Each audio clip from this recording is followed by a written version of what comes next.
up in quarantine, Bogart over Corona. Like, past the Dutchie. Tyler Bentley, everybody. Hell yeah. There you go.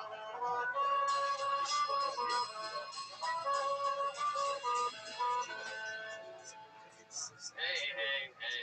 All right. Tyler, that was fun, dude. I knew I was going to go after Michael there. It's weird. The bucket has a mind of its own. That is wild. I love your holding the ladder joke. Very fun. Stand up. Coronavirus. Paralyzed. Is there just being regular paralyzed?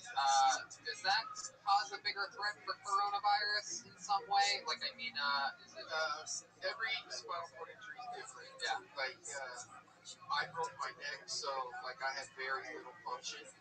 So I have compromised lungs, and I smoke cigarettes. So yeah, that probably kills me. Yeah, probably. All right. Then I don't have to worry about it anymore. Being paralyzed couldn't take your balls away, though, huh? Yeah, you're out here.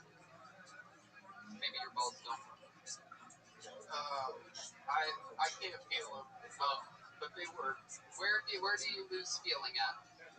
Below my chest. Damn. And how did that happen again? Snowboarding. Okay, yeah. You've been on the show. We've talked about this before. Yeah, but I like to lie about it. Okay. Yeah. What do you like to say sometimes? My favorite is I dated a bodybuilder girl, and I was performing cutting linguist. She squeezed my neck so hard it broke. Kind of linguist. That's my favorite. I love that. And that was 14 years ago, the snowboarding accident? Yes. Were you doing like some wild trick or something like that, or did you just go too fast? Too fast off the jump. Damn. Just trying to do a regular old jump, no like flips or anything? No, I wasn't that good.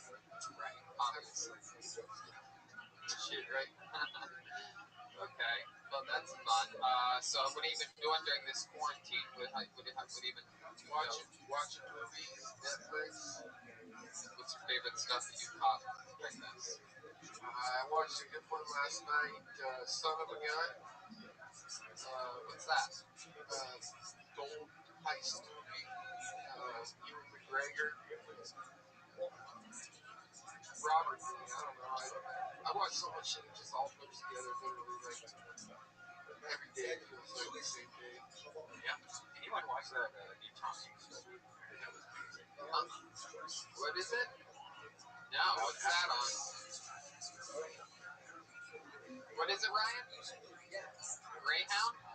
Greyhound. Ryan's talking with his head. He's what's that called? Drawing. Greyhound? Greyhound, yes. I love it. This time he said Greyhound again with his head down and then lifted up his head like I'm the asshole. Trolls 2 is now showing. Have you seen Greyhound? Any of the movie theater people? My country just got Forrest Gump. How about you, Jen? Have you seen Greyhound? Greyhound, because of poverty. Oh, shit. So what else, other than watching movies? What do you do for food? Do you cook yourself, or you Postmates? I got food stamps. How did he cook himself? What, snore? Yeah, do you put yourself in a boiling pot of water and you're like, ow, and then you add some salt and you're like, it's done. Bon appetit. Yeah, cook on high heat so that it's over, ready real quick. What the fuck did you say, snore?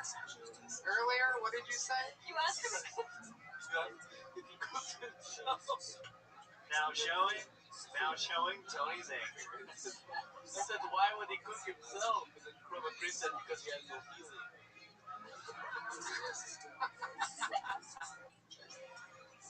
But you have food stamps, you say? Yes. What do? You just go to the grocery store yourself, or? No, I got a caregiver, shopper, government pays to connect to work for me. Oh, that's cool. Laundry, all the shit I can't do. Oh, that's awesome. Like everything. Sounds very strange. Yeah, that's Red Band lives the exact same life. I do. He has someone that does all those things. He already has the motorized bike. He runs away. Yeah. Exactly. And I cook myself. Oh, Jesus Christ, Ryan. Oh, Red Band. How's that been going? How's your motorized bike been going? I saw a video you posted with you fake pedaling. It's great. The pedaling's real. But, yeah. I know when I pedal on a bicycle, it always goes wee, wee, wee. The bike has different modes. It's like a mode that's just like having a regular bike, but then if you want to go fast, you can just race. Oh, I know how it works. I've been on a bike before. I'm with you, Red Band. I got a motorized bike. I used to have an electric scooter when I lived next to you. You may have seen me. I used to have a little chopper, an electric chopper, we called it. My brother and I had it. It was baller as fuck, man. It was a little, literally was like a little Harley Davidson looking thing. This is 14 years ago, yeah. Yeah, it's fun, man. The cool thing is, I didn't realize how close I was to Green Park. So just, going around the zoo and stuff like that, and all of the mountains. Yeah, you were, less than a mile away from one of the most beautiful parks in all of LA for the last decade and a half. You just figured all it took you was one electric motorized bicycle for you to find it. Brian thought Burbank stopped at the Starbucks that he goes to. Well, that's it. No more California that way. It was like the Truman Show. Red Band is what we call a fat urchin. Oh, what? Look at that. He called you a fat earther, dude. I still don't even know what that was. Some fat joke. Shit. Oh, Kyler. Any other fun facts about your life we should know about? I like to draw, and over quarantine I drew a picture that I brought of Ryan J. Well, I figured he draws all you guys, so I drew him. Whoa, that sounds awesome. Holy shit, no one draws Ryan. This is an interesting moment in the history of the show. Ryan could care less. I know, he's not gonna look up. Ryan's just mumbling the word Greyhound into his chopping board right now. It's a fucking Greyhound. He's a pretty interesting looking character. Yeah. First person to ever draw Ryan J. Eagle is paralyzed from the chest down. Whoa! Look at that, Ryan! Accurate. I think Ryan's, perhaps you've seen it before. Either that or he has no respect. I know. Let's Tony, reenact what Ryan just did. Literally. Ryan, he actually drew that with his feet. I showed him it earlier. He was like, yeah, the dog shit. That is very impressive. Now, is drawing something you've always done, or did that mostly start after the accident? No, I've always been artistic, but that's really good. It's really learning how to hold a pencil, because my hands are partially paralyzed. I can't use my fingers, so learning how to hold a pencil or a pen and basically learning how to control and get the detail that I like. I mean, it's not as good as I would like it to be, but very fucking impressive, and it shows a lot of heart, and it's a very cool thing to do to draw Ryan J. He's drawn us, I believe, over perhaps, 400 episodes of the show. How many do you think you've done, Ryan? Oh, definitely over 300. Right, a little bit over 300. Well, Kyler, awesome stuff. Very fun performance and a very fun interview. Thank you so much. Thank you. Kyler Bentley, everybody. Kyler Bentley, he just did good on the show. What do you know? Tony, can I say, I'm just going to text you Jeremiah. He read the DMs between Michael and Jeremiah, and Jeremiah definitely said that help him out if he needed that. So, yeah, I'm reading the DMs right now that he screenshot and sent me. Yeah, that's interesting. Spencer and Jeremiah seem to have a little bit of a bond. Michael, are we missing something here? Okay, I think we need to get to the bottom of this. Yeah, Michael, are you getting your phone out? You getting this? Okay, Detroit, capture this. Can that light swing to where Michael is? Yes. Yes, it can. There is a God. You should roll to the mic. The story has less No. legs than the last two comics. That mic's already been disinfected. Is there a microphone on that, Detroit? Or no? Okay, yeah, put his old mic back in there. Michael, wheel back up again. Ladies and gentlemen, for the first time in Kill Tony show history, this is a curtain call, an encore performance by Michael Laird. When you have a limited time to live, you get to perform as many times as you want on Kill Tony during an episode. So I know you wrote something long and cold. It was hard.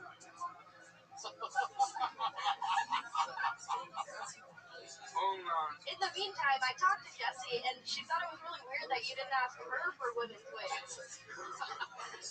do you have your own wig? Yeah, I got plenty of women's wigs. I'm surprised. You could ask me for women's wigs, women's underwear. I have all these Yeah, things. he dresses up like one every night. That's right. That's what I was implying by the joke I just made. All of you say this, none of you have been helpful to me. What the fuck are you talking about? Is that true? I do everything on my own. Trying to tickle the fuck out of me. No way. Look, Jeremiah, you don't have what you sent me. Jeremiah screenshotted DM. What does it say? You want me to read it, Michael? Oh, shit. Oh. Ooh, this is quite the standoff here. There's a part of me that thinks, I mean, this is a tough one because I have a feeling that Jeremiah may have wanted to help you on this one, but now you're getting called on your bluff. But at the same time, I could also see Jeremiah not want to share wigs with you. He's very... About your character. Jeremiah has been quoted as saying only Black Lives Matter, so... I'll paraphrase. Lives. There you go, you just said it. Jeremiah, I'll paraphrase.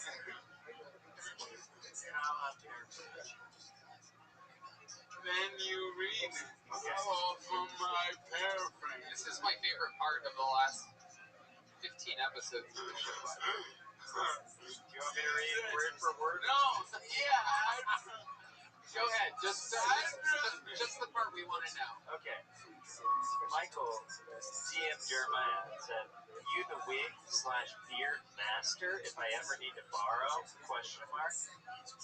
Jeremiah said, I usually don't lend stuff out because I have them organized for specific characters, but if you're in need of something specific, I can probably help. That is heartless and cold. That's basically like you can go fuck yourself, be a professional, and get your own wig. I feel you, bro, especially in the age of Corona. Respect. I'm straight. Now you're calling me out like a bitch on the show? Let's go, Lair, right now, right here. Lesbians do not say fish. Wow, you guys should have a fist fight. I got my money on Michael Laird. Look how, here's the problem. Look how flat I can speak.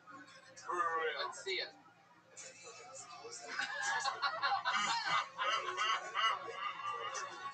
For those of you just listening to the show, it was very slow, and he almost fell out of his chair. It blew my hair back on the other side of the stage. We all agree I was right. Absolutely. Michael Laird wins this. You just started something that you shouldn't have started, Lair. Oh, shit. Look at that. He's going to give you a wig with fucking, smallpox on it next week. All right. The only thing I love more than Michael Laird on this show is Michael Laird twice on this show. So there he was again, the great Michael Laird, giving us more very compelling, interesting times. Shout out to Jeremiah Watkins for sending in the screenshot of the DMs, giving us some of the inside baseball behind the characters in Kill Tony. I pulled another name out of the bucket. This young lady became famous on the show in Ventura, California, being pulled out of the bucket on both episodes of that show. Fun fact, those were the last two shows in front of a live audience, and she's back. Ladies and gentlemen, it is Blue Ball is here. Blue Ball. Hey,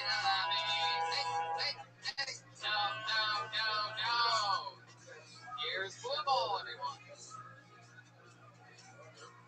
I'm so happy to be out of my house. But I have to say, being quarantined at home wasn't that bad for me. I kind of made the most of it. I mean, I had struggles for sure. Like, I struggled between, like, what Netflix show I was going to binge or one of the 27 podcasts that I'm going to watch while I rub one out. And actually, that's pretty much where everything turned into. I broke my own personal record many times and felt like, wow, I didn't think the pandemic was going to go on for that long, and I burnt myself out big time. That I hit my masturbation threshold. Anyone else? No. Okay. Well, yeah, I thought it was. I thought I broke myself, but then I watched the Comedy Stores benefit for the employees, and when I saw Bobby Lee's butthole. Yeah, what happened when you saw Bobby Lee's butthole? I gotta know the end of this. I definitely started to get kind of warm, but I lost my shit when I saw Joey Diaz unfold his fucking. Alright, here goes Blue Ball. Play some music, guys. Let's end this. She saw Bobby Lee's peking duck. You know, this is what your fourth or fifth time on the show, and I think every single time you've talked about your butt. Not every time. Not every time. I mean, I don't know. It might be every time. But you're very sexual on stage. I have no idea. Yeah, you're a sexual woman. Now, is that true that you I can only get laid, though. Is it true that you masturbated a lot during the quarantine? Yeah. Is there really, I know you were making jokes there, but is there something that you watch, or, like, I don't think women, perhaps, maybe it's just a stereotype that I'm not correct about, but... No, I'm pretty good at doing it. I've got it down. But, do you use your imagination, or do you watch stuff? Now showing you have it. Sometimes it's watching something, but there's, like, a lot of crazy shit on Netflix and wherever now that is straight up porn. Well, like what?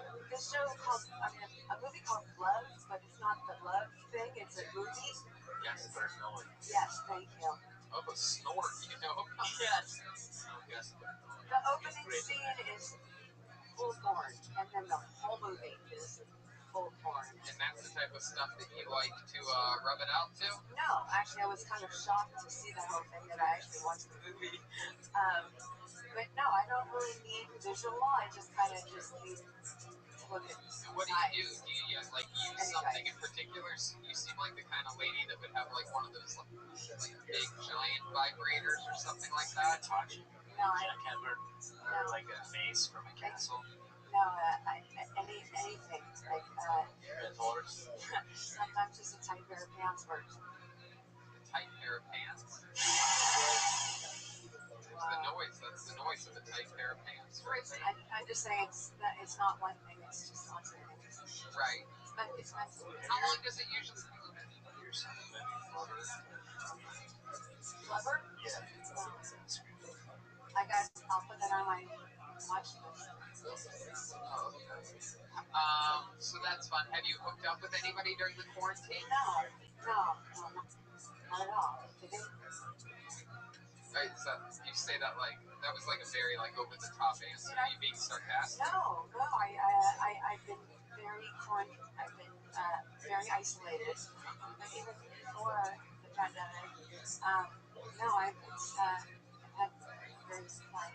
What's wild is that you seem a little bit less crazy than you did before being isolated for 4 months. Isn't that weird? Like the crazy people are getting normal, and the normal people are going crazy. I don't know. I'm still pretty nice. But like, what's one of the craziest things about it? Since I've gotten you to admit here, let's go. That as sexual as I may sound, I haven't had sex in a very, very long time. How long are we talking? Years. How many years? 5. 5 years. Is there a reason? Is there something that you're ashamed of?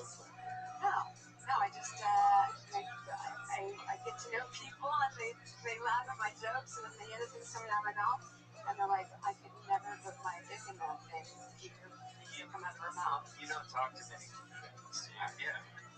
Well, I just started to, but still, like, yeah, I'm not getting it. I'm not getting approached. My eHarmony account went dry because there's no one like compatible within so many miles, and like, I don't know what to say. Have you heard of something called Tinder? Yeah, yes, I have. But no, I'm not. Thank you. Do you have Wi-Fi? Listen, I I do have Wi-Fi. Okay. But no, I just, yeah. 5 years. Have you been on dates? Like, when's the last date you went on? Did a guy take you to dinner at all? Well, I go out with friends. I friend zone people because, you know, like I walk into a room, like I smell sausage. Like that's what my.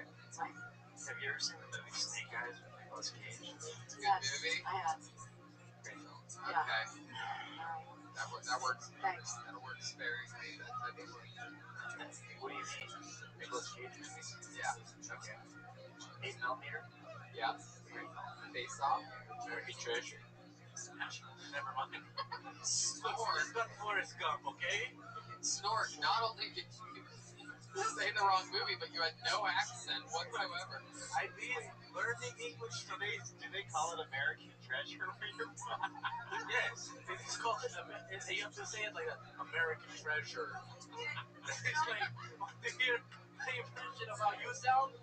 American Treasure. Snorg is the guy that's on the operation box. Okay. So. What? Blue ball, you're out of control. That's like a good. Coming from a box that has been operated on. Anyway. American Treasure. So what do you like to do? You've been isolated. How do you kill the time when you're not? I actually have been working on all my videos to submit one for you. Like my whole passion's been writing, and I'm really just. I feel like I'm coming into my own. Like I'm not wearing a diaper tonight. Oh, that's right. You're wearing a diaper pre-quarantine. Right? How could I forget And then that? I said I had a fans-only account selling my diapers, and you're like, only fan. Why did she wear a diaper again? I can't remember. That's like that's a big one. It's a nervous thing where like I have stage fright, and I think I don't have. I don't know if I don't have it, but right now with no one really in here, I'm okay with myself. It's really weird. Have you had a kid? Not anymore. Well, Blue Ball, you are, as Snort would say, an American treasure. I am glad that you signed up tonight.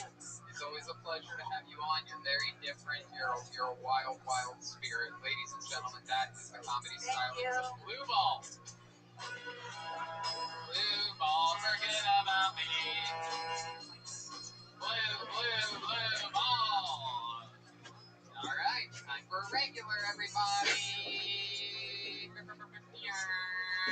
This young man, great joke writer, unbelievable roaster. I love him. He's my brother from another mother. The thriller in my Manila, the rumble in the jungle. Ladies and gentlemen, the one and only David Lucas. Yeah, what's up, y'all? Oh, damn, thank you. White women pissing me off. Y'all ain't fooling me marching with Black Lives Matter. Y'all hoes just want some shit to complain about.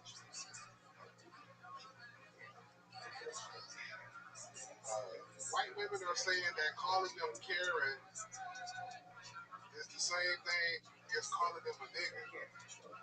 Like, bitch, get the fuck out of here. Did somebody spray you with a fire hose while yelling Karen? Did a nigga chase you down the street with a German Shepherd while yelling Karen? I protested in one protest during the Black Lives Matter. I didn't protest like in the hood and shit. Like I protested in the suburbs with some niggas that had shit to lose. Like I protested with some doctors and lawyers. I'm like, oh yeah, y'all got jobs. I can protest with y'all. But I saw a white girl so thick during the Black Lives Matter protest that I started chanting all lives matter. This bitch fine as fuck. Hell yeah, David Lucas, I love it. David Lucas. Yeah. Play that funky music, white boys. I love it. White women, Black Lives Matter, white women, Karen, N-word. Those are my notes. Yeah. I'm about to fucking make that shit like 5 minutes. Hell yeah, stretch it out just like you would a white woman. Hey, you already know, Tony. You're a white woman. That's right, that's me. That's me. I'm actually the white woman that, After 12 o'clock, Tony loses facial hair. Y'all niggas don't know. That's true. That's absolutely true. A lot of people don't know this, but David Lucas actually looted my home. I stole a dildo and a cape. I seriously want that cape back. Tony's car smells like rubber bands. Why would my car smell like rubber bands? Oh, yeah. No, that's true. Yeah, you be gay, Arctic Fox looking motherfucker. That's me. I'm a gay Arctic fox, and you are a straight, giant black man. You look like a mechanic that only work on Priuses. That's actually one of the things that I've been doing to supplement my income. Electric car specialist. Yeah, I also work on electric motorcycles. I give Red Band a little tune-up. Oh, no, bro, that shit. Nigga, when I see Red, because I saw Red Band post that he rode like 15 miles. And then today, when I saw that shit was electric, nigga, I was laughing so hard. Oh, I know, trust me. I don't know why you guys think I'm like trying to pull a fast one on. It's so From funny. day one, I'm saying I'm getting an e-bike. It's fucking cool. I saw that too, Brian, if it makes you feel better. I haven't joked about it, but I did screenshot it when you posted your trail of electric bicycling, like you're actually exercising. You guys just need to come over and fucking get on it. That's like It's me. just about having fun. I don't know why you That's guys like me tracking where I went in my Corvette, being like, went for a 20-mile jog today in my Corvette. Red Band bicycle cut off when you go up hills. Wow, Tony ran 130 miles an hour down the 10 freeway. Red Band, you should get a dirt bike, bro. That's what man do. It's not more mayonnaise. My shit's faster. Every bike with Red Band on it's a dirt bike. It has instant torque, you know, it doesn't have like the gears. It's like a Tesla. You just want to have a reason to plug some shit up so you don't get to the floor. He has instant torque to get his instant fork. That's not hilarious. You ever ride an electric bicycle? No, nigga, I'm straight. No, come on, that's not a game. We make everything gay. Everything I do is gas until they run out of fossil fuels. I lied. I did used to have a hybrid i3 BMW. Oh, okay. My motherfucker only went like 110 miles. So it was a great car. A lot of room. Is that the one that has like the weird wood? Yeah. Do cars go slower because you're in them? Like, they can't hit the max speed because you have the weight of like a small family. A small Mexican family. You make dogs start urinating. I make dogs urinate. Yeah, when you walk in the house. This is what it's like. This is why you don't see another show where the same two people roast each other for 74 episodes in a row. You make dogs urinate. This would literally be the final episode of Roast Battle. This was that show. They'd be like, well, that's it. Nick Zach would be like, oh, they've run out. David Lucas said, Tony makes dogs urinate. That's funny though, bro. No, it's actually true. I actually go to the dog park sometimes. I'm like the dog. You've heard of the dog whisperer? I'm the dog whisperer. You're a dog tickler. Yeah, I go up and I start tickling the dog. You do look like you communicate with squirrel. I do. We both love putting nuts in our mouths. So. For the winter time. Yeah, we both love climbing trees and staring at guys from above. See, I can make gay jokes about me too. Defense is 100. That's it. How you gonna joke it when you joke? That's it. I'm like the Tennessee Titans on that, except the only Titan on me is my butt. It's tight. Tight. We all know. That motherfucker's goosey. That's right. So David, what else has been happening? What do you got going on? Ain't shit happened since last week, dog. Same old slow motion. I went to the beach today to fucking write. that shit was. Okay, you washed up on shore? If you don't get your starfish booty hole looking ass up out of here, bro. So you went to the beach to go right, so what'd you do? Did you walk on the sand? Yeah. Was it quicksand? You start sinking like the horse in the never-ending story, Southport? Oh, that's real nice. No, I said nothing's quick with him. Hey man, if you don't get your deceased Chris Cornell looking ass up out of here, bro. People often tell me I look like deceased Chris Cornell. Anyway, but you know a lot about black hole suns. That's like one of my favorite songs, bro. Really? Okay. So you went to the beach. What happened at the beach? I just chilled, sunbathe, get tan, trying to get darker. Road, Does that work? the black people? Yeah. I don't sunburn, so I just get dark. I didn't think you got get darker. I thought it would just. If you suntan, that shit gonna smell like turkey bacon. Get your ass up out of here, bro. Veggie patty smelling ass nigga. Jesus. This would be the only Sunday thing, the only kind of bathing that Red Man does. That motherfucker call his dick the Impossible Burger. Oh my God. What's that even mean? Because it's not real meat, but it tastes like real meat. How do you know how my dick tastes like? Well, okay. Chicks be telling me. Oh! Like the girl over there? They be like, you taste better than Rabbi. Oh, shit. An Asian girl. Oh, fuck, man. This is wild. There's a lot of drama, and I like this. Tonight's episode is built on it. A lot of inside information. I love your Asian impression, by the way. Can I hear that one more time? You taste better than Rabbi. Oh, my God. Wow. Rabbi have spring roll. Black guys are allowed to do any kind of impression they want, by the way. If I do that, it's racist. If I go, oh, your dick tastes better than Rabbi. Like, I'm canceled. They can't cancel a podcast. They can't cancel the nigga. Right. That's what I was going to say. If I was allowed to say whatever I wanted, that's what I would say. No, I can't say that. But I will say this, that you're always fun. We always have a blast. Always fun conversations and great jokes. Ladies and gentlemen, David Luke. Yes, sir. There he goes. On to the next one we go.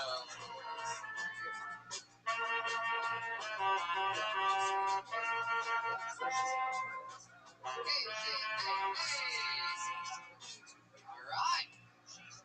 Ladies and gentlemen, I pulled yet another name out of the bucket. This is this young lady's first time on the show. So here we go. Ladies and gentlemen, I present to you the comedy stylings of Cece. Here we go. It's time for Cece.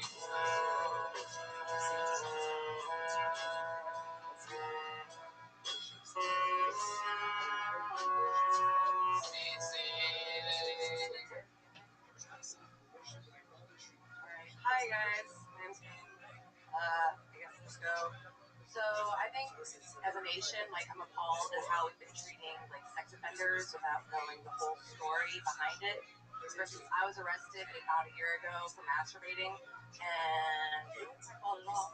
I have this thing where I masturbate in my sleep, so it's like sleepwalking. You can't tell that you're actually doing it. But for instance, if I'm having this dream, I don't know, I'm kidnapped by ISIS, and they're like, oh, you either need to either way, we're getting head, Of course, I'm gonna finger myself, I'm only human. Anyway, it wasn't my fault I masturbate in my sleep. It also isn't my fault that I fell asleep in church with my eyes open. But it kind of looked worse than it was. So it's I didn't have to do jail time, but I had to do community service. So that Big Brother, Little Brother program, the Big Sister, Little Sister thing. There you go. Absolutely. Cece. That was Cece's time. Hi, Cece. Hi. How are you? Oh my goodness. Yeah, it's so early. Have to sit down. You can't stand up for a couple minutes. Well, I did have to sit down. Wow, following in the footsteps of Michael Lair and Kyler Bentley over there. Maybe we can get you a... okay. So, Cece, this is your first time on the show. How long have you been doing comedy? I haven't at all. This is your first time ever performing? Pretty much, yes. Wow, look at that. That's interesting. Is this something you've always wanted to do? I mean, no, not really. I just like hearing people laugh. Were you just running past the comedy store and thought you'd stop in? Yeah, I was running. You do have some workout gear on. Well, because I came straight from jiu-jitsu. Oh, that's cool. You do jiu-jitsu. How long have you been doing that for? About a year. Okay. What level are you at? Well, so I feel like, I don't know, I've only been doing it a year, right? But I feel like if you can beat a black belt, you should probably be a black belt. Have you beaten a black belt? I have. Really? In jiu-jitsu? Yeah. Or something else? In jiu-jitsu. Like Go Fish? How did you beat a black belt? Was he just wearing a black belt? Well, I ride a motorcycle. It's just a businessman outside of the gym. I ride a motorcycle, so like my legs are super strong. Really? He beats black belts or black people with white belts. I don't know. Can we maybe, I don't know any I don't know if you know this, but Snort here has been doing jujitsu. Would you let her wrap her legs around you and You speak? think I'm going to touch another human during a worldwide Oh, that's right. I forgot. I'm sorry. Maybe they could wrestle 6 feet apart. Yeah. Can you guys do? Wait, what was the move that beat the black belt? That's what I want to do. The go-go plata. Wow. Yeah. That's not even an easy move to do. It's not, but I'm really flexible. It's incredible. And was everybody really impressed at the gym when you did that? And it is kind of crazy. And you made the person tap? Goodness gracious, that is very impressive. What else do you do? What else are you into? I ride motorcycles. Okay. They're called electric bikes. I mean, mine's an actual motorcycle. Right. Yeah. How long have you been riding motorcycles for? Also about a year. Do you ever take the area that you traveled and post it online like you exercise? No, I don't. Yeah. Again, I did not post it like, hey, I exercised today. I said I went on a fun bike ride today. You know, but that's what people do on their bicycles. Like you have to say, I went on a fun electric bike ride. I did. I even posted the link to the motorcycle or the e-bike.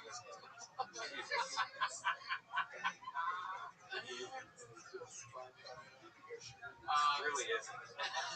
I mean, what's funny is if I was going, hey, I went on, worked out hard today. Look at where I worked out today. I just picture Redman sitting at home with his VR set on a chair. Is this how funny it is when I get mad on this show? Yeah. You're finally seeing it after 100 episodes. No, I know. That's why I continue. What is the name of the jiu-jitsu school that you go to? 10th Planet. Oh, shit. Wait, did you beat Eddie Bravo and did you have a boner? No, but honestly, like that is kind of like what gives me Go ahead. when they get a boner, like, yeah, they feel like all like nervous and they start to make mistakes. And I'm like, and then I just, Wow. Can you feel them get boners sometimes? Damn, that's wild. So, like, you use that to your advantage. oh, yeah, because Wow, that is impressive. there's blood going to Which, see, that's what happens to me when I do jujitsu with other men. I get boners, and they're all like, dude, what the fuck? And then I choke them out. No gi, no with your neck. Yeah. Which location do you train? the one on La Cienega. Oh, cool. Yeah. Where is that? Scott Cienega what? Scott Epstein. Yeah, I know Cienega. Yeah, I roll with like Letterman. I go to Andrew Epstein's gym. Or you meant Jeff Epstein. I fucked that up. Read a Prince Andrew article today. Got crossed up there. Jeff Epstein is the famous pedophile. So that's at La Cienega near what cross street? Whitworth or something. Pretty far south. Yeah. That's fun. What else have you been doing during this quarantine? I finished writing like a bunch of scripts that I've been working on. But like it sucks. Like I started writing them all like pre-quarantine and whatever. So like I feel like now I can't do any of them. Like that is a predicament that everybody's in. Has Eddie Bravo ever checked one of the classes? no. Any of the conspiracy theories? No, what conspiracy?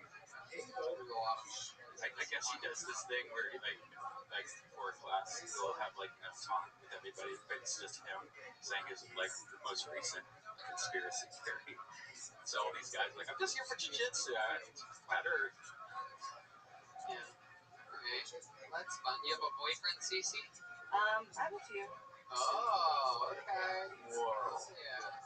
One in the jitsu, two in the shitsu. You know what I'm saying? Got Mitch on that one.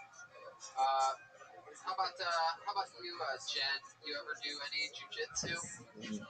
I mean, I could if I trained as an actress, but I haven't. What characters do you like to play in that? Oh, whatever part I'm given, I can play all.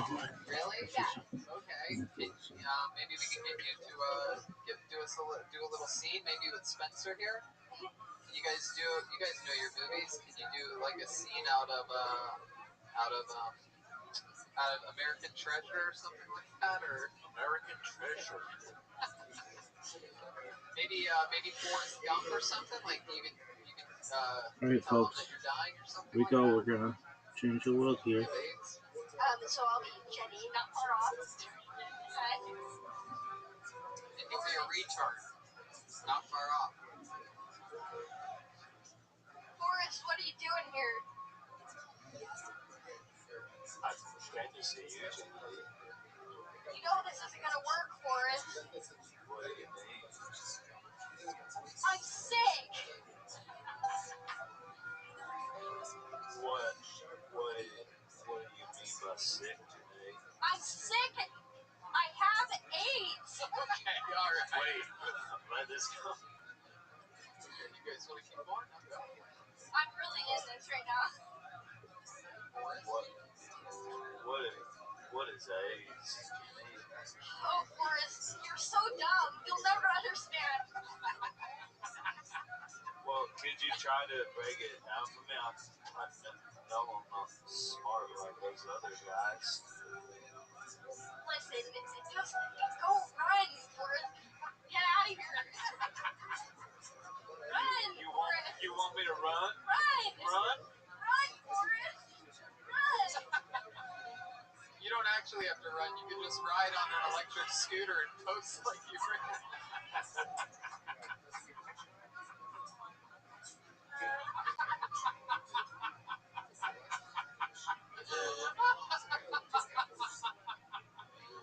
Okay. Oh God, what's so funny to me? All right, Cece, this was fun. Thank you. You led us into a scene out of one of the great movies, 1994's Pulp Fiction. Forrest Gump. There you go. There goes Cece, everybody. 1994 Best Film at the Academy Awards. Beating Pulp Fiction. That's why I said that. Confused myself with the 94. I do kind of think that if you beat a black belt at least maybe 3 times, you should automatically be a black belt. I think so too. I mean, every other competitive Or that black belt goes backwards. Right. Yeah. I think that seems fair. I mean, if you're boxing or in pro wrestling and you go against someone with a fucking belt and you beat them, you get their belt. I think you should get a black belt. I do too. I'll talk to Eddie about it. Yeah. Good work. If I have to meet him. Absolutely. All right. Round and round we go. Back to the bucket. There's only one person left. I know who this is. This young man was on the show just a couple weeks ago, and he is back. He is a cool dude, amazing door guy here at the Comedy Store. Great comedian out of beautiful Atlanta, Georgia. Ladies and gentlemen, one of my favorite people to kick it with this year, 2020. One of my favorite new friends of 2020. Ladies and gentlemen, Mitch Burrow is here. Mitch Burrow. Hey, Mitch Burrow. All right. Burrow. Mitch Burrow. You know, I know I don't look like it, but I fuck sometimes. The last time I was fucking a chick, she had her dog in the room, and I was like, hey, you gotta get this dog out of here. And she said, you need to quit being weird. And I was like, no, you and this dog need to quit being weird is what needs to happen, because I don't think I'm not the weird one. For for not wanting this. You have an audience, and I don't like it. She was like, no, you gotta stop. I was like, look, I know this is weird. I know it's weird because this is a category on Pornhub. That's how I know it's weird. There's a lot of weird shit on there. People are fucking their stepsisters. They're fucking their stepmoms, which, first of all those are very unrealistic. Not a single one of them is named Tammy, so I know that's not a real stepmom because that's what mine's name was. And I never wanted to fuck her because she was mean. But that's not what's important. Here's the thing: there's fucking your stepsister, there's fucking your stepmom. You know what's not on there? Fucking your stepsister while the family pet watches you. That's not on there. All right. Hey, can I just say something real quick? Absolutely. Jenny, when you're playing Jenny, and you go, Forrest, what are you doing here? Bitch, you invited him to tell him that he's got a son. Did you ever watch the fucking movie? She was a character choice, Nick. I'm glad you didn't die, by the way.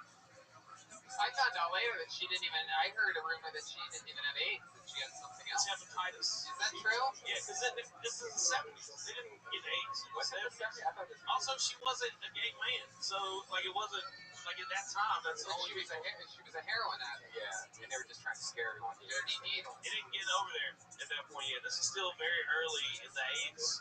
It was hepatitis. Where I am from, we still haven't gotten AIDS. Is that true?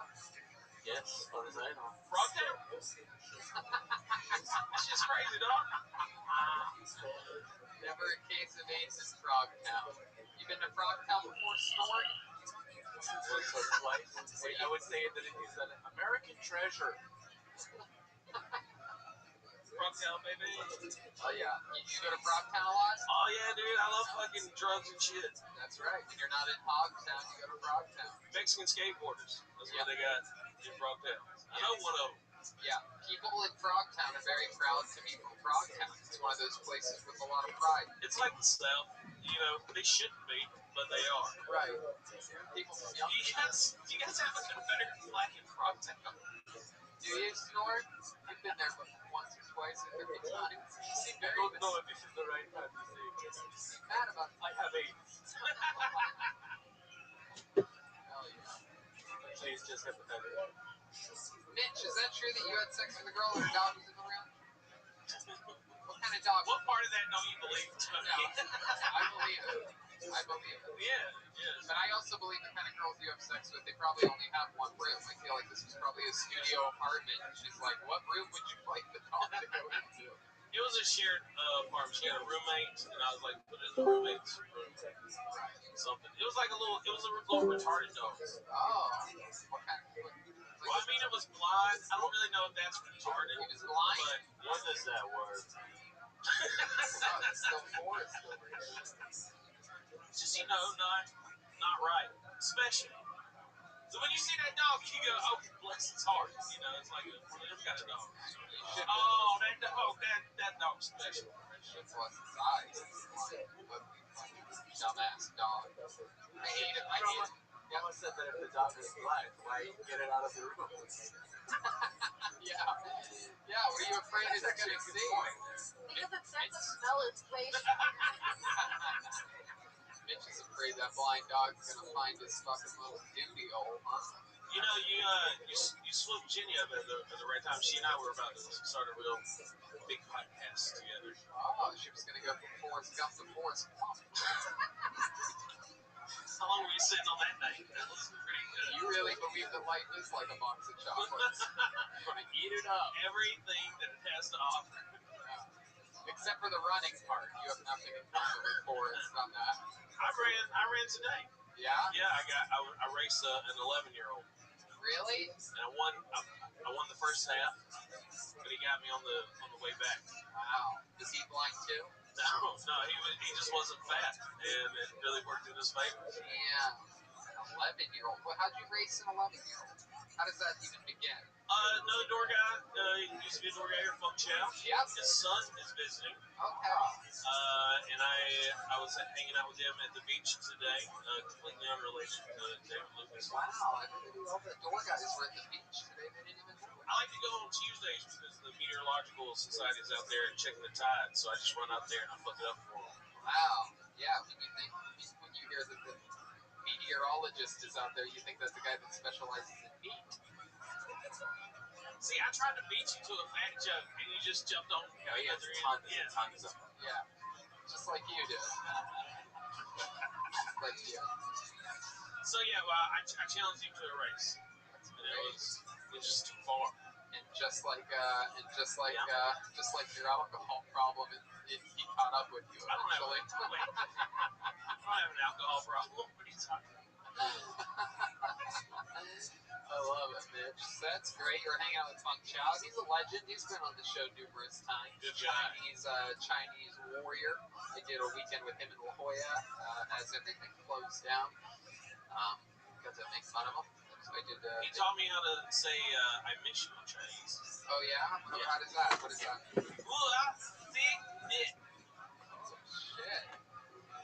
I think Brad just reversed the tape. That's real. I believe that. Damn. Oh my goodness. Every time you do that, there is a gong. You guys remember that movie, the one with what's that happening? Hot Stuff? 16 Candles. That does not hold up very well. I just watched it the other day, and there's a pervert. They're like, hey, who's that creepy person at her house? You need to wash the sheets after he sleeps there. Yeah, you just talk about the Chinese.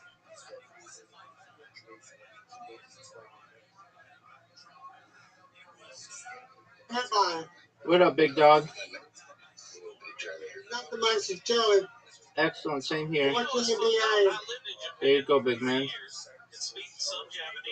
My college basketball. I don't know what to do right now. The final game's tomorrow, big man. Why are you allowed to do it? Final game's tomorrow. Yes, sir. I can't wait. Excellent, big dog. You might have called the winner of the women's bracket. South Carolina could win. Yes, sir. No, like you said, I might have called it. You might have called it. I know my team. Yes, sir. I know my team very well. I know how they was going to do it for him. But like you said, I called it very, very well. Yes, sir. I'm very surprised. Excellent. You said I'm stripping my DJ in here? What'd you say, big man? I'm streaming a DJ. Oh, tight. A DJ. Very cool. His name is Renzo. He's a big thing in Australia, but he's always stay live until in the morning. If you ever want to fuck a Japanese chick, you just go up to her and you say yadi tai. Yeah, that's what he's known for, staying live in the morning. Cool. Yadi tai. That's his thing. He loves to do. We all have a thing. That means you're very beautiful. Yep. That's his streaming schedule. Wow. That's awesome. Oh, wait. I'm going in some seven Discord so I can get scroll in your Discord. Mitch, anything else happening fun in your world this week? But there being no with it when you What went wrong there? Exceeded the weight capacity. You son of a bitch. I'm just supporting your end. No, it's overheating or something. I like it's overheating. That's crazy. I need it's overheating. I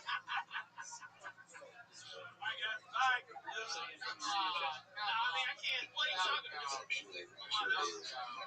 Well, let me. So I need like a thermostat or a water pump? I need a thermostat, preferably with gravy in it. There's got to be a part on the Jeep that I can name it. What was the other thing? A thermostat or a what? A water pump?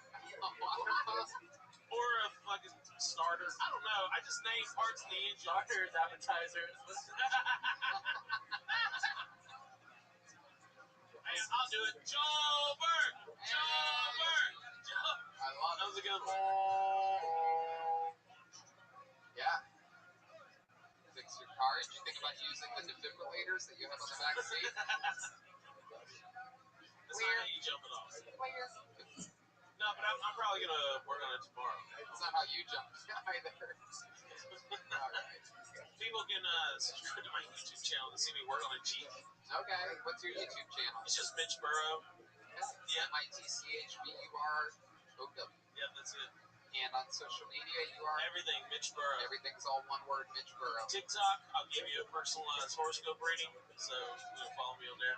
The redneck astrologist. Oh, yeah. Absolutely.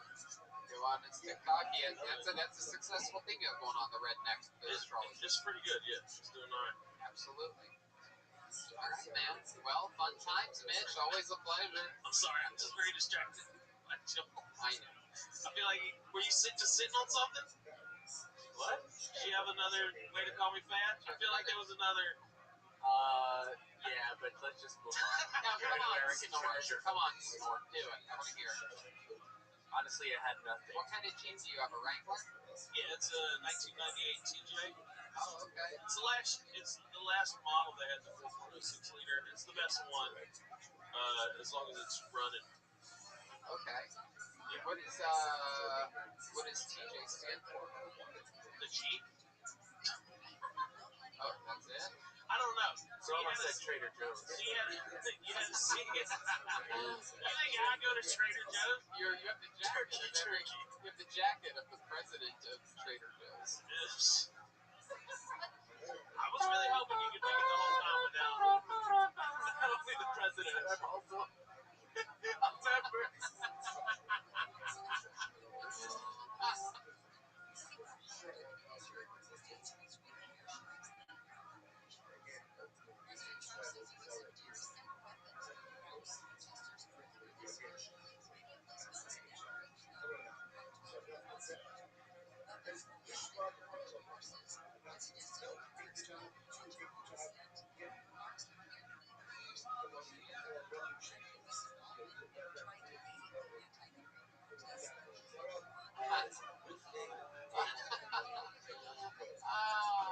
I was going to give you some real Jeep knowledge. The first Jeep after the military was called the CJ, which stood for Civilian Jeep. And you had a YJ, people didn't like it, then they moved to the TJ, and they just keep adding letters. And now you love the PB&J, right?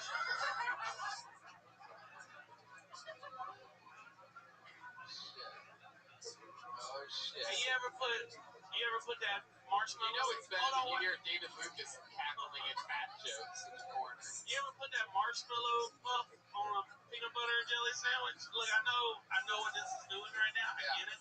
But that shit is delicious. It is not. Oh, Red Band. You ever ate a s'more? I just don't like marshmallow. Actually, that would be better jelly. This is just like I'm eating myself.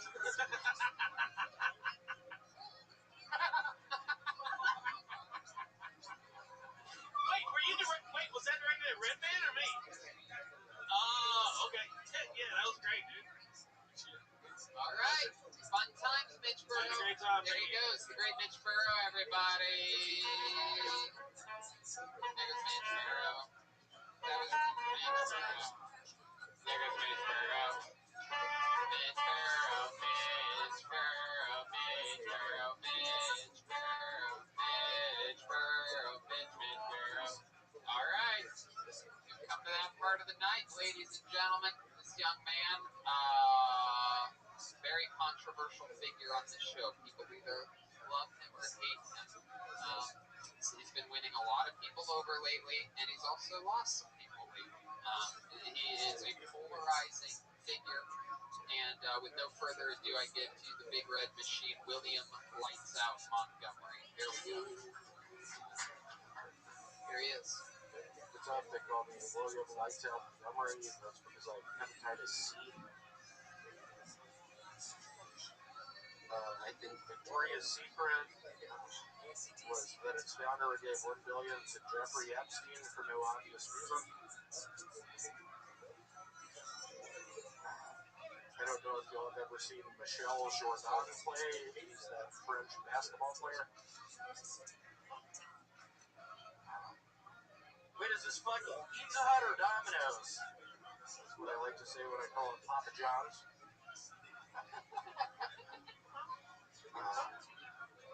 I only watch porn for the nostalgia.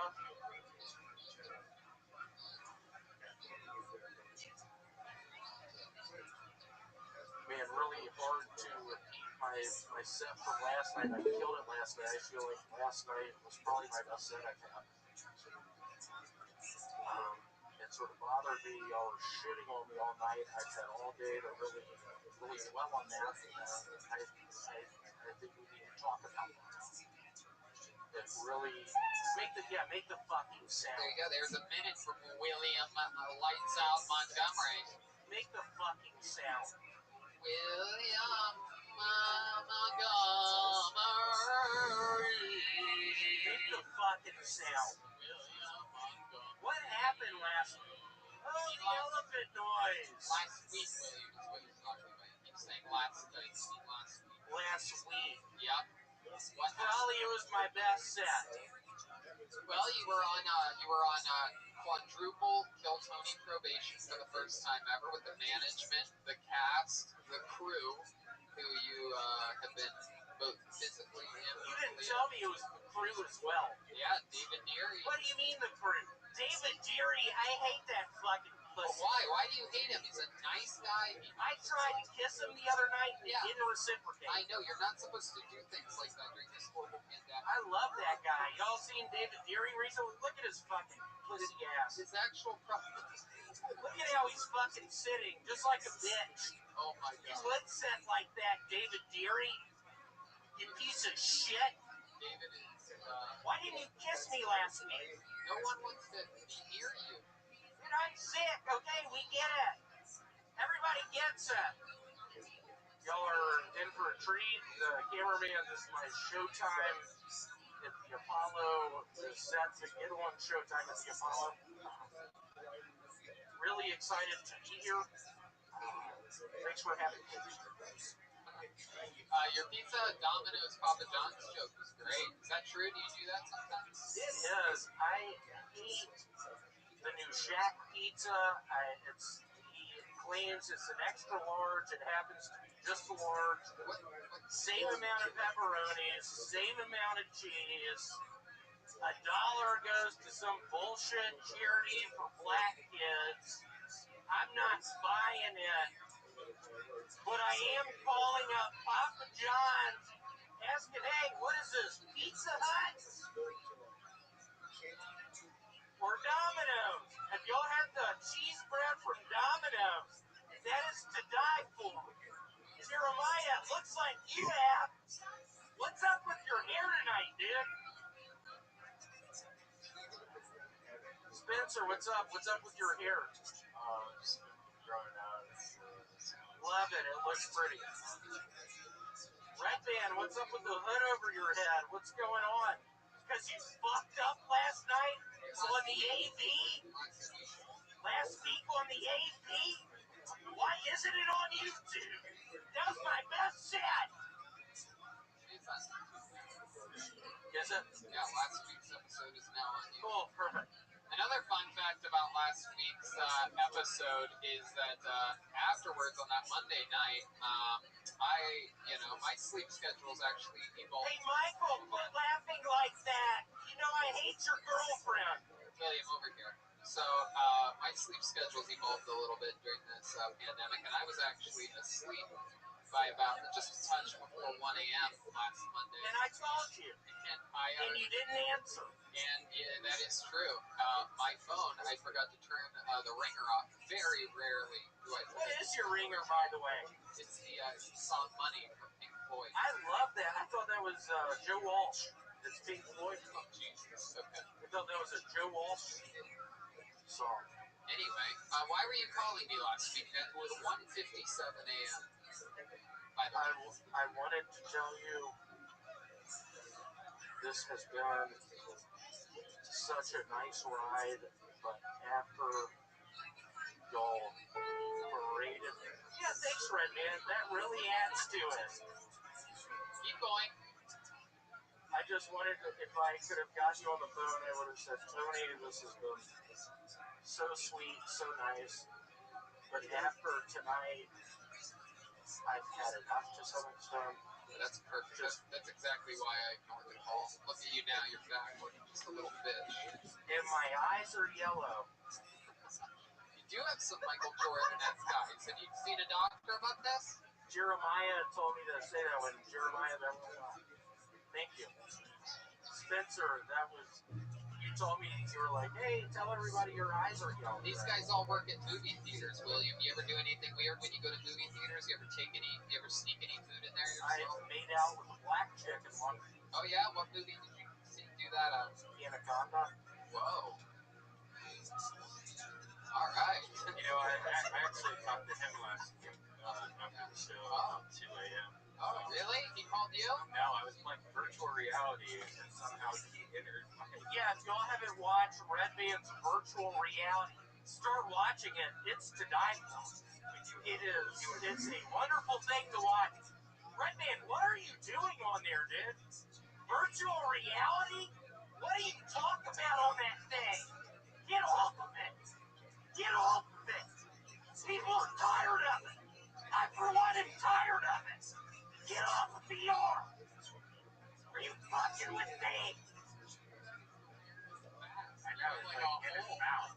It really moves. When you move your mouth, it moves too. Yeah, thanks. It cost $100. Where'd you buy it from? Kmart. Why? What do you mean? There's one left.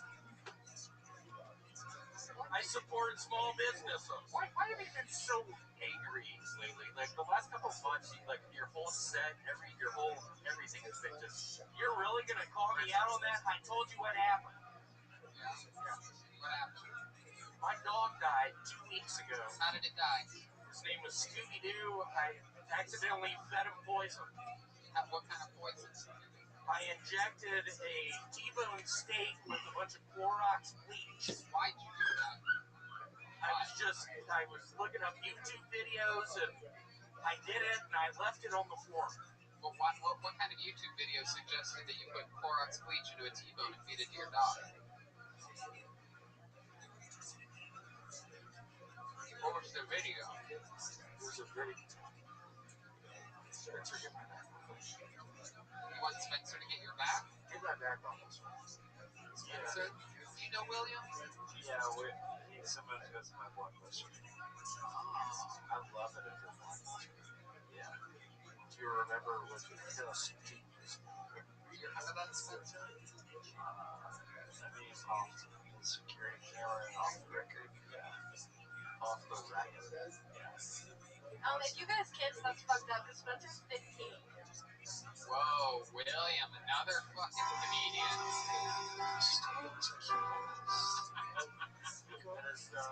That is the main song in the Anaconda.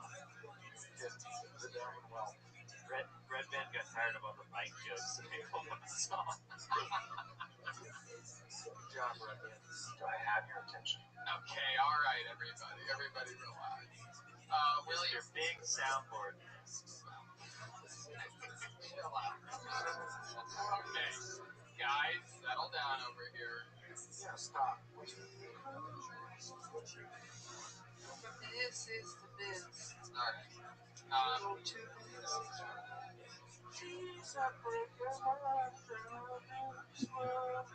Keep going.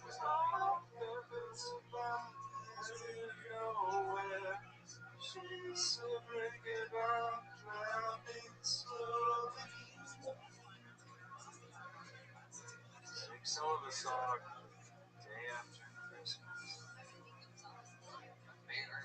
Yeah, that's a sad deal. Is it? Yeah, Really? yeah, that's a sad deal. So, are you going to get a? I mean, how was your test? Am I going to get a tattoo? Yes, last week. How was your test that you took last Wednesday? How did that go? I had strep throat. Oh, that's good. It's a good time to have strep throat, actually. Much better to have strep throat. Luckily, I don't have adenoids anymore. How's the spot on your belly? Can we get an update on that? Can we see what's going on there? Let's see. It's being blocked by a shadow right now. Can you? Where is it? It's gone. It's a Christmas miracle. It looks like his belly button's waxing. Was that a moon joke? Yeah, I just learned about it. Is that a fucking moon joke? Yeah, it is. What's wrong with my belly button? It's a giant as a moon. That's a giant as a moon. Yeah. That's funny. It does sort of look like. Can you lift up your shirt one more time, David? Can you get in there again? That does look like the part of the Death Star where where like ships fly into. You know, like Darth Vader flies his ship into that. Hey y'all, what are we doing? Why are we flying into this? It also looks like the garbage dumpster where that snake creature is. You know, Oh yeah, the compartment where yeah, it's crushing. Swamp I thing. believe that is the planet Tatooine. I love some Star Wars. Where Boba Fett falls through that little hole. That's it. Reggie, not really. Not really. The Sarlacc pit. Yeah, Sarlacc. that's it. You have the Sarlacc pit. That's Your our belly safe button should be. Is there anything that you know my movie? Huh? Is there anything in your belly button right now? What do you think's in there? It's probably some cotton. Cotton? What is that? A black reference? Whoa. Come on, bitch. Why don't we see? Maybe. Oh god, that's weird, William. Oh shit. Represent. Oh shit. What's up, y'all? You do that when you're out on the streets? Yeah, I do it at the swimming pools. What swimming pools? YMCA.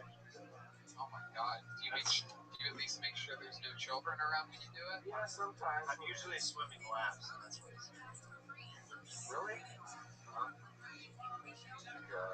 Okay, sometimes it's fun sometimes it's good when an episode just sort of like cruises down, you know, nice and slow, and we get to like, you know, really appreciate all the comedy that happened earlier on in the show, you know what I mean? Perfect. Ladies and gentlemen, one of the longest tenured regulars in the history of the show, the great William Montgomery, everybody. There he goes. There he goes. This was another episode of the show. We did it again. Fun stuff happening all around the world. Let's check out the drawing from Ryan J.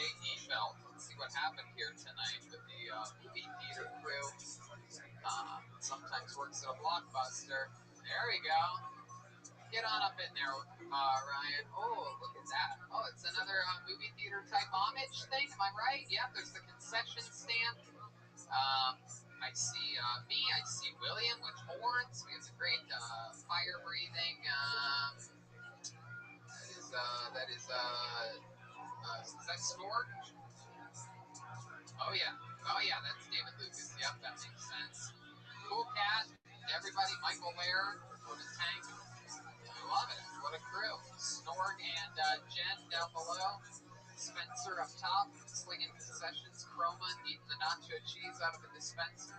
Go to rangeevelt.com to grab a crank. He also has a lot of auctions. I just saw a really cool auction of you, Joker. Yeah. He has going on right now. Where you can get Everything's at RyanJEvelt.com. Go eat a Vito's Pizza. Get your coffee from CavemanCoffeeCo.com. Get your underwear over at Sheath. Hire someone at ZipRecruiter. A bunch of fun things you can do to show support for the show. Your lozenges for nicotine over at Lucy.co. So good. So good. So good. I like the cinnamon. Red Band likes the wintergreen.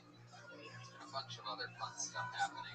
I have a roast master class on my Patreon, everything roasting that you might want to know. Actual tons of content, man. Interviewing Jesse Joyce this week, just interviewed Sarah Tiana, Benji Flalo, David Lucas, Donnell Rollins, Jeff Ross. Fun times. We just talk about making fun of people, so that's exciting. Red Band? Yeah, check out my virtual Red Band, and also Brian Holtzman, Dead Air, and of course Brothers in Person, which are we doing one last week? Okay, so check that out. Oh yeah, I have a whole new merch store as well, attached to my website, TonyHinchcliffe.com. Brand new shirts, drawn up by the McVader. Those are mostly Roastmaster Class B. There's also a cute little Hinchcliffe Red Band 2020 shirt there. I like it. Jeremiah Watkins has a new episode of Jeremiah Wonders. I'm sure of that. Tell me about it. Has Dr. Phil and Starbucks assistant manager Aubrey on an episode. I thought that was last week's episode. Shakes and Dr. Phil's last week. What else, Jeremiah? Anything else? At Jeremiah Watkins on Venmo. Thanks for the support, guys. If you're in the Tempe, Arizona area at the end of the month, I'll be doing some shows there the last week of the month on Thursday. There you go. Tempe, Arizona. Yeah, and if you're on YouTube right now, head over to youtube.com/Jeremiah Watkins and hit that subscribe button. There you go. Also hit subscribe for this show if you haven't yet. Jen is actually Jet Ski Jesse Johnson. Quadruple J's tonight. Your Jet Ski Johnson on all platforms. What else, Jet Ski? That's it. At Jessica Johnson. Thanks, Jess. Chroma Chris. Did I miss anything tonight, Chroma? No, I'm just checking out Baby Boys on Spotify. That's right. Baby Boys on Spotify. TheBabyBoys. And then, of course, the great Joel Jimenez was here. Believe it or not, that was Stuart the entire time. I know, it's shocking. But go ahead, Joel Burt. You have a new episode of Mostly Sorry, which is also your name on all social media platforms. Yeah, me and David Deary, we are American Treasures. That's right. I absolutely love it. Are we missing anything? That's pretty much it. Thanks a lot, guys. Good night, everybody. Oh, thank you to everybody out on the patio that came tonight to the Comedy Store. We are streaming the show out there. Thank Charlie from Vito's for the CD. We'll be back next Monday with another episode of Kill Tony live.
Live from the road famous Comedy Store main room for a brand new episode of Kill Tony, given it by Tony Hinchcliffe. Hello, everybody.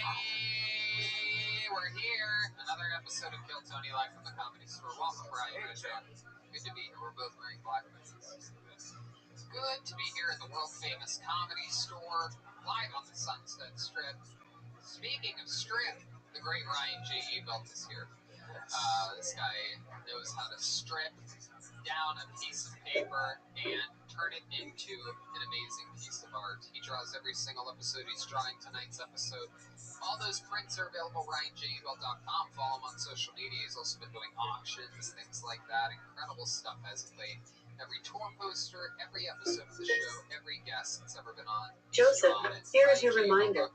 Cancel my subscription with Novel Crafter. Shirts, really cool stuff over there. RyanJebel.com. We're at the Comedy Store. Things are happening here. We're doing shows out the window, on the patio. Things are happening here. The momentum is once again rebuilding. The store. Excited for a big up-and-coming return here and other big things happening.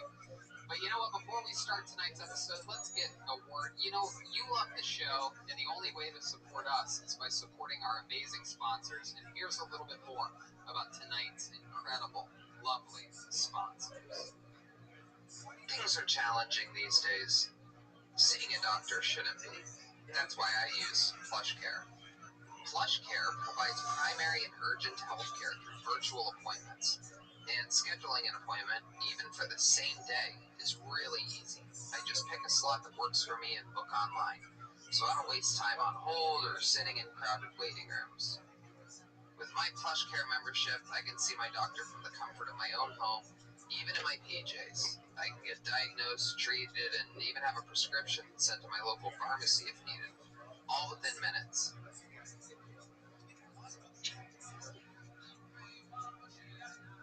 And if I have questions before or after my visit, I can send unlimited messages to my care team anytime.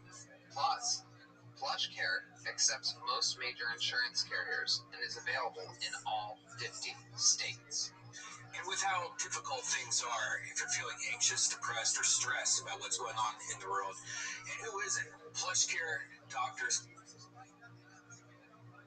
are here to help, and help by discussing treatment options and providing prescriptions as needed. You know, where I live, it's really hard to get a doctor. Sometimes you have to wait almost a month just for something basic.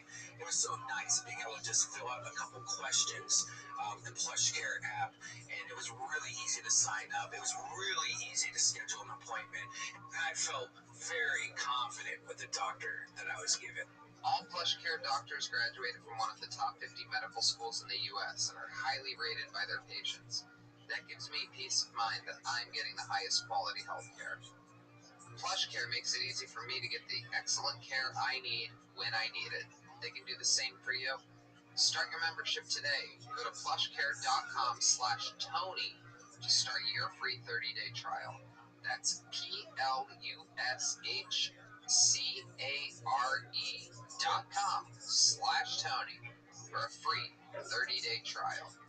You need to see a doctor? Do it online. Make it easy. PlushCare.com/Tony. Hiring can be difficult. And if you're an employer, you probably experience hiring challenges from time to time, but right now you face even more challenges. From rethinking your workplace safety to hiring employees for specialized roles. Matson Resources could relate. They needed to hire a seasoned senior Citrix administrator to provide IT support. Not an easy job to fill. So they turned to ZipRecruiter. ZipRecruiter's powerful matching technology finds people with the right skills and experience for your job. In fact, 4 out of 5 employers who post on ZipRecruiter get a quality candidate within the first day. That's how Matson Resources found Peter Alcantar Jr. Peter was laid off during COVID-19 and needed to find another IT job quickly to continue paying his mortgage and bills. He posted his resume on ZipRecruiter. ZipRecruiter identified him as a great match for the role at Madison Resources, and they interviewed and hired Peter in less than 3 weeks. ZipRecruiter helped Peter find the right job, and they helped Madison find the right person for a hard-to-fill role fast. And you can see how ZipRecruiter can help you hire. Try it now for free at ZipRecruiter.com/KillTony. That's ZipRecruiter.com/KillTony. ZipRecruiter, the smartest way to hire. And we're back live on Kill Tony. This is very, very exciting. I'm especially excited about tonight's show because we do have a guest.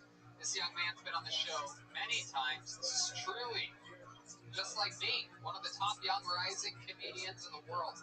Multiple specials, multiple albums. He's a freak of nature. Another comedian that I started with and I can't wait to hang out with here tonight on the show once again. It's the return of the great Jamar Neighbors, everybody.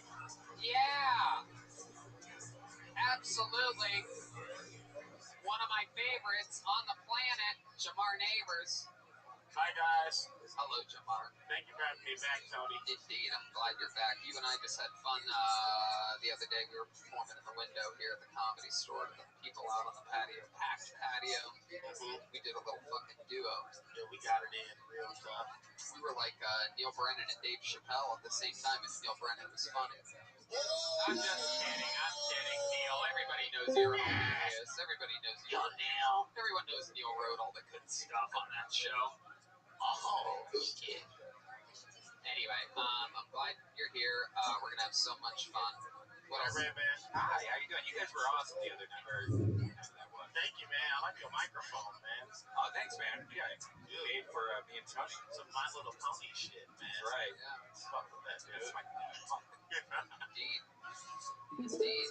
We're gonna have fun tonight, Jamar. I'm sure you remember. It's been a little while, but you remember there's a band on this show? Right. Every single episode, they commit to being different characters. We never know what they're going to be before the show. We never know what songs they're going to play. We don't ever know anything about them. Let's all find out what they are tonight, because they are the best damn band in the land. It's the Keltoni Band. Jeremiah Watkins, Joel Jimenez, Jesse Johnson, and Chroma Chris. We go. Oh, this is interesting. Whoa, we know these guys. Oh my goodness. They are Rastafarians. Oh my God. This guy just took a hit of a bull out here. This is incredible. We have the rope snake guy.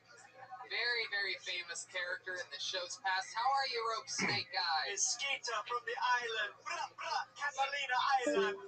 You're from Catalina Island? Yeah, man. That's normally we're very rich. Do you have rich parents? Yeah, man. What do they do? They own banks. Oh, wow. Okay. How'd you end up like this? They didn't give you a lot of attention as a kid? No, I appropriate other people's culture. Wow. Very interesting. What'd you have for breakfast today? French toast crunch. Beautiful, beautiful. And behind you, we have the former leader of the NAACP, Rachel Dolezal. That's right. How are you, Rachel? Nah, man, my name's Kelsey with an I. Wow, you don't even have a Rastafarian accent at all. No, man. You're just... I'm just high as fuck. I love it. You're high, huh? How much weed did you smoke today? I don't even know, man. I don't know numbers anymore. Very exciting. And then clearly next to you, there is a white man wearing a Rastafarian hat with a wig attached. No, I also have an accent, man. Oh, wow. What's your name? Name's Rocco. Why? Rocco from the streets, man. Okay, Rocco. And then here we have another beautiful girl. This is a beautiful, beautiful... What's your name, young lady? The name's Ethan, man. Oh, wow. Oh, Ethan. Yeah. Sorry. And I think it's actually CBD, but don't tell anybody. I'm trying to be cool, man. Wow, what does CBD stand for? Can't be done. Wow, very good, Ethan. Can't be done. I'm excited that the Rastafarians are here. We're going to have that drum beat. The old Rastafarian rim shot tonight. I'm sure we're going to hear that a lot. I'm excited. Let's just jump right into it. We have a bucket filled with comedians' names. Well, it's not going to be filled. Let's face it, there's a limited, very limited amount of entrants tonight. But before we go to the bucket, why don't we get things kick-started with an absolute icon here on Keltoni, a guy that everybody knows, a guy that everybody loves, and also some people hate. But I love him, and I refuse to let the naysayers say that he shouldn't be part of the show any longer. I will always fight for what I believe in, and I fight for this man. Ladies and gentlemen, it's known other than the Big Red Machine, the Tennessee Strangler, the King of the Koalas, the great William Montgomery. Jamara, they call me the Tennessee Stranglers. First and foremost, for all the fucking haters out there, get a load of the set. This is probably going to be one of my best sets. Not sure if y'all saw this, but there was an international mixtape competition held a couple days ago in Beirut. Jay, here is your reminder. The social Remind me in an distancing hour has to really start hurt the eating clown dinner. car industry. Eat dinner, big dog. I was watching American Pie 2 the other day, and apparently there's a deleted scene where they all get AIDS. When the credits roll, the first 24 names are Jewish. Director, producer, writer, hairdresser, dog handler, the dog.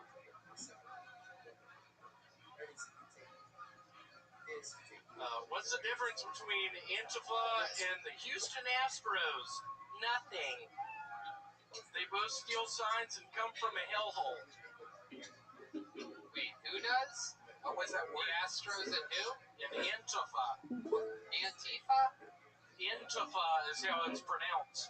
They both steal signs and come from a hellhole. Oh, yeah. Think about it and feel alright. Everybody now. William, what movie were you talking about? Herbie the Love Bug. Okay. And you saw the credits, and it had Jewish director, writer, producer, hairstylist, dog handler, and hairdresser. And dog? Hairdresser and dog. You mean dog? What do you mean, dog? Yeah, that's the name of the animal. Jamar, do you pronounce it that way? Which one of those jokes was like your favorite one? The best one? The what? The best one? What did I think was the best one? The Beirut one is my guess. I think you're going to go with the Beirut one. What was my favorite joke from that one? You can wait to tell it. Which one? Beirut. Was watching American Pie 2 the other day, and apparently there's a deleted scene where they all get AIDS. I was excited about that one. What did you think was going to happen when you said it? I thought they were all going to get sick. When somebody gets AIDS, they get sick. Actually. Really? I know Magic Johnson. Yeah. What do you mean Magic Johnson? Who's Magic Johnson? People throw that name around. Basketball. Who is that? No, No, seriously, who's Magic Johnson, right there? He used to be a basketball player. Now he's Now he's what? Now he's a face of AIDS? Actually, Mosquito was the face of AIDS. He's the second face of AIDS. Tell me about it. Mosquitoes, man. Those things have killed more people than anything else. Like what? Malaria. They carry malaria. What else do they carry? They carry your bags if you're a light traveler. They carry your bags if you're a light traveler? I don't get that one. You want to explain that one? No, shut up. You want to explain that one? Oh, you're very angry tonight. Yeah, I'm angry tonight. Why are you telling me to shut up? Good vibes only. Oh, Rabbi. What'd you say? Oh, Rabbi. Rhubarb. Oh, Rabbi. Oh, wow. Oh, they called it Tony, Beirut is actually my favorite baseball player. Beirut? What do you mean? Beirut. Beirut? Do you want to take that yet, you bitch? I'm not lying. I would fuck you up. If you look at the video again after these airs, there was a mosquito that landed on William while he was I know, I saw that. It landed on your beard. That's fucked up, man. What do you mean it landed on my beard? Oh, shit. Hold on. Tilt your head back. Forehead. Wait, go tilt your head to the right. Go to the right. Okay. You got the right. Wait, go back. That's it. Hold on. Stop moving. Y'all see that shit? William, move slower. It's right next to your eye, man. Stop. There it is. What is that? The mosquito soul. There's something like on the light or something. No, it's mosquito. What do you mean something on the light? Is something wrong with my face? Stay right there. Don't move. Now move a little bit towards Ryan. Listen to my direction. Move your head a little bit towards Ryan. No, don't look at Ryan. Move your head towards Ryan. No. Move your body. My eyes? Here, let's try this. My body. Move your body towards. Nope, not that What way. do you mean? Like, go that way. Nope. Watch me. Don't turn. Just there. Wait, it's right there. Don't move. Don't move. Yeah. Do you see it? What the fuck is that? Y'all see that? Damon, do you see that? Nope. William, what did I tell you? Don't move. Stay right there. Put your chin down. Jamar, get my back on this. William, Jamar, get my back on this. What are they talking about? it's on That mosquito soul. It's on your Mosquito soul. David, is that in the It's like light? a silhouette of a mosquito. Yo, fix your lights, you bitch. No, you're not allowed to call staff members that name. Sorry. Okay, well, he tripped me last night. He didn't trip you. Yeah, he tripped me Is last there a night. bug on the lights, or is that on his head? Yeah, what's going on with the lights up there? Oh, that's hilarious. Whose sweet little voice was that? It's flying in the beams. What bitch just said that? William, you can't just call random. I'm on edge, Tony. I'm sick, man. You know I'm sick right now. I got 104. I got 104.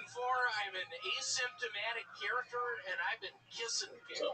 Yeah, who have you kissed lately? David Deary, he's a known faggot. Oh my God, William. Look at him. Look at his fingers by his penis. That guy knows what's up. I'm going to be kissing him tonight. No, don't walk that way. All right. Well, William, what's been going on in your personal life? How's your relationship with the girl that hits you? Last night she called me her brother, and I started calling her my older sister. Yeah, what's that noise? Was that supposed to help, Red Man? Cool, that was fun. Jamar, would you agree that's funny? He did that fucking noise. Jamar, what do you think about William? Like, just as a whole? Yeah, as a whole. You want to look at my thing? No, like sometimes it's annoying, but sometimes. Yep. No, I agree. Wow. I think exactly right. I think 100% of people would agree with that. Is that it, Jamar? But that came from. Is that really what you're going to say? It is so bizarre. I told you that shit every time I see you. I said, I know, and I hear it. yeah, that's what I'm hearing. And we're in quarantine. What do you do like when you're normal? I am skating around the Eastgate shopping mall in Memphis. I love that. I love that peanut butter colored T-shirt you're wearing. It's so in It's style. more of a burnt orange. A lot of people wearing pumpkin pie this time of the year. Pumpkin pie. What did you call it? A peanut butter color? It's more of a like. Did you really call it that? Yeah, I did. Piece of shit. Would you agree with that, Jamar? What would you call this one? Rusted orange? Pumpkin pie. Orange juice left out for a week. Pumpkin Old Spice. Flint, Michigan water. Flint, Michigan water. Why are y'all all teaming up against me tonight? It looks like You're you're a just bitch. lost on the floor is lava. Why are y'all teaming up against me? It looks like a beautiful shirt, Mom. What's going on here? Why is this happening? Look how weak his knees look. Have you suffered serious knee injury? Your knees look like little bitches. Look at them. Yeah. You're getting roasted by the Lance Armstrong. What do yours look like? One's broken. It still looks better than those. Well, your Oriental girlfriend, when she was sucking your dick, it's all Oriental. right. Her knees look good. We're not going to go down this road again. Keep going. Your girlfriend looks Oriental because she's crying all the time. Oh, yeah, dang. Why did that kid have to play? What happened there? Lit William up. Damn, Red. You just got lit. Why'd you do that to me, Red Bam? Damn, why'd you do that to me? Oh my Jamar, I've been thinking about holding the microphone this way. Do you like it? All right, there goes William Montgomery, everybody. There he goes. Another solid week with William. One love. Let's get together and feel alright. Alright, the show has begun. William has begun it. It has been begun. And he is begone. William. I love you, William. Sometimes. Pulled a name out of the bucket. Yeah, exactly. It's a love hate. He actually called me the other night and kept me on the phone for about 30 minutes. If you're wondering how many people call me just out of the blue, I believe it was about 11:30 at night. Why would you answer that? I don't know. Sometimes I get a call from someone like that, and I'm like, okay, well, maybe they're about to kill themselves. If so, I'm going to save them if the off chance they're going to kill themselves. Chow. Just as flavor. No, I don't think so. But I also think that maybe he needed to get bailed out of prison. Like, there's a lot of things. He's got a wild. He's a real rock star. Like what you see with William is what you get. Yeah. He's an accidental overdose candidate for sure. 30 minutes, highs and lows in the conversation. He's making me laugh a lot. I'm infuriated at some points, explaining to him some rules of the comedy store that he's been breaking lately. Other times he's cracking me up. I mean, extreme highs and lows in this phone call. I can't stand being on the phone, especially at 11:30 at night. It ended up not being a suicide call at all or a jail bailout. He was asking me when things open up again, if he can open for me on the road was the bread and butter of this conversation. And did you go, oh, hell no? That's exactly what I said. Like, oh, hell no! Can you call me one time at 11:30 at night, William? Oh, boy, he's asking for the number. I'll give it to you after the show. We'll see. If you, yeah. But, you want to do my apartment show? All right. There you go. Got it. You booked. There you go. See? That's me getting you a gig. That's going to hold you over for the years until you open up for me. You're welcome. I pulled her name out of the bucket. This should be exciting. I believe this young man's been on the show before. Make some noise for Brandon Bieterstadt, everybody. Here we go. Brandon Bieterstadt. What's up, everybody? So I was at the grocery store earlier today, and I was buying condoms, and I noticed that there were some sheepskin condoms. I started thinking, the guy who invented sheepskin condoms might have been a pervert. Like, what was that business meeting like? Oh, latex is not going well. People are complaining. It doesn't feel good. Does anyone have any ideas? Well, sheepskin feels pretty fucking good. Hey, Bill, I gotta ask, how the you know that? So I've been pretty into this Black Lives Matter thing. I'm learning a lot. I think mainly I've learned that white people suck. Here's just a couple reasons that I think white people suck. White people suck because they put more effort into contacting aliens than learning Spanish. You know how many white kids speak Klingon? That's a made-up language to speak to only other white chicks. White people suck because they get more mad when you misgender their dog than a trans person. He's a good boy. Apologize to Cooper.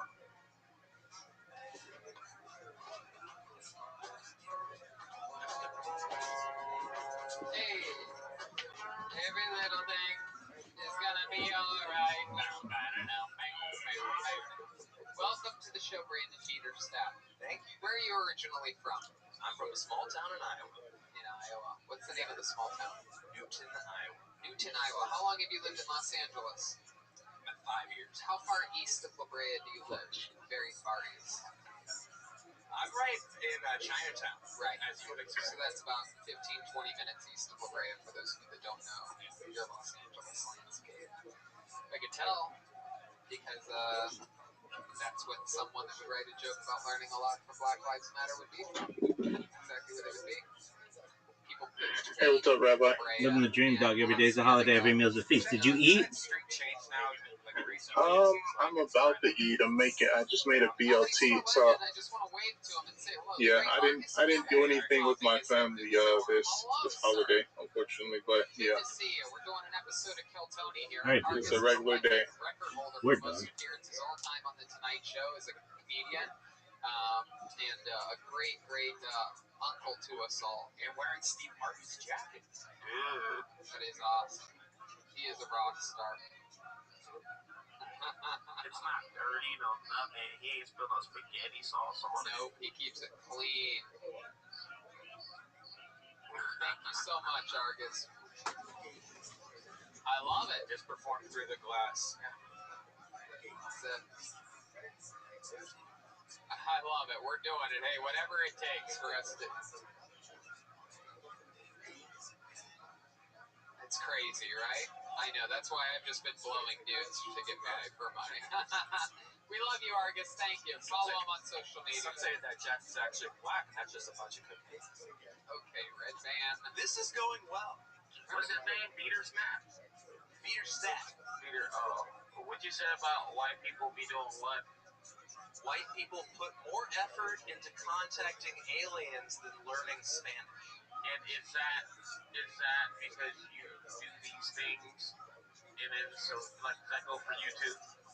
Oh, that's a great point. I am a white person. Do you put more effort No, contacting aliens actually, and I don't believe in aliens. So I am an observant of my fellow whites. Oh, so you're just criticizing what very few white people do and making... Oh, bullshit! There are plenty of whites that are obsessed with aliens. I thought you was being real.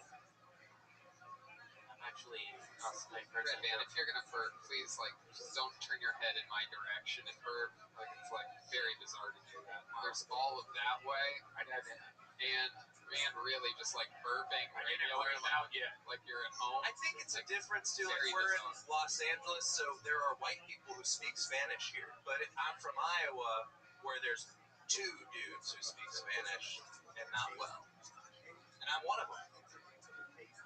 You should always wear a silver jacket. That's exactly what I was going to say. It's so funny you mentioned that. Those were going to be the next words out of my mouth. I pictured a silver jacket, and you just fucking slaughter. Have you thought about this at all? No, but I will never perform again without one. What's your sex life like? I haven't been laid in almost a year, but this weekend I'm gonna get laid a bunch. How do you know that? I'm going to like a quarantine fuck shack thing. Where's this at? It's honey. I thought you said Black Lives Matter 2 seconds ago. What happened? Only white people allowed? You don't want him to put all that pussy before you have it? I have more to learn. Tell us about this fuck shack, Brandon. Oh, it's on Airbnb. If you guys want the link to it later, it's I believe $130 a night. It's one of the better fuck shacks in Victorville, which is close to Big Bear, but not in Big Bear. Hold on. This is weird. This is real shit. I've actually heard this from somebody that...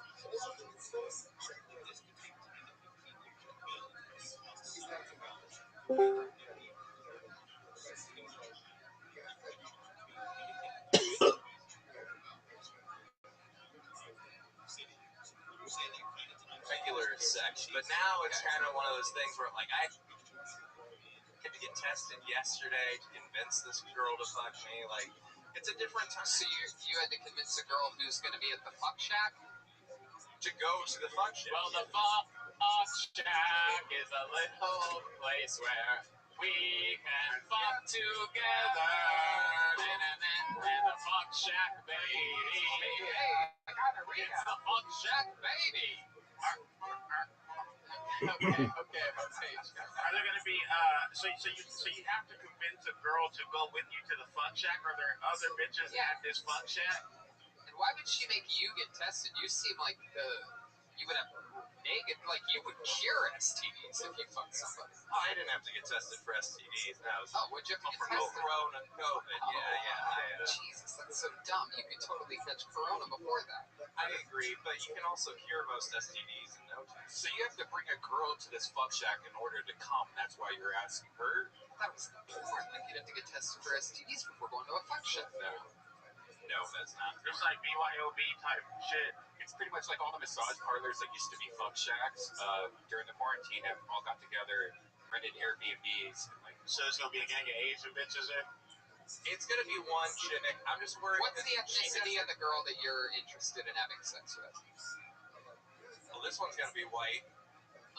Have you ever been with any other type of woman? I've been with one black chick. Yeah. Yeah, really? And a Hispanic chick. Did she rape you, or like, how did that happen? Did you romance a black woman? I cannot picture this for the life of me. She, out of any girl I've ever been with, is the one who like freaked out the most to find out they have a belly button ring. Like black chicks aren't met with that. Wait a second. You have a belly button ring? No, I got it pierced when I was like 7. Do you have a tribal tattoo around the No, that'd be gay. The sun.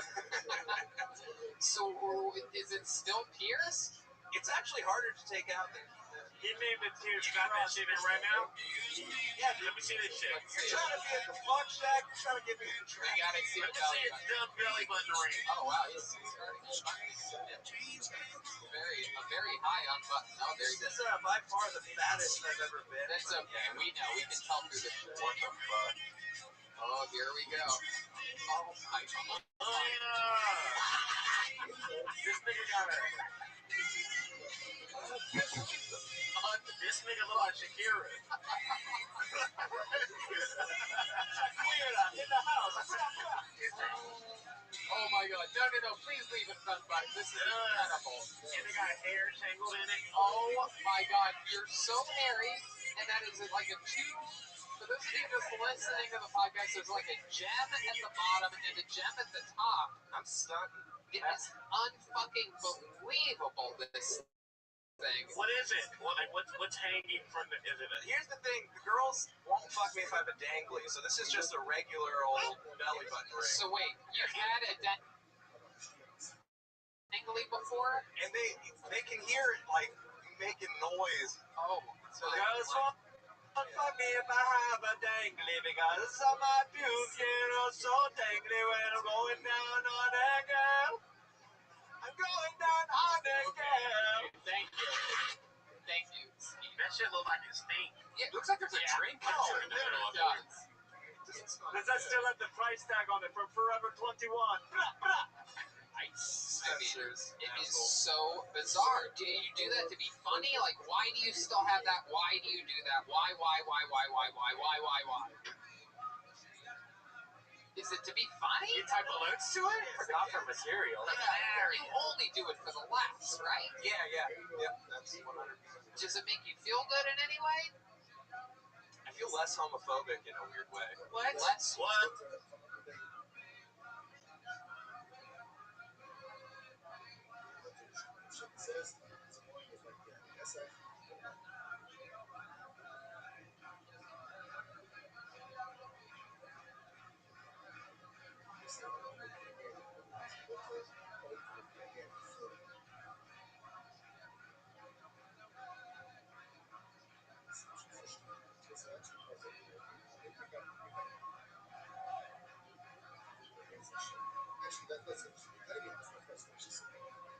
Let me wear that shit. How homophobic were you before? Clearly not like that homophobic. You're from a small town in Iowa. You No, should but be. that's the best part. It's like, yeah, in small town Iowa, this is like fucking. Does your father know? Are you close with your father? He Yeah, my lives in a dad. small town in Iowa, My right? dad knows. He texted me. He's a high school football coach? My dad has given me a conversation multiple times where it's okay to be gay, even though I'm not. And he's just like, if you want to come out, man, I wouldn't even care. Right, no. I would imagine so. What does he do? My dad is a salesman. What, is he really? Yeah, he's always been a salesman. He switched jobs, but What was that? selling shit. What was... They got a I'd have a nicer one, probably. How many different belly button attachments do you have? 7 or 8. 7 or 8. Oh my god, you're like a video game character. Is that your pretty one? No. Like I said, the girls don't like the privy ones. But my favorite one. What is that then? I see it.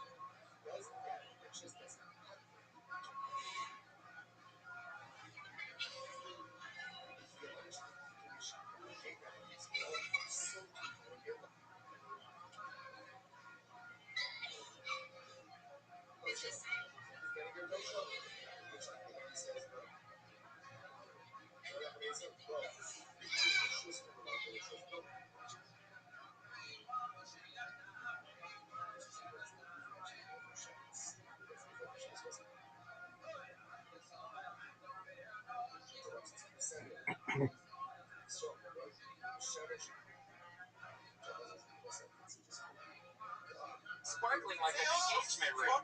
Sparkle, they don't sell, nah.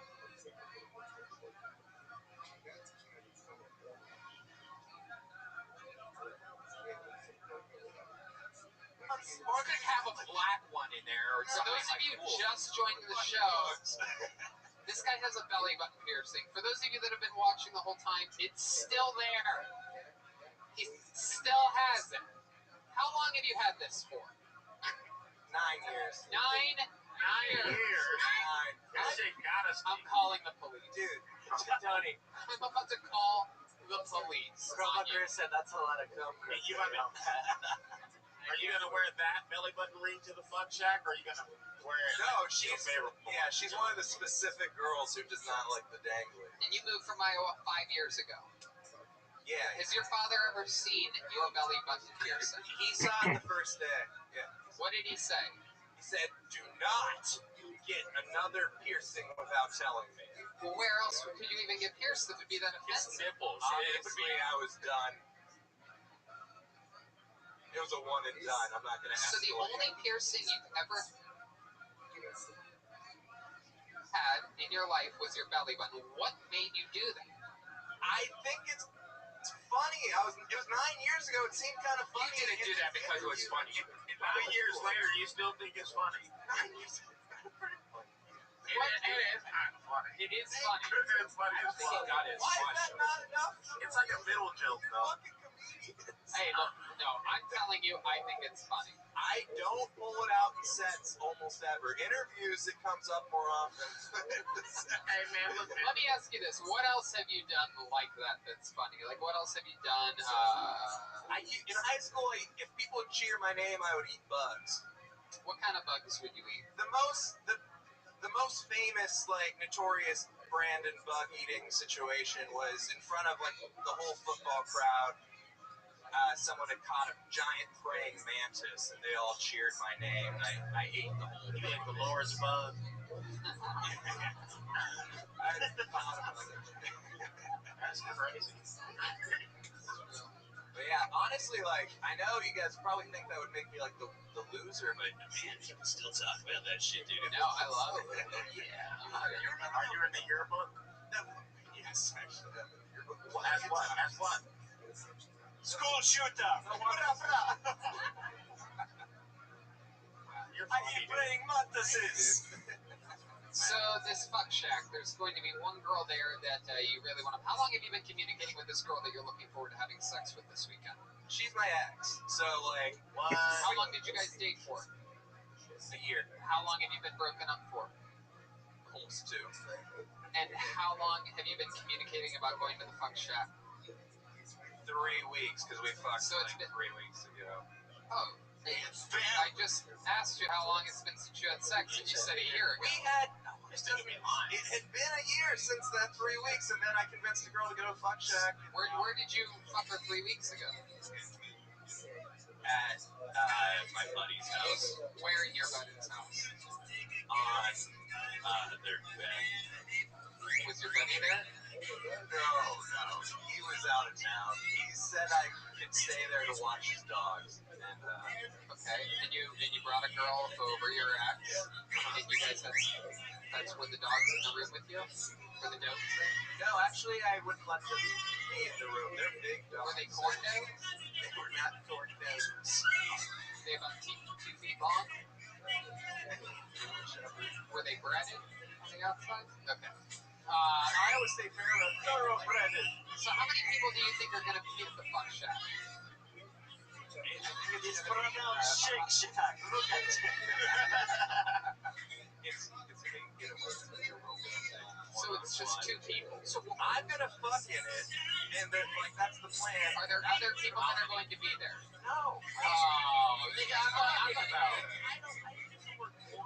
No, you said fuck shack. That's a known thing that people have like fuck parties and use Airbnb. I'm actually. It's a fuck shack, baby. Yeah, I thought that was more of an innocent song. Wait, please, yeah. Get your belly button pierced at the fuck shack. All right. I can put it away now, right? No, leave it out forever for the rest of the night. Even in your Uber ride home, you have to have your shirt on like that. So I can't believe you said fuck checking and just say we're renting an Airbnb. I'm planning a fuck her. Yeah, nigga, you're not cool. No, I have a belly button. My life isn't at all.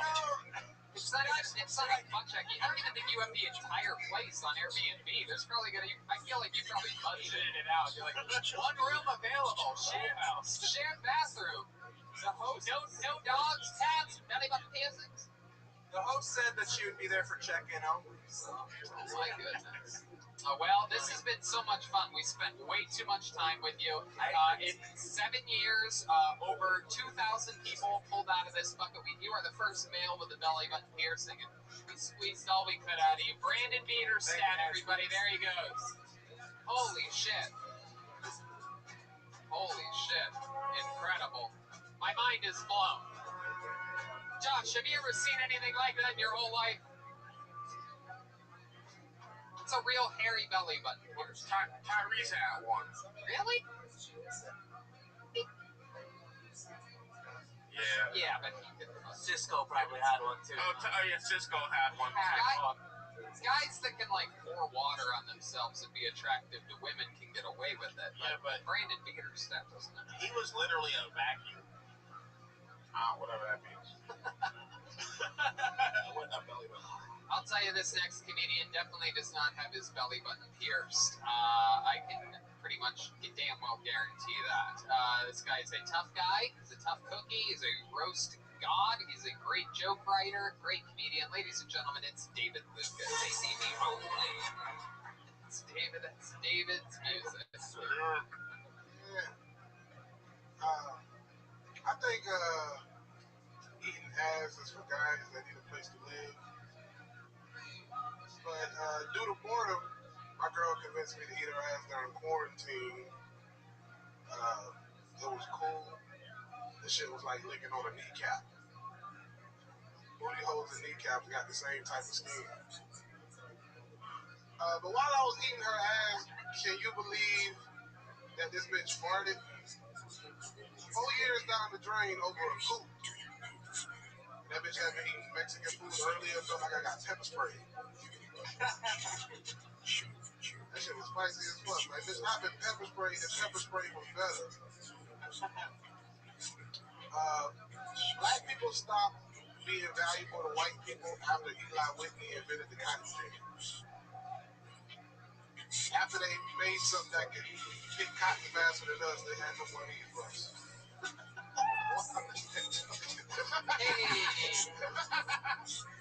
Red that shaking his head. Yeah. There you go. Eating ass during the quarantine. You didn't like that, Red? I mean, a white person can eat. Did you really eat this girl's ass? Like, you know, like eating it? No, they gotta eat it. It was an ass and a fart in this 60 seconds. So we're going to let our correspondent Red Band take over again. Oh, 2 fart noises. Whoa. 2 farts. Blah. The cardinals. You don't like eating ass? Nah, bro, that shit. You like eating pussy? Only time I've ate ass is by accident because the ass is only an inch away from the bottom of the pussy. I mean, that's not how it works. That's the only time when I've been drunk and I'm eating pussy wildly and my tongue. David accidentally eats anything that's an inch away from anything. Her pussy's not like a little hole. It's like this thing you have to kind of open up and get in there. How do you? Whatever. Some bitches got outer, like some bitches' pussies are inverted. Some of them are hangers, some of them are bangers. That's what I always say. I'm scared of big clits. Yeah, why are you scared of them? Because I don't be knowing that it used to be a nigga. You know what I'm saying? Wait, say that again? Because I be having like strange feelings in my head, like, did this bitch get a dick cut off and get her shit tucked? Whoa, you're that afraid of being with someone that used to have a dick? Big Clit's one of my favorite rappers. I mean, if I fuck a trans, what do you call transgender? I mean, trans, what do you call it? Just trans. Let's just leave it at trans. You had it at trans. No need to add anything more. If I fuck a trans, I want it to be known up front, not be discovered. Exactly, Joy. So what would happen? What do you think would happen if you were with a woman and let's say let's say she's like, fuck me, and you walk in and she says that she's already bent over and you fuck her and then like you're like, alright, I want to see you, and you flip her over and there's just a giant cock and balls there. So what would happen? Yeah, I get charged with a hate crime. For real? What do you think you would do? Your first move's just a punch? Nah, I'd probably fucking slam that bitch head in the sink. Seriously? Like, if you came and then you found If out. I came, I would be very mad.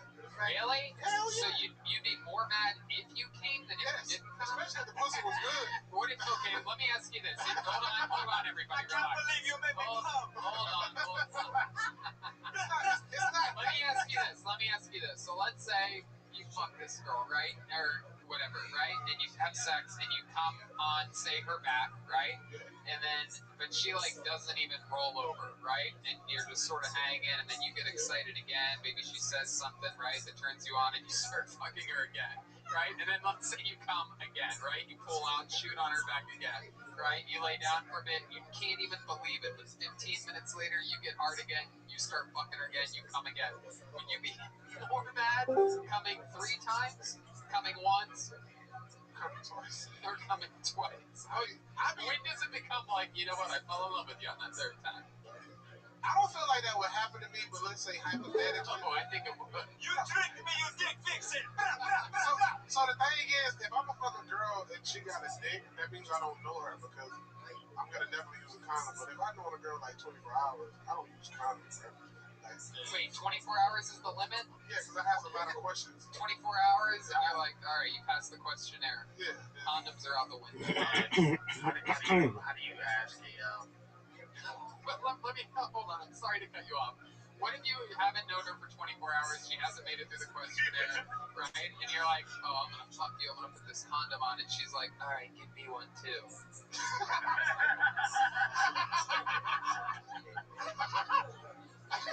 Would you stop there, or would you just pretend like you didn't hear that? I'm gonna stop and DDT that bitch. DDT? Oh my god, that's a yeah, it's, what's crazy about that move is that they end up Doggy dick dug that bitch. yeah, you're dumping that dick. What are you doing? Brandon, What's DTD? DDT? Yeah. DTD is what you do. Look, perhaps have you thought about this? Have you thought about no, I don't even know what it is still. He's just saying gibberish now. I'm going, boom. A DDT is a wrestling move. Yeah, it's a fucking Ryan, you ask more questions about world famous things than anybody. If 6-year-olds were here, they would tell me. Question for the adults. Literally everyone Red here. Red can tell you how long it take to boil udon noodles. 3 minutes. Question. Okay, so have you ever thought about perhaps, coming up with your own ways of saving your pride in this situation? Perhaps you have sex with a woman who turns out to be a man. She tells you that she's a man, right? After you have sex with her, and you be like, well, there's something I didn't tell you. I'm blind and deaf, so I didn't hear or see any of that, and I came. I will say this. About 3 years ago, or 3 or 4 years ago, when I first got on All Def Digital, a tranny did hit me up, but the bit was so bad, I didn't know she was a tranny. And she worked for the airline, so we almost literally like hooked up. But it was like 2 weeks before she was about to get my ticket, and she's like, I gotta tell you something. I was born a man. Damn. What airline? Transcontinental? I think the bit working on Alaska. Oriental Air? What would you guys do if you fucked the girl, and then afterwards you came and everything? She said like, hey, I used to be a guy. What would you guys do? Like, I'd probably be like, oh, you got me once. Get out. Call in the next day. Red Man's got to order Uber Eats. Hey, you want some noodles or rice? You gonna still talk to me? You're gonna order Uber Eats, Postmates, DoorDash, All right. Boom. So you're asking if a girl was like, If you fucked her, and then you came, and then she said afterwards, what would you guys do? I'd be like, I would cry, and then I would call myself a fag. it'd be like, I feel like the rest of my year, or like, I'd probably become become celibate on some real shit. I'll cry. I'll tell my family that. Yeah, you would totally stop having sex. Yeah, you wouldn't fuck something 3 days later. You're right. Once those balls reach maximum level, you'd be hitting her up again. Be like, hey, can we do that again? But this time, don't tell me about the part where you used to be the guy. Bro, that shit was something like if you Literally, bygones be bygones. if you fucking transgender. Oh my god, no. Oh. This is like the movie sequel to Arachnophobia, Transphobia. I'd be like, that was great. You want to go to the fuck shack tomorrow? If you fucking trans and the pussy be good, I'm gonna have that shit would like turn me into an alcoholic. I'm gonna have so many questions. Like, have I been doing this shit wrong my whole life? And you gotta worry about getting the bitch pregnant? Like, nigga, that is almost a W. Nope. I don't feel like it is, dog. I don't feel like it is at all. Can trans pussy get STDs? That mean that a nigga just fucked the shit out of you. How you feel about that? Well, no, I don't think anybody's getting fucked. I'm pretty sure you know that they used to be a man if they fuck you. Well, If they throw a dick in your ass. Why is your pussy in my butthole right now? and why are you wearing my Jordans? Bitch, those are my shoes. Hell yeah, bro. That's why I be scared of women with big hands and big feet. For real? Yeah. Don't ask me sex. Ask me shoe size. Good. Let me see them knuckles, bitch. Damn, is that how it works? Yeah, I got a whole wrestler, bitch. Over the top became over the bottom. I always used to look at Adam's apples. I thought that was a thing. But No, Red old apple, school, bro. But Red started looking at candy apples. And you bought them. Is that a... Oh my god. Real stuff. Wait a minute, you bought them. It ain't... Big chickens. Oh my god. Well, this has been a lot of fun. Hell yeah. You just had a nigga with a belly button ring. Yeah. God damn, he looked like somebody I picked on in high school, bro. Really? If a nigga hit a bug, I'm just like, hey, bro, come holler at me, bro. I'm not gonna beat his ass. Why would you beat his ass? That's hilarious. He's not even a trans person. Because that's what kids need nowadays. They need to get bullied a little bit. They'll be a little tougher. No, you need to film him eat that bug, put it on YouTube, and make some money, man. All right. David, Get the money, David. Fun, very fun interview. I love this. Thank you so much. The great David Lucas, everybody. David Lucas, funny on social media. Make sure you're following him. Great videos, great jokes. Stir it up. We want to tell you about our newest sponsor, SK Kratom. Now, if you're over the age of 18 and not familiar with Kratom, listen up. Kratom is natural. It is the leaf of a tropical evergreen tree mainly found on the island of Borneo. For hundreds of years, it was used by the people of Indonesia. Workers in the rice fields would chew the leaves to help with energy and stamina throughout the day, similarly to how Americans drink coffee or energy drinks. Most Kratom consumers use Kratom as an alternative to dangerous and addictive pharmaceuticals. Kratom has been scientifically proven to be safe. SK Kratom is the best in the business. They have been a top Kratom supplier for over 6 years and traveled to even Indonesia numerous times to see how and where their suppliers operate. So they were able to weed out bad product and suppliers, which is really important. SK put the effort in, so you are getting the best possible product. SK operates as a legitimate herbal supplement business with rigorous standards to ensure the consumer has the highest quality, safest product, including testing by third-party FDA consultants to prove the quality of SK Kratom. So if you're into Kratom, get it from SK Kratom. Go to soapcorner.com and use the promo code KILLTONY30 for 30% off your first order of $35 or more. That's soapcorner with a K.com and code KILLTONY30 for 30% off. Soapcorner.com. These statements have not been evaluated by the Food and Drug Administration. This product is not intended to diagnose, treat, cure, or prevent any disease. This product is not for use by sale to persons under the age of 18. This product should be used only as directed on the label. It should not be used if you are pregnant or nursing. Consult with a physician before you have a serious medical condition and use prescription medications. The doctor's advice should be sought before using this and any other supplemental dietary product. Alright, back to the fun.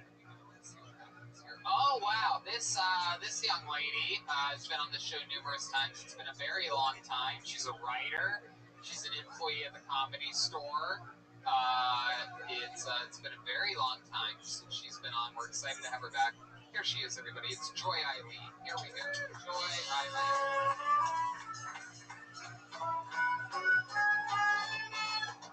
It's Joy Eileen, everybody.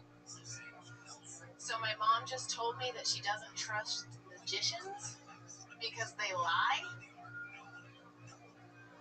She also told me she doesn't like bisexual people because they can't make up their mind. This is from a lady who cannot decide if she wants tacos or hot dogs for dinner. I signed up for a Zoom workout class, but I told the lady that my camera was broken. So then I just watch her work out and eat chips.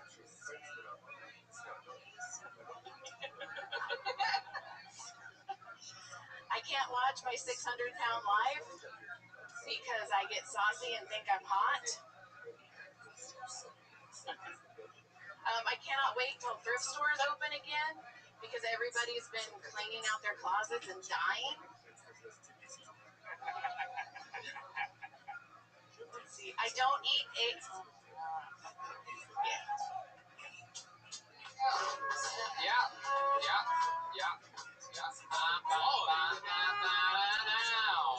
Very fun. There you go. Absolutely. That's where that went at. Yep. Okay. There you go. There you go. Very good. Thank you, Skeeter. Okay, Joy Eileen is back on the show. Fun stuff there.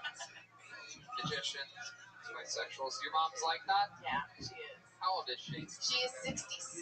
Where does she live? Madeira, Fresno? Fresno. Yeah. Oh, okay. Yeah. Okay.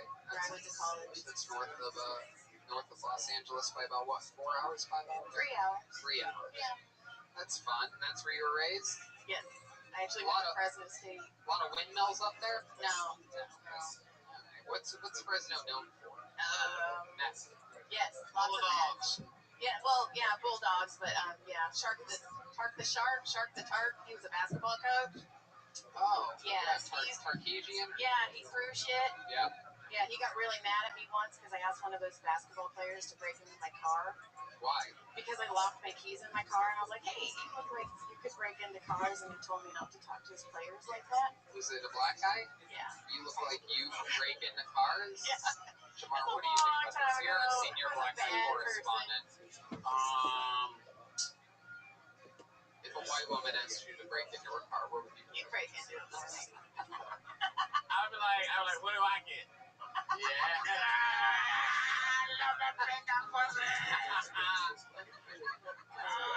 big pussy. I too, much like you talked about, I too love watching my 600-pound life. I mean, that is my thing. The 1,000-pound Sisters. Have you seen this show? No. Unfucking believable. Unbelievable. When the quarantine started, I got down on this. 1,000-pound Sisters. Just unbelievably grotesque human beings. Jeremiah, I see you nodding along. They call each other Pat, and then the other one looks at him and goes, bitch, you not the prize. Right, exactly. I mean, these two women are just humongous white women. Jamar, your thoughts about this? You're a senior black horse. These are 2,000-pound white hoes. Yeah. And they just in the crib all day naked. Well, not naked. Oh. But very easy access. Oh. I mean, clothes-wise. What they do for a living? No. But they get money somehow? Yeah, from the government, yeah. One of them can't get out of bed until she's had, I believe, 3 cans of soda. She's so addicted to soda that she has to literally drink it to get out of bed. What's the soda? They're I white? think it's just regular Pepsi or Coca-Cola. Are they thick or fat? They are both. Oh. They are. I fuck the thick part. Yes. Yes, Jamar. She's a 1,000-pound thick woman. And her big booty, 2 giant boobs to go on the air. Perfect frame. How tall is she? 9 feet tall. Oh, yeah. Yeah. They don't necessarily get much working out in. The only working out that they do on 1,000-pound Sisters or my 600-pound life is e-bikes. What is that? It's an electric bicycle. I'm just kidding. Oh, that's funny. It's a running That joke's super elastic. For what? Super hilarious the first time and the last 5, 6, 7, 8 weeks. Yeah, no, it's great. It's gonna be funny for eternity. The E in E-Bike stands for eternally funny. E-bike is fun. It is.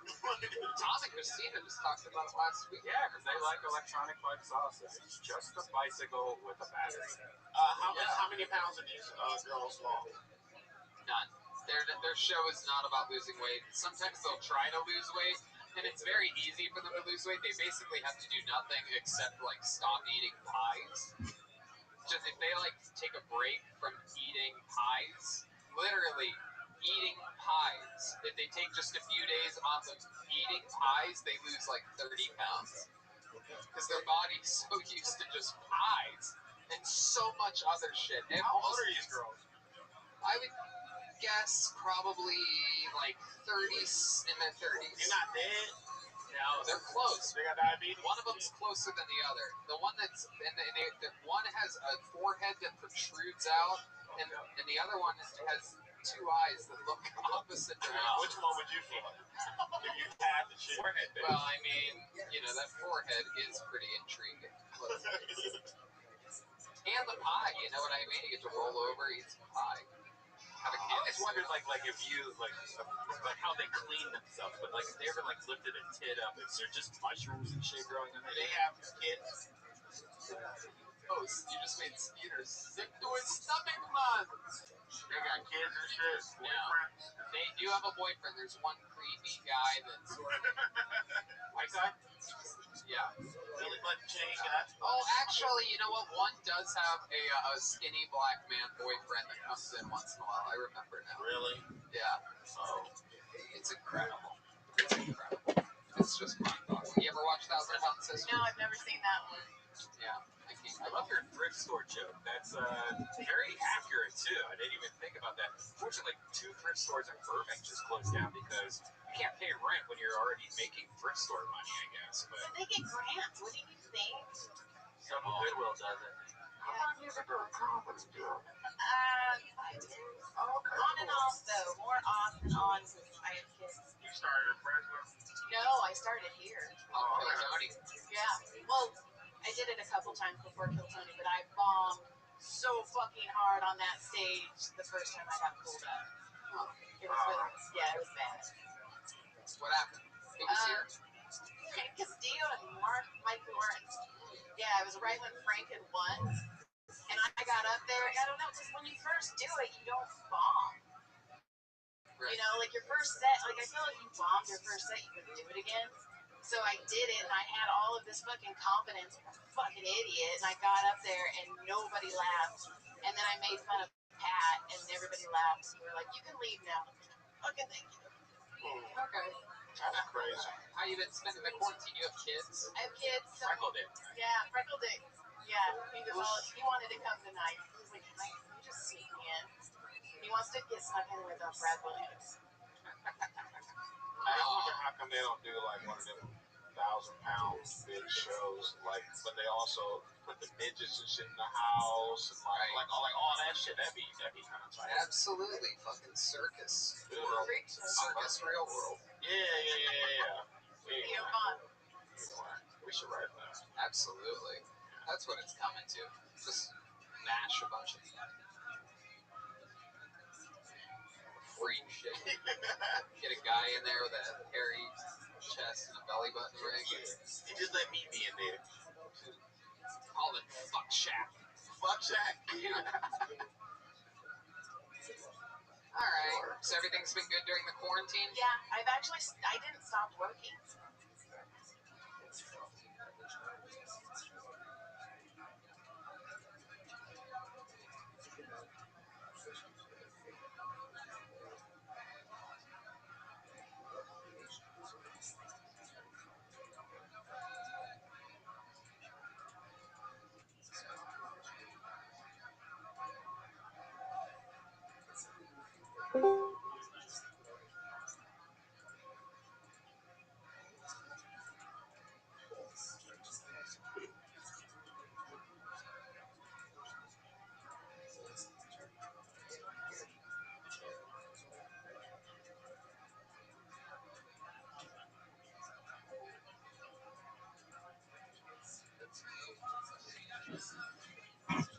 Miss Aquarius. The chiropractor didn't close, so I actually haven't stopped working yet. Oh, so you're still giving massages? Yeah. Oh, God. I mean, I had to stop the massage podcast. Right. So John and I started one. And apparently John's funnier than me, so fuck that. There you go. Everybody who listens to it, they're like, man, John's funny. That's great. Yeah. It's awesome. Fun. So, I love it. Well, there you go. Well, thank you so much for coming on this evening. Fun times. Joy Eileen, everybody. There she goes.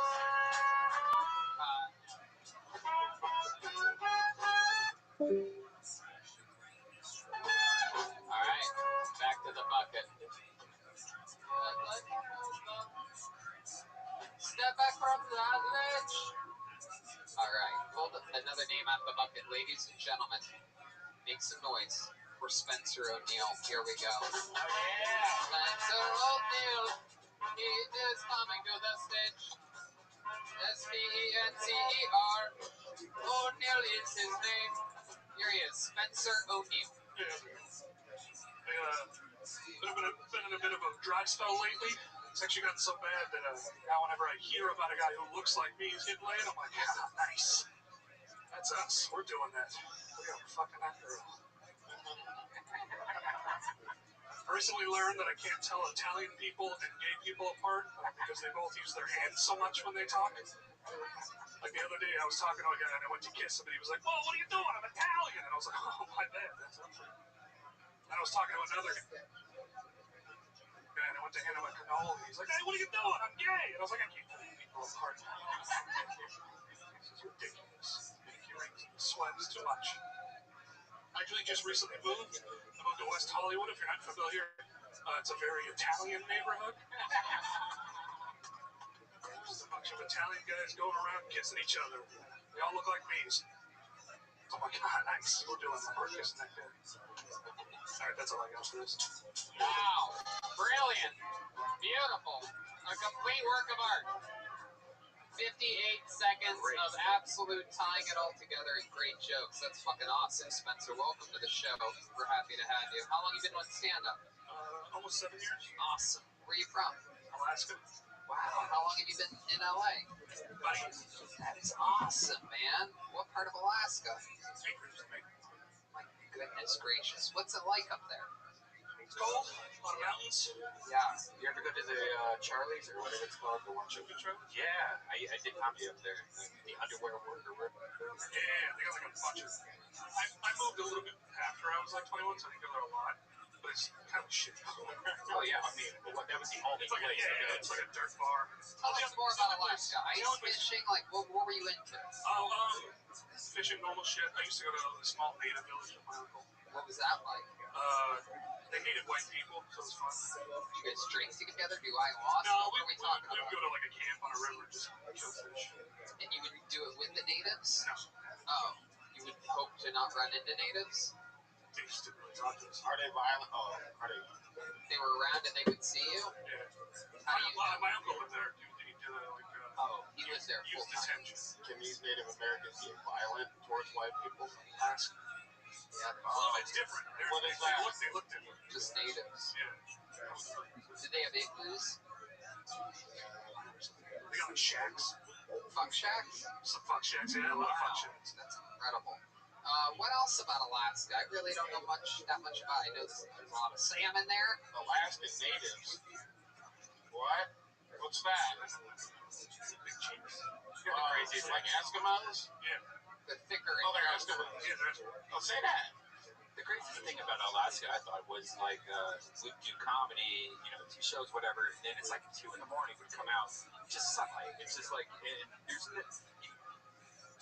don't want to go back to your hotel. You don't want to do anything except like, hey, this is still daylight. It's really fucked up. You're like, it's daylight outside. I should be sleeping right now. Right. I was born there, so I never really realized it until I moved here. Like I moved out of Alaska. But I realized like people can't drink outside of Alaska because they all get the shit face at like 11:30. Yeah, they all have drinking problems. What's the name brand of those coats that those old Markets? Yeah. Oh, that's fucking. I don't know. Yeah, Starter jacket. Starter jacket. Some bubble jacket. I think they're made out of like steel and shit. Oh, for real? Oh, they skin them themselves. Did you ever club a seal? No, we're not allowed to. Only Only they are? Only natives can kill seals. Have you ever seen a native kill a seal? No, not in like person, on video. Also, Oh, there we go. We have some actual audio coming in from Alaska right now. Oh, geez. I've never seen an Eskimo. Are they huge people? no. Oh. Did you ever see a bear up there? You've seen bears? Oh yeah, tons of bears. What was that like? Would they ever attack you? I was camping one time and a bear came through the camp. How about a jungle bird? Have you ever seen a jungle bird? What's a jungle bird? I just realized we haven't heard the bear for so long. Yeah, that's incredible. Have you ever seen a frog up there? You think so? Does that noise ring a bell? Sounds right. Okay. How about a body bag? You just asking me questions. Oh, what's velvet? What's that? What's that one? Have you ever seen a velvet? This is beautiful. What is that, velvet? There's things on the soundboard we've never This is heard what happens before. when you follow a guy with a belly button ring and you run out of shit to talk about. No, you're amazing, Spencer. No, this is super interesting. So tell us more about your life. What do you do for work? How you made money in the past? I was just doing comedy and quarantine hit, so just got unemployment. So how long ago? A year, but like when exactly did you move here? I moved here almost a year ago, July. Right. Were things were going good? Yeah, I was doing all right. I was doing better before I moved here. Because I kind of started over here. Right. And this COVID hits, and I mean, it just must be a crushing blow, huh? I mean, money-wise, I make more money. Yeah, I mean, before I moved here, I was doing well. I was doing like beers and shit. And then I moved here and you had to start over. Right. You know, really doing much. So I wasn't making much. So you're making more on unemployment? I was. It's over. Oh, it's over? It ended July 31st for you. When they changed it, they made it like what, like a percentage now. Instead of 600, it's 200 now extra. Oh, I'm not getting that. I'm talking to somebody.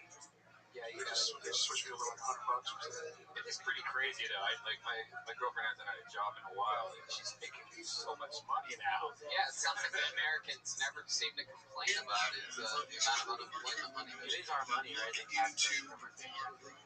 Right, and it's also super rich people's money. They make a lot more taxes than people that barely make a lot of money. I can't get on the unemployment thing. Why? I don't know. They denied my claim. Because she used to work for Viacom, which is a decrepit company that That's barely pays its employees and scams kids that they get to write and perform for them, and then they eventually they spend more money on lawyers to not have to pay people than actually paying the people that And Snapchat series. Remember they were doing that? Oh, yeah. Terrible. Yeah, it was quite a one. We tried to get one. The niggas was like, you wasn't good enough.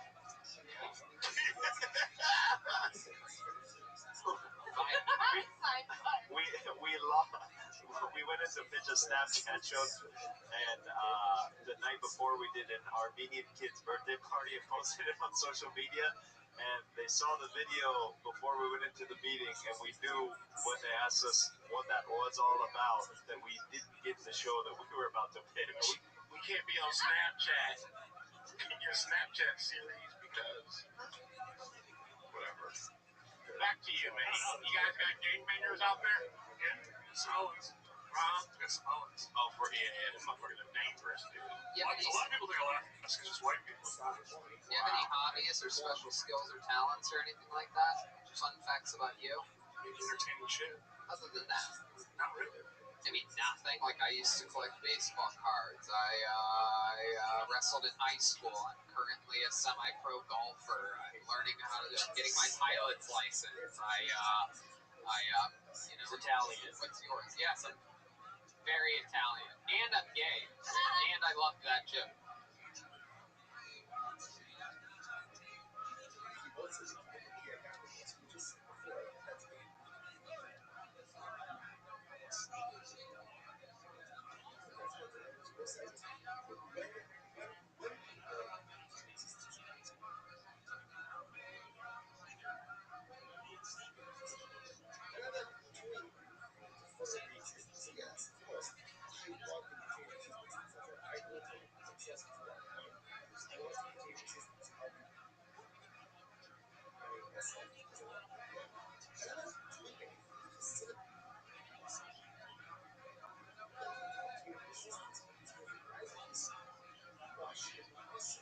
Because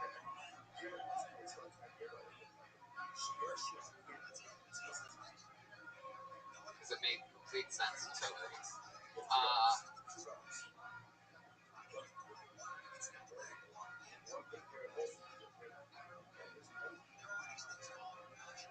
But like anything, any hobbies other than comedy or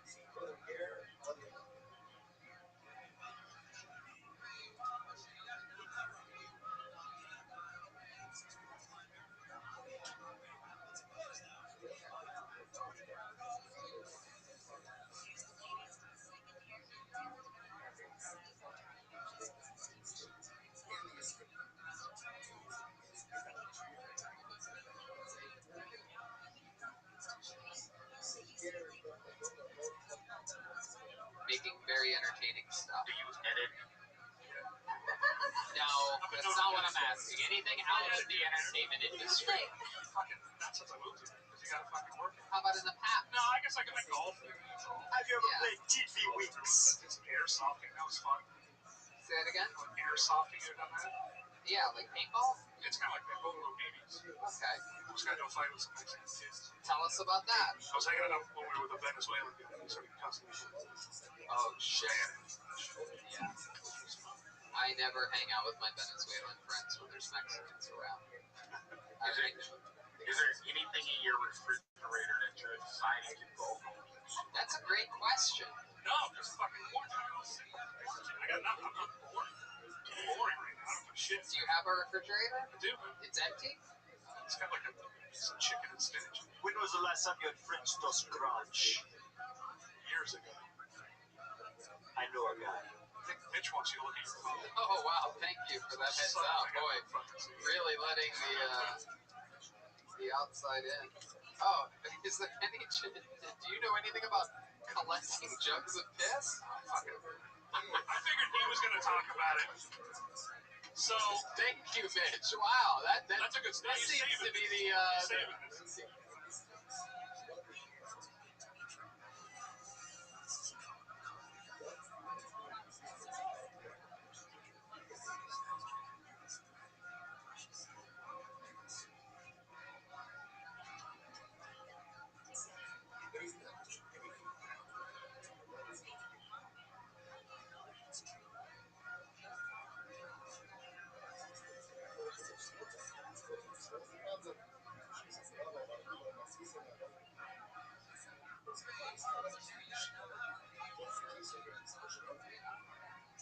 Exactly the question I was asking about. I'm just happy Mitch didn't get some fucking lies about it. So I used to live with Mitch, a big fat guy. Yeah. And Mitch Barrow on social media. Yeah. Tell us about this. So I used to live with him, and then he had this terrible girlfriend he lived with, and then they had this lesbian chick stay over, and they were in the living room. It was fine, but they were fucking really loud in the living room. The lesbians were. Yeah. And I had to pee, and I didn't want to be rude and interrupt them, so there was no way to get to the bathroom without walking right past them, so I peed in the jug. In my room, I peed in one jug. Now, see, this is a fucking lie. I peed in one jug one time. 3 jugs! How did you have these 3 jugs just laying in your room? I had one jug, then it was a water jug that I drank all the water. How big of a jug? Like, what is a jug to you? You're from Alaska. I picture a jug. It's got 3 X's on it. You hold it over your shoulder. Like a Winnie the Pooh jug. Yeah, you drink it. Like a honey jug. You right in. We call that a honey. Well, why wouldn't you just be like, hey, this is my house. Hey, I'm going to piss. Who cares? Hey, man, coming through Lesbos. Yeah, I didn't want to be rude, kick them to the fucking side. Rude? They might be like, Were they hot lesbians? They were that. Oh, hell no. Most lesbians. God, so like, how they were? You said they were having loud sex. I don't think they knew I was home. It was loud. Wait, do you think they had like strap-ons on or something? Like, how does lesbians get that loud? I always picture lesbian sex being quite quiet. I'm trying to think. What if I heard 1 or 2 voices? Did you sound? Like, spy? I didn't want to.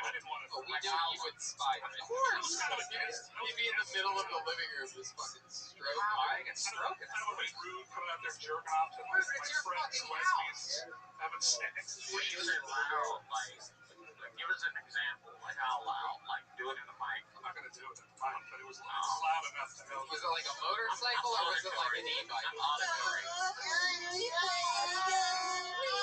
What's the fucking stat? Stop that, whatever that is. It was like that. Jesus fucking That Christ. made me want to puke. It was like that. Yeah. Save it with the mostly sorry part. Less Valley Girl, more like less Valley Girl, more like. What were these girls? These were Alaskan girls? No, Seattle. Oh, Seattle. Seattle lesbians. Oh, yes. Okay, let's wind down a little bit. Let's all take a breath. So, you filled this jug of piss? Pissed in it one time. Pissed in it one time? Yeah. Was it a full jug? No, it was a gallon jug. I couldn't piss a gallon. What else? Did you shit in it? Shit next to it, but I cleaned that up. It's never. Oh my goodness, this is incredible. So how many jugs Actually, were we this? weren't allowed to shit in the house because it was crazy girlfriend. That was one of the. We had to go down. It was a nice apartment. We had to go to a different part of the building to shit. Because she said that you guys shit too much or No, something? she just didn't like the smell of shit. But she would allow 2 Seattle lesbians to fuck in her living room? Yeah. Oh, come on. What the fuck? Bullshit. I'm in trouble because I got to pee in a jug. Wow. I mean, Mitch clearly still wears the clothes that the lesbians left at his house. This is not the same place that Mitch lives in now, right? Like, No, Mitch doesn't live in Seattle. Yeah. I thought they were Seattle girls. I thought you guys drove down here every Monday just to be team players. This is fucking awesome. Such compelling interviews on this episode of Kill Tony. Every single fucking person. The first guy was a little bit worried about it. He's like, check this out. Shows us that belly button piercing. Covered in hair. Do you have any piercings or tattoos? Are you fucking kidding me? You think this guy could possibly have I can see him having a little nipple ring or something like that. Yeah, right. Actually, I was jewelry phobia. Did you phobia? Yeah, both. Jewelry. Wow. You get a Jew with some piercings on either. Good lord, that is incredible. So what do you end up doing with this jug of piss? Well, I forgot about it, and then Mitch stormed into my room when I wasn't home, and he comes up to me and he goes, hey, what's in this jug? Oh, shit. And I tried to lie. I go, it's apple cider, I think. He told me, I immediately called my bluff. Mitch said that he told him to He goes, drink some of it. I go, it's not drinking it. Wow. And then he's like, why the fuck do you have a jug of piss? And I tried to explain the lesbians. How long do you think the jug was there until Mitch found it? Okay, guys, that is nothing to do with this. I mean, how long? Christ. It was just like a day. A day? Jesus, Howard Hughes over here. Probably like went to work. work. Jugs of piss everywhere. I probably went to work and then I came home. Detective Mitchell. Where do you have piss in your room? Why was he in your room, by the way? That's Yeah, what the fuck were you doing in his room? That's creepy. He said he had to take a piss. Unbelievable. So much fun, Spencer. Unbelievable set. I mean, in 60 seconds, you had multiple jokes, multiple callbacks, tied it all together. Unfucking believable. Probably one of the best 60-second sets we've seen here in absolutely forever. Very impressive. Thank you so much for coming by. Spencer O'Neill, everybody. Wow. What an episode. Very, very, very compelling show this evening. Having fun here. Well, I don't know what you guys think, but I think there's only one way to put a little ribbon on this little puppy pie that we call an episode of Kill Tony, and we're about to do it right now. This next comedian, ladies and gentlemen, one of the true legends of the show, a guy who, I believe he's awake. Ladies and gentlemen, he is originally from Chicago, a former improv black belt over at Second City, and started stand-up very, very recently, and has been a regular on the show for quite a few months now. I absolutely love him with all of my heart. This is a guy that I truly care deeply about and absolutely love. One of my favorite comedians, one of the top young rising comedians in the world. Ladies and gentlemen. Oh, wait, you know what? Actually, here, let me put it to you this way. We've seen this guy on the show a couple times before. Here he is for his return. It's the one and only Injured Dice Clay, everyone. Here he is. It's injured dice play. Here he is.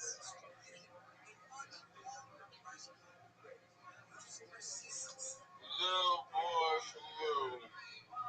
A 2.8 into the breathalyzer after breaking into the liquor cabinet. Now he has permanent brain damage. Oh! Jack be nimble, Jack be quick. Jack's quick showing off. Oh! Oh, Mother Hubbard went to her cupboard to hide from her armed intruder. He stole her wheelchair and her meds. This dude could not be ruder. Oh! Little Miss Mother, I have like 6 more. Keep going. It's fine. Go forever. Little Miss Muffet blowing her trumpet in the Kiltony band. She's super stuck up. It treats me like dirt because I cannot stand. I think you forgot something there. Okay, go ahead. Humpty Dumpty sat on a wall.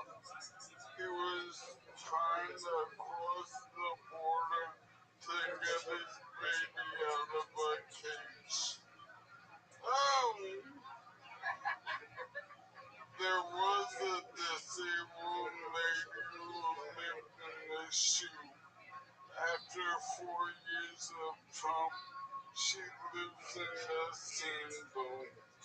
Oh! Jack and Jim went up a hill. Obviously, they can't use stairs. Insensitive. Oh! Mary, Mary, question. You misdiagnosed me. You made my life a nightmare. Little Bo Peep lost her sheep and no Obamacare. Now she deadpans into webcams in her underwear. Sad.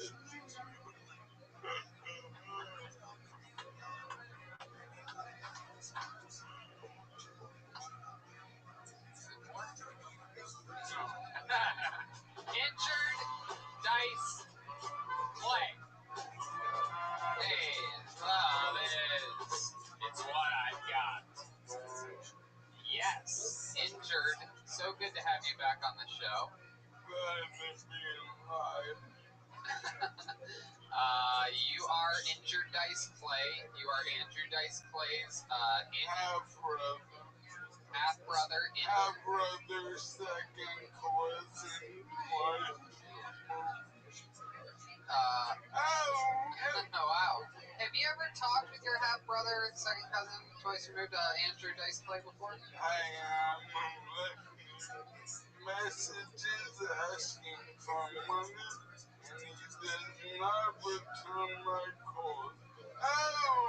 Wow. That's incredible. I'm wondering if maybe, like, he would help you if you needed it, maybe with, like, a medical procedure. What type of, what's your blood type? It is, it's called... There's only a couple types. I'm really setting you up for one here. Think about it. We have different senses. So really, I have no idea where you're leading me. Jeremiah, where is he going with this one? I think he wanted you to say your blood type is O. Alright, let's go back to one. Okay, back to one. Your half brother could probably help you with some type of medical transplant or procedure if you ever need. What type of blood type do you have? At this point, you just say A positive and we can move on. I have AIDS. Oh, there you go. Nailed it. He really talked like that? Dice? Yeah. Oh, okay. I thought he was. Oh. Now, Tony, Yeah. you gave so much exposition about me, but you didn't tell him my feelings. So he's like, oh, well, look at this insensitive motherfucker. So Blank Man. What? You see the movie Blank Man? Oh, yeah. Is Blank Man ALS? He's on the spectrum, like, Yeah. Spectrum has the worst Wi-Fi right now. It's in It's and the out. worst. Spectrum's worse. I hate being on the Spectrum. yeah, it's weird, like, they have my monopoly. Why can't we choose between 6 cable and internet companies? You get one motherfucker to come to your house who doesn't know shit, and your shit's slow unless you're a rocket scientist for the internet. It's absolutely true. Yeah, I mean, I think we should have more options. I do.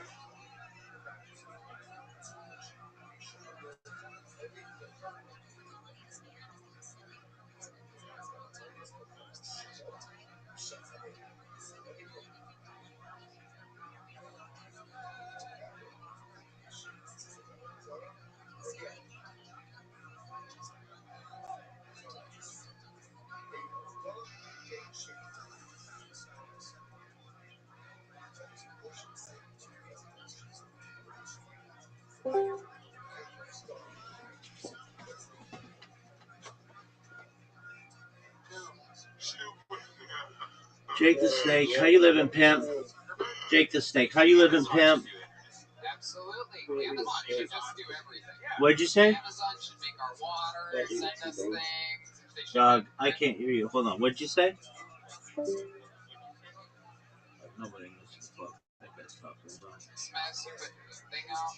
It's called progress. The conjunction was mentioned before. The steam engine, the computer chip, and now Amazon. Yeah. Sure, people are getting super rich, but you know what? When you can't walk, you can order 3 pair of sneakers or heavy socks off of Amazon and get money to do your day. That's cool as fuck. Now, Andrew Dice Clay famously was the first comedian to sell out Madison Square Garden in New York, New York. You are injured Dice Clay. What's your favorite performance that you've ever given?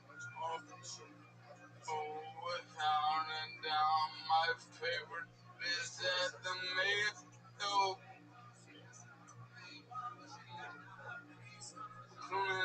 Yo, remember me?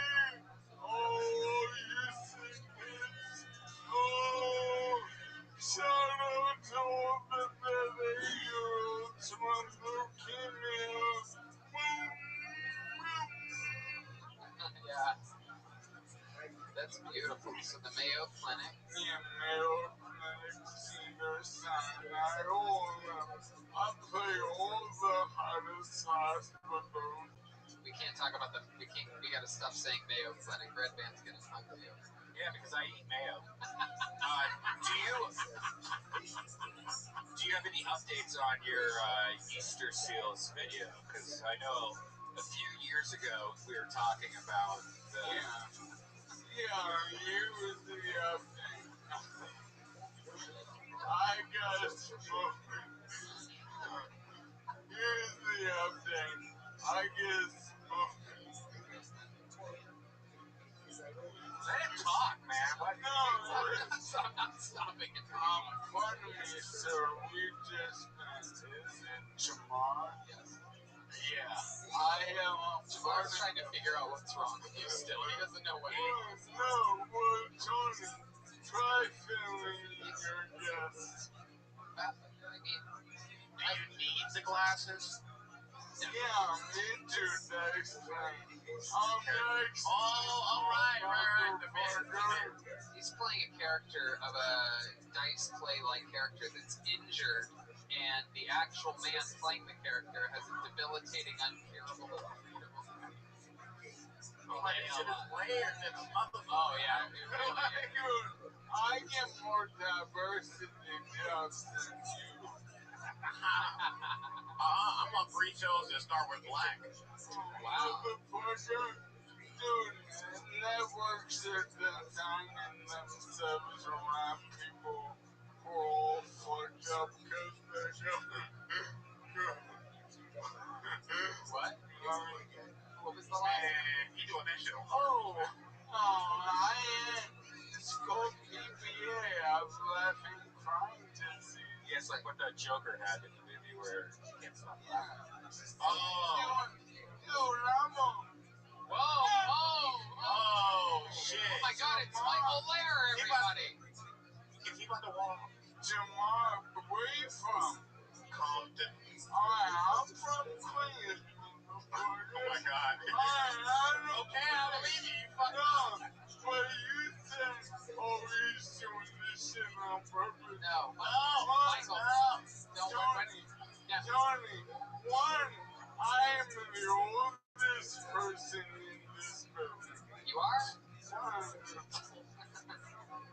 I like him now. But two, I am. Whoa! I don't have no fucks to give. So if anyone says I be faking it, oh shit. Take his chair. I stood up, so I'm not proving my point. Yeah, I was gonna say, he told you that you were faking it, and then you It's just stood great up. posture, by the way.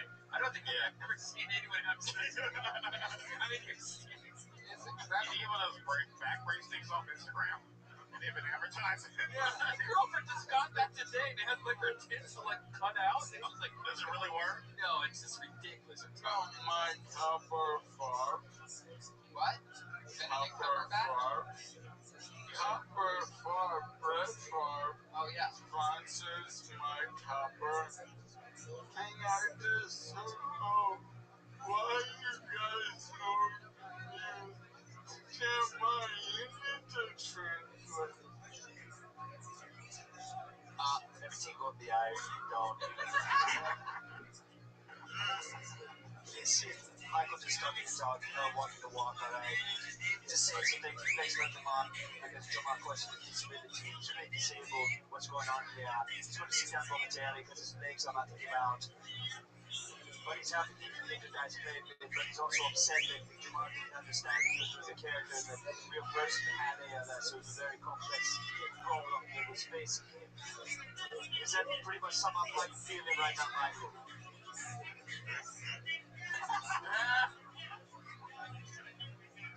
Guys. Lord have mercy.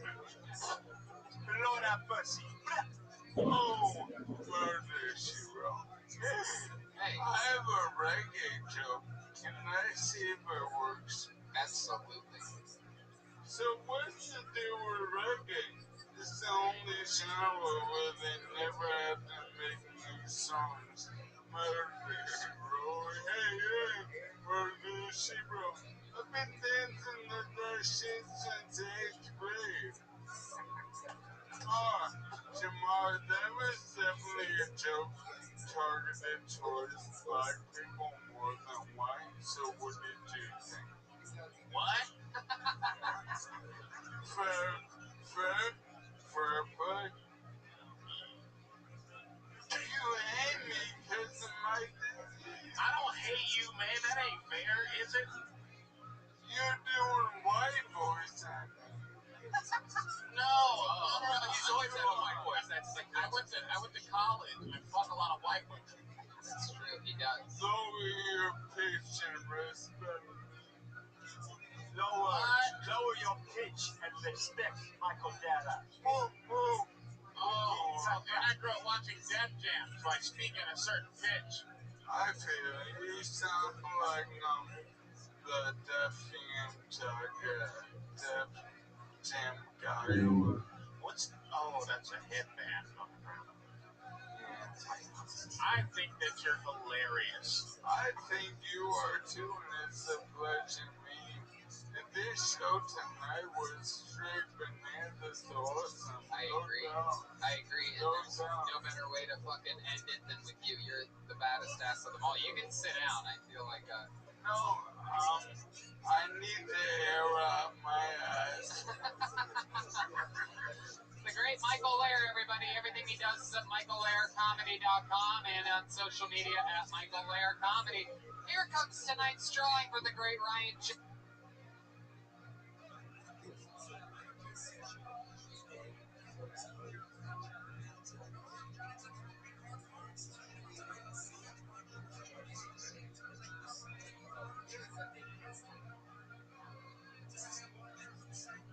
Melt.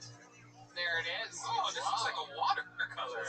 Look at that. There's a big snake there. There's a grassy knoll. There's a cat.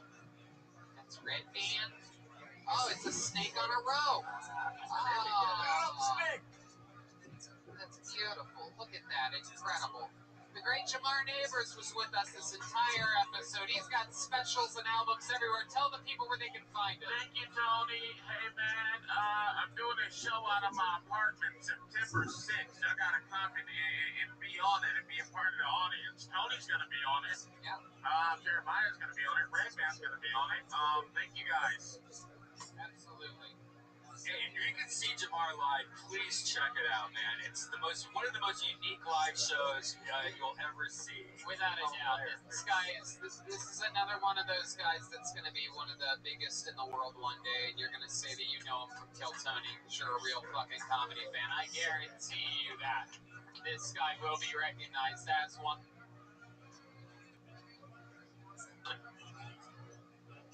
of the best in the world by everyone one day.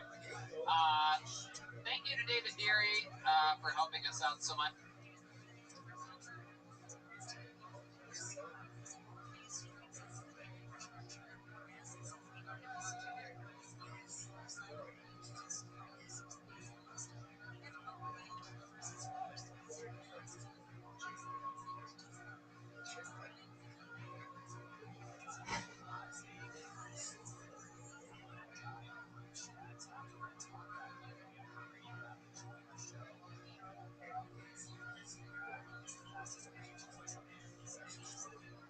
She's at MF David Deary on social media.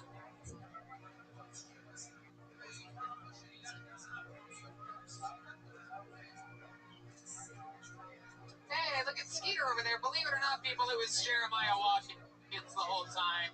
There's this Venmo. You know what that is. Venmo at Jeremiah. Now, what do you tell them about the art and stuff that you make, the creative endeavors that you do, Jeremiah, instead of holding up the Venmo thing? What do you tell them about that?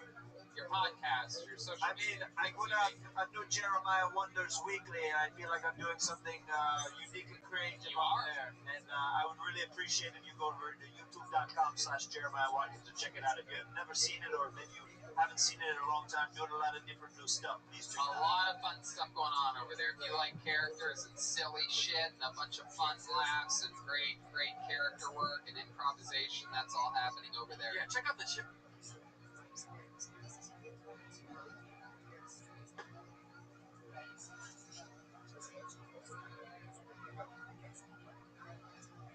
With Adam Ray that you did a couple decades ago, it was amazing. Yeah.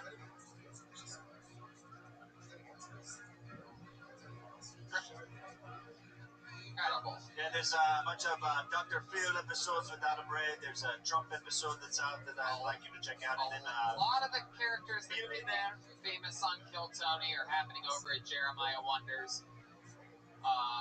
Ladies and gentlemen, believe it or not, I know this is going to be hard to believe, but Kelsey all night, I just got word that was actually Jet Ski Jesse Johnson, everybody.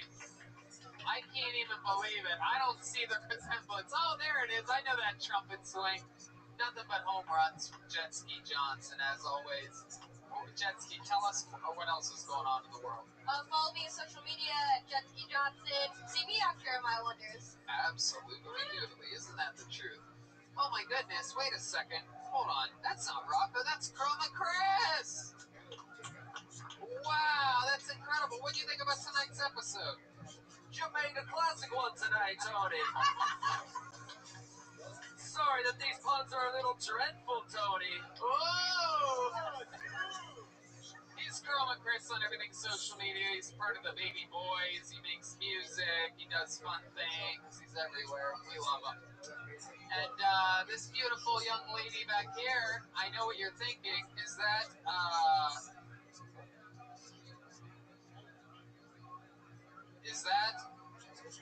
Amy Winehouse's corpse? No, it was actually Joelberg the whole time. Spoiler alert, it was Joel Jimenez of the Mostly Sorry podcast and Mostly Sorry on social media. What else, Joel? That's it. Love you guys. Peace. There's a bunch of new Tony Hinchcliffe merch over at TonyHinchcliffe.com. There's a bunch of stuff. Shower curtains, t-shirts, skateboards. You got shower curtains? It's all happening over at TonyHinchcliffe.com. It's unbelievable. Why not look at my face while in your shower, scrubbing up? I would love to see that. And check out DeathSquad.tv. Also a lot of new merch there for Virtual Red Band and Loophole and all that stuff is at DeathSquad.tv. I have a Patreon project that covers everything about roasting, its entire history, how to do it, roast battles, roasters, everything over there. I interview members of the writing staff and famous roast performers of the past, and that's all at patreon.com/Hinchcliffe. This was another episode of Kill Tony, formerly known as the #1 live podcast in the world because we used to have a live audience. But now we do this. So, there you go.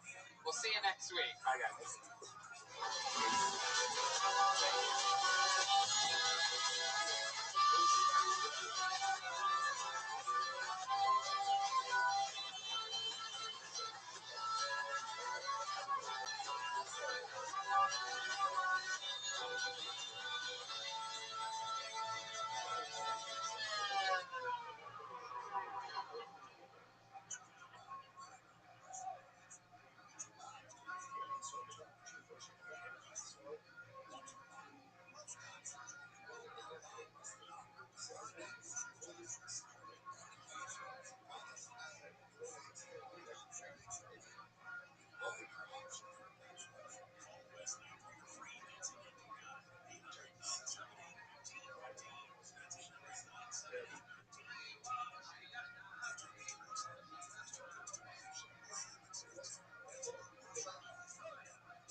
Rabbi coming live from the world famous Comedy Store main room for a brand new episode of Kill Tony. Give up for Tony Hinchcliffe.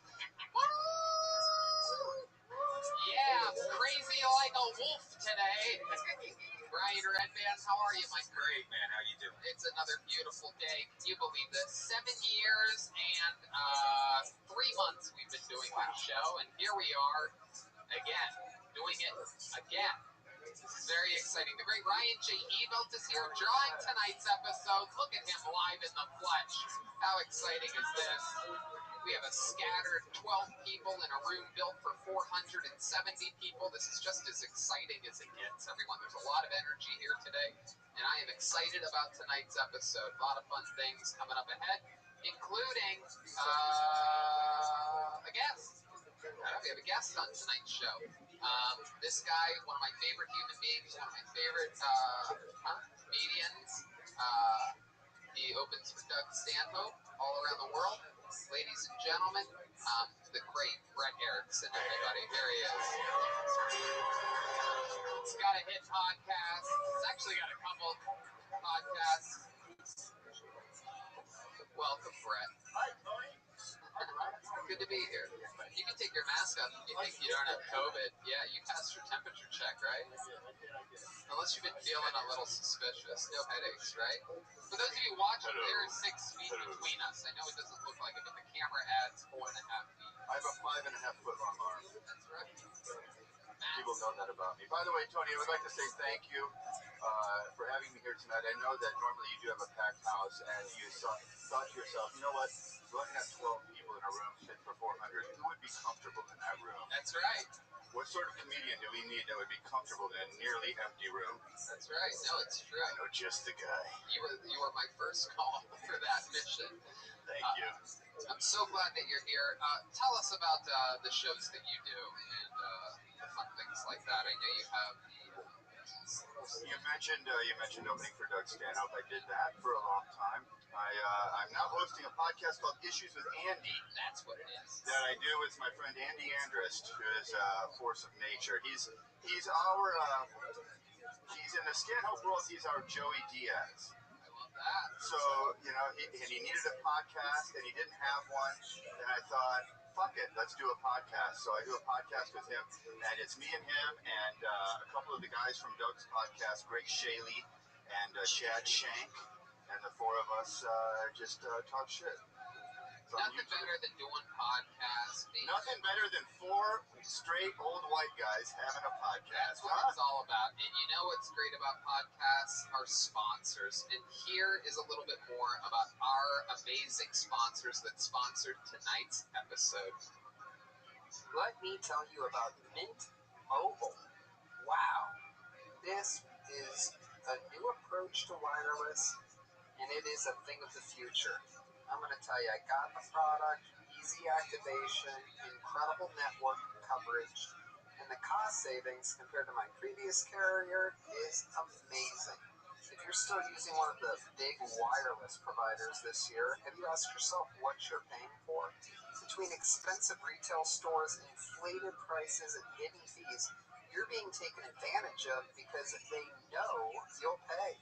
Enter Mint Mobile. Mint Mobile provides the same premium network coverage you're used to, but at a fraction of the cost, because everything is online.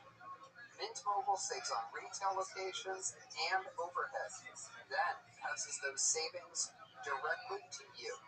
Mint Mobile makes it easy to cut your wireless bill down to just $15 a month. Every plan comes with unlimited nationwide talk and text. With Mint Mobile, stop paying for unlimited data you'll never use. Choose between plans of 3, 8, or 12 gigabytes of 4G LTE data. Use your own phone with any Mint Mobile plan and keep your same phone number along with all your existing contacts. Ditch your old wireless bill and start saving with Mint Mobile. That's right, Brian. To get your new wireless plan for just $15 a month and get the plan shipped to your door for free, you go to mintmobile.com/KillTony. That's mintmobile.com/KillTony. Cut your wireless bill to $15 a month at mintmobile.com/KillTony. Hiring can be difficult. And if you're an employer, you probably experience hiring challenges from time to time, but right now you face even more challenges, from rethinking your workplace safety to hiring employees for specialized roles. Matson Resources could relate. They needed to hire a seasoned senior Citrix administrator to provide IT support. Not an easy job to fill. So they turned to ZipRecruiter. ZipRecruiter's powerful matching technology finds people with the right skills and experience for your job. In fact, 4 out of 5 employers who post on ZipRecruiter get a quality candidate within the first day. That's how Matson Resources found Peter Alcantar Jr. Peter was laid off during COVID-19 and needed to find another IT job quickly to continue paying his mortgage and bills. He posted his resume on ZipRecruiter. ZipRecruiter identified him as a great match for the role at Madison Resources, and they interviewed and hired Peter in less than 3 weeks. ZipRecruiter helped Peter find the right job, and they helped Madison find the right person for a hard-to-fill role fast. And you can see how ZipRecruiter can help you hire. Try it now for free at ZipRecruiter.com/KillTony. That's ZipRecruiter.com/KillTony. ZipRecruiter, the smartest way to hire. And we're back. Another beautiful day here with the great Brett Erickson. Brett, I know it's been a while. Great job on that live read, by the way. Thank you so That was much. killer. That's exactly what that I was. can't wait to use ZipRecruiter. Oh, shit, yes, you're exactly right. You mean Mint Mobile? Oh, I use it every day.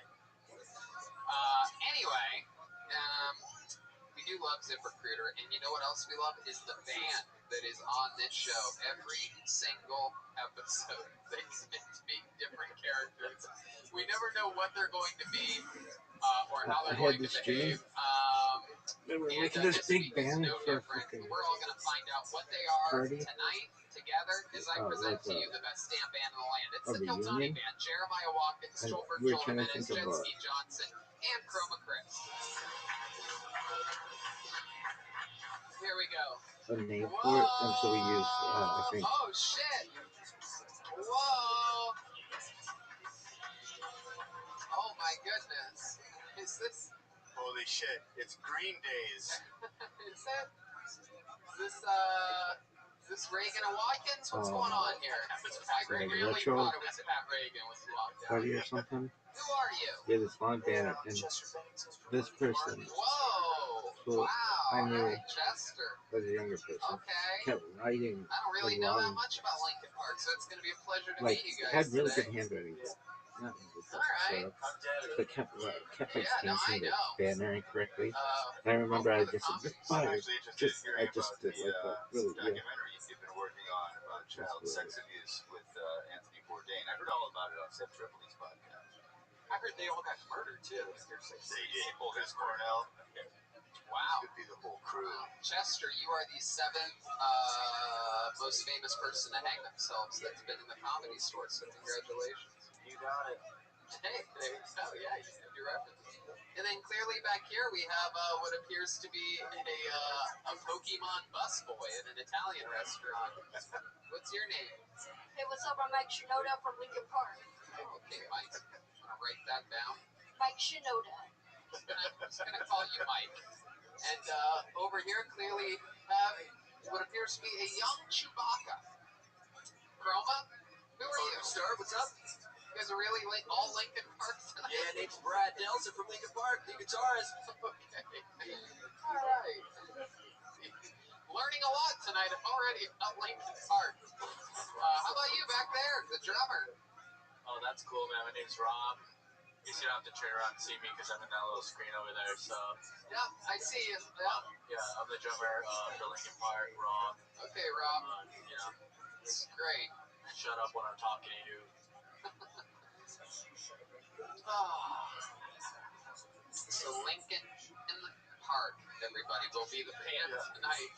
By the way, Lincoln Park wouldn't put this much effort into doing a show. It's very exciting. Out of all the bands in the world, Linkin Park's one of the ones. I'm like, any day now, any day we're going to get Linkin Park. All of your work. So they did Sum 41 last week? Without a lack of confidence, I'm convinced that there's just too much pressure to take. I don't know how I'm dead and I'm already on suicide watching that. Chester, we're going to have fun today, Chester. Some people signed up for the show. I have a bucket of destiny. This used to be a big deal that would have hundreds of people in it, and now there is a few. We're going to get through those, meet some strangers, maybe someone that we've met before, and let's get to it. You guys ready to start tonight's episode of Kill Tony? Here we go. We're going to ignore the bucket to start things. Ladies and gentlemen, one of my favorite human beings on the planet, an absolute destroyer, an improvisational guru out of the great state of Illinois, Chicago, originally from New York, now lives in Los Angeles, originally from Queens. Everybody, it's the great Michael Lair, everyone. Here we go. Disneyland is coming back. It's ours. Who cares? Stop calling your employees cast members, alright? Call them for what they are. They are the profound vacation of the American dream gone wrong. Underneath that Mickey Mouse head is the tears of a man who owes $50,000 to Juilliard. Every acting school should be called From Shakespeare to Shake Shack. But now, all you're doing is playing violin blindfolded for new mortgages. We're worried about the pederasts. We're worried about the musical's effect on children. No one talks about that. One good thing about Corona. No more Hamilton. Ow, powerful. It starts with one thing. I don't know why. It doesn't even matter how hard you try. Keep that in mind. I designed this rhyme to explain in due time. I know. Okay. There we go. I was wondering when that one was going to happen right from the top. I think you've already been too tough on Lincoln Park. Really? I think Because you're from Chicago and there's a Lincoln Park in Chicago. Actual there's a Lincoln Park everywhere. Yeah, it's true. That Abraham Lincoln was quite a guy. Yeah. He also died in a chair. Yes. Yes. Oh! Hey. Yeah. We're gonna lose trouble. Oh man, what a great.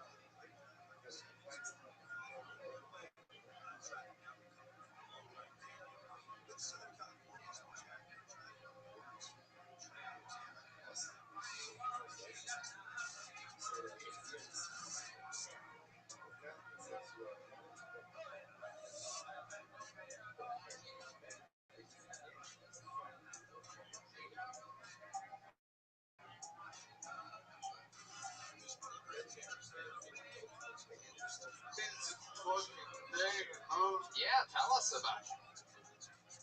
No, man, just reacting all day. I'm not even an actor anymore. I'm a reactor. Just reacting this shit all day. Wow, I remember. I mean, you were one of my favorite actors ever. I've seen you in the Easter Seals film. I've seen you pull off an amazing Now let's talk about Rocky Balboa. I got shut out of the issues. Studio directing competition. Shut out. 12 nominees.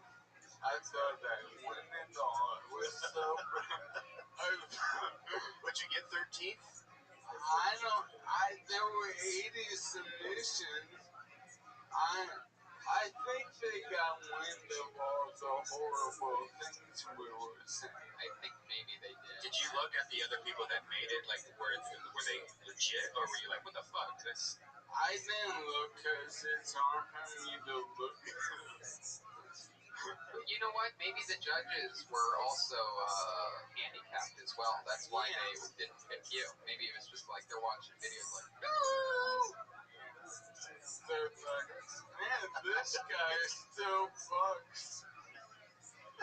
Yeah. Those are some No actual nominees who still fuck. That was in the rules. I didn't read close enough. Yeah, you know, Easter seals, fuck them. Easter is like not that great of a holiday. Seals aren't that great of animals. Not as good as penguins. No. It should be the Easter jungle birds, if you ask me. That's what yeah, there it is. That's what I think it should be. Yeah, like a parakeet or iguana. Yeah. Michael, all you got to do with this whole thing is just spin it. You know, banned from the Easter Seals Film Festival. Right.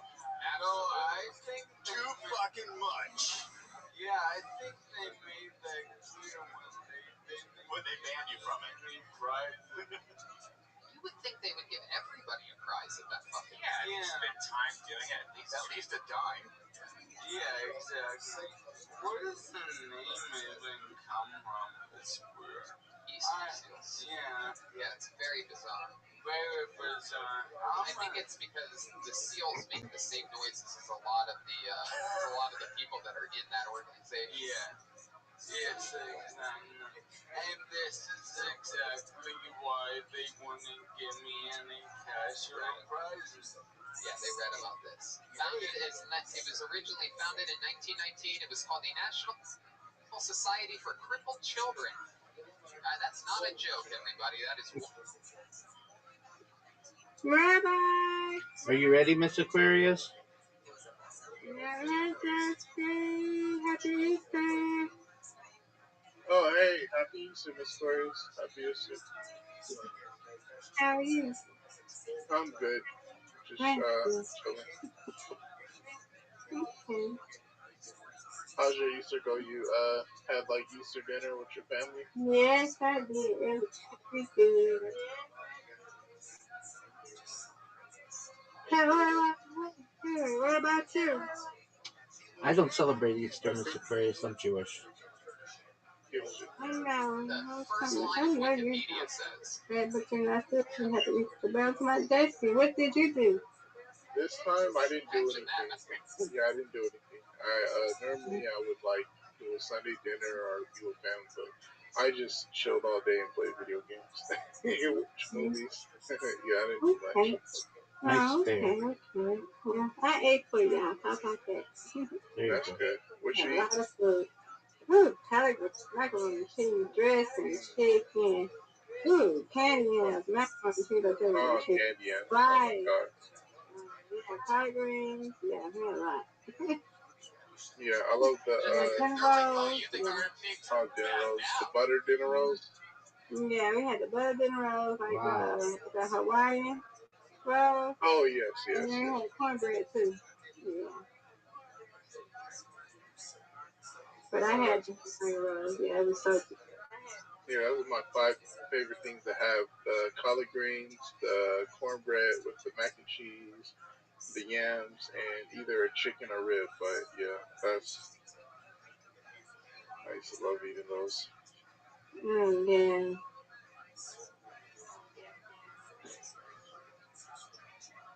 I'm glad everybody's having a good day though. Relaxing Sunday.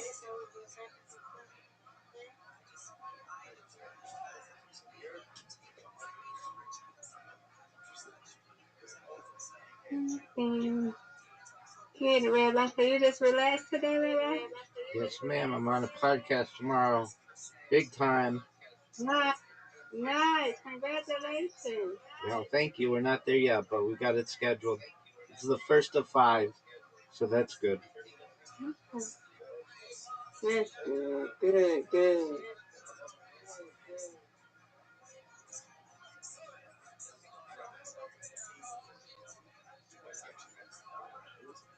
Nice bear. Thank you. You're welcome. Come on, everybody, let's practice. Yes. Good job. Thank you, ma'am. You're welcome.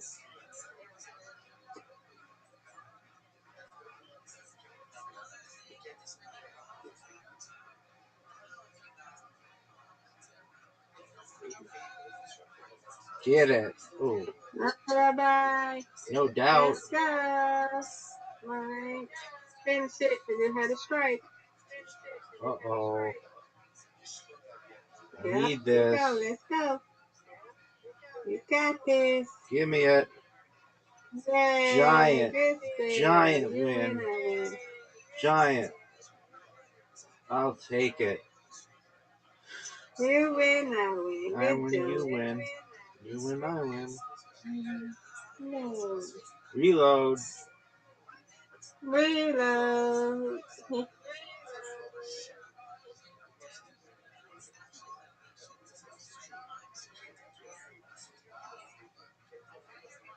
I was thinking on YouTube when I start up, and I gotta pause this real quick because I see he woke up. Yes, ma'am.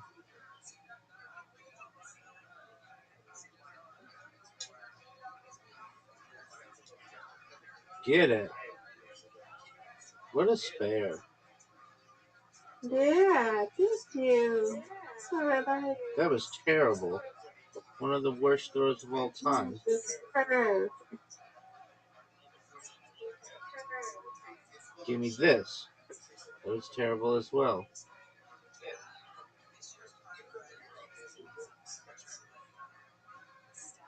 Okay, that's it.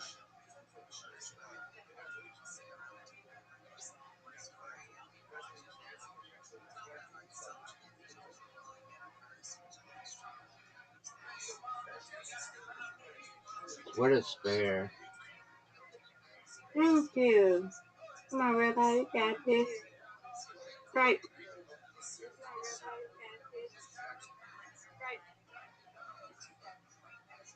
Give me it. There we go.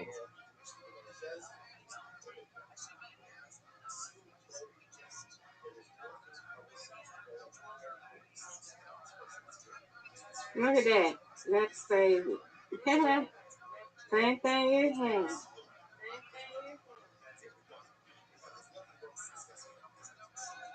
What a spare. Thank you.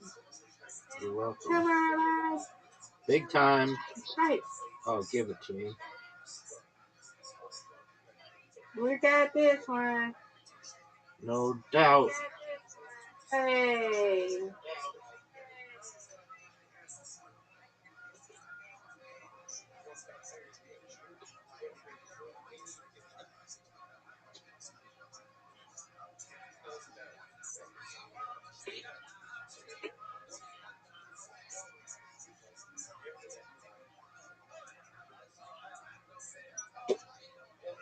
Come on, Rabbi. You got this, Rabbi. Let's go.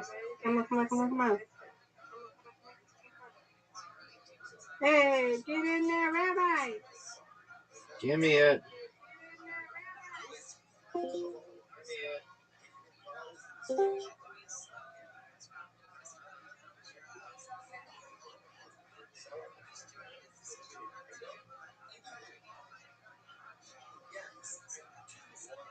Get those two. Okay. There we go. Easy peasy. Yeah.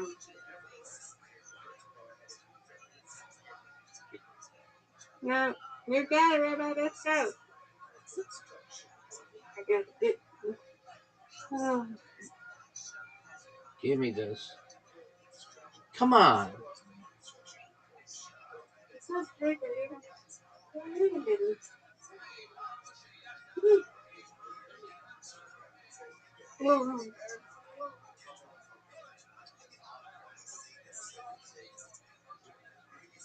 You win, I win. Good job.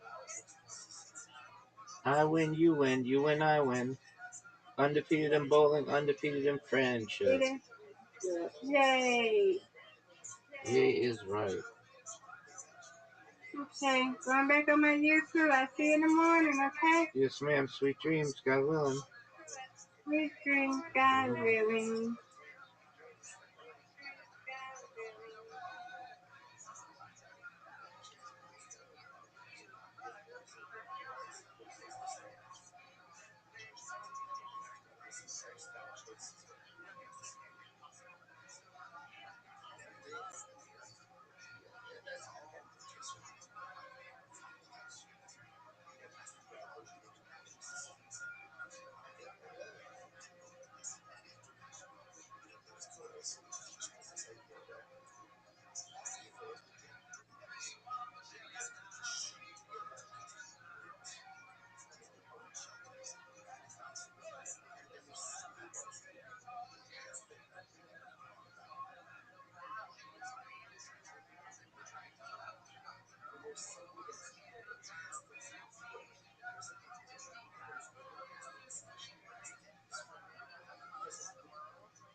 a brand new episode of Kill Tony. Give it up for Tony. It's Yippee-doo-dah-day! We are back! Yay! Live from the world famous. How are you, Brian? good. How are you doing? Good.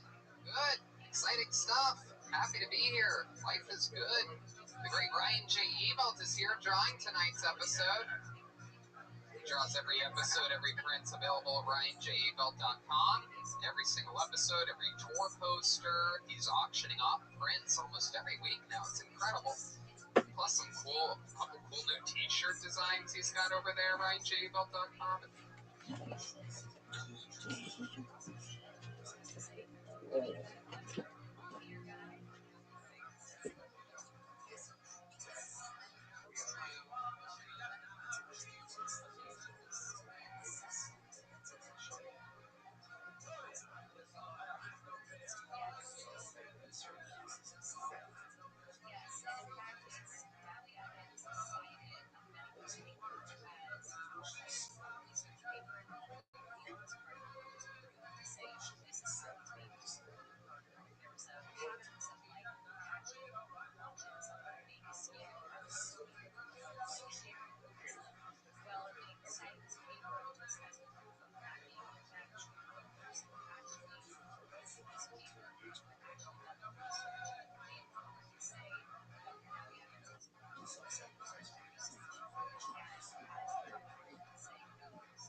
I love the books. I don't know if he still has the books. Yeah, he has the books. Grab one. He's got Kill Tony books, volume 1, 2, and 3, available at RyanJEvault.com.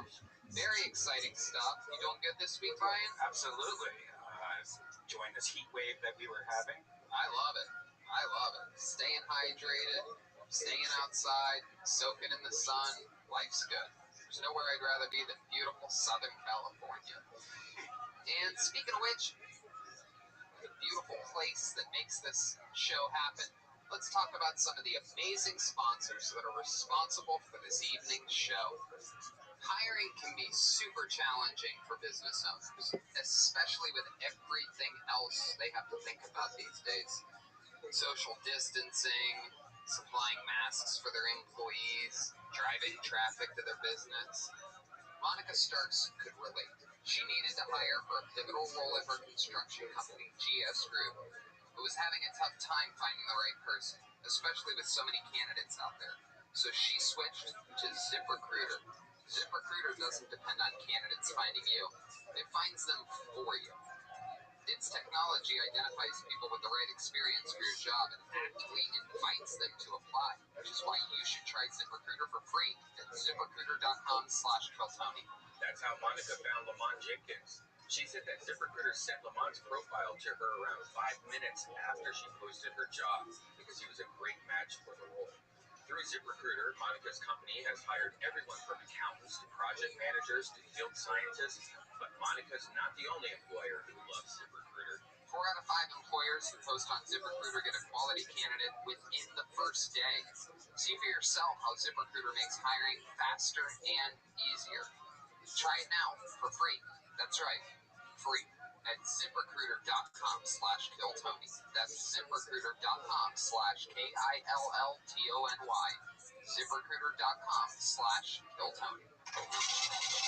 Our newest sponsor, Lucy Nicotine, is a company founded by former smokers who are finally making tobacco alternatives that don't suck. The summer of 2020 is the time to get healthy. Get rid of your cigarettes, unplug your vape, throw out your tins of dip, and get Lucy Nicotine gum and lozenges that actually taste great, delivered directly to your door. I was a heavy cigarette smoker, made everything smell, and my car and my clothes and everything, and then I switched to vaping, and now I use Lucy Nicotine gum. I can use it on an airplane or if I'm in a car. Guys, this is the real deal. A subscription to Lucy comes directly to your door each month. It's simple. In a time when groceries are delivered to your door, Lucy got you scheduled and will be there every month. Use promo code KILLTONY and save 20% off the entire store. You can even do a trial order film for just $4. That's basically just shipping and handling. Go to lucy.co, use promo code KILLTONY at checkout, and get rid of your old cigs or vape. That's lucy.co, promo code KILLTONY at the checkout. And we are back. I'm excited to start this puppy pie tonight. Ladies and gentlemen, we do have a guest. He is a returning guest, a guy who's been on the show quite a few times. Former Comedy Store door guy, winner of the Comedy Central Roast Battle Season 2. Huge victory.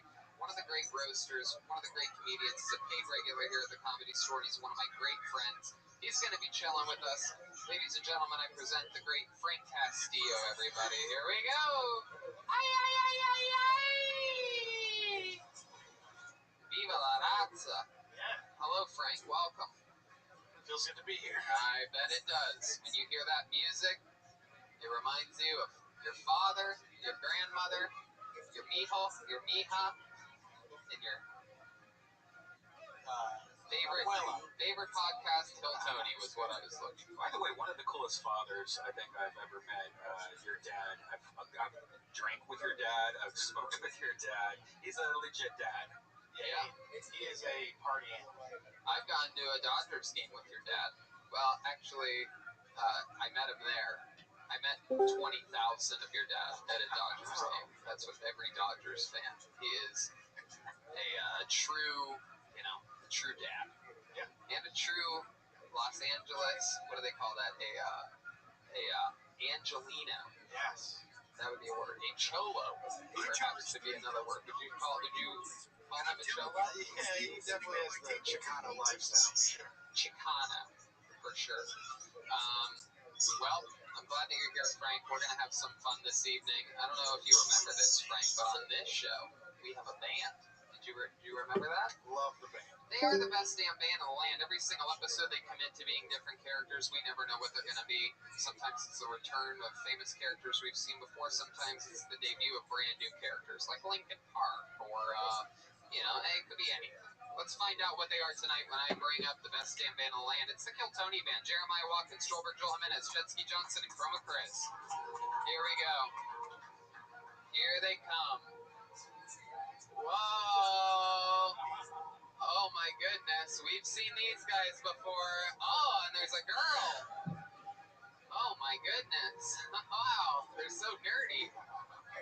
Oh, wow. Come on, get behind your microphone. That's the part right there. Hello. Remind me of your name. Hello, my name is Douglas, and it is good to see you once again. Douglas, I'm glad you're back. You are a nerd, right?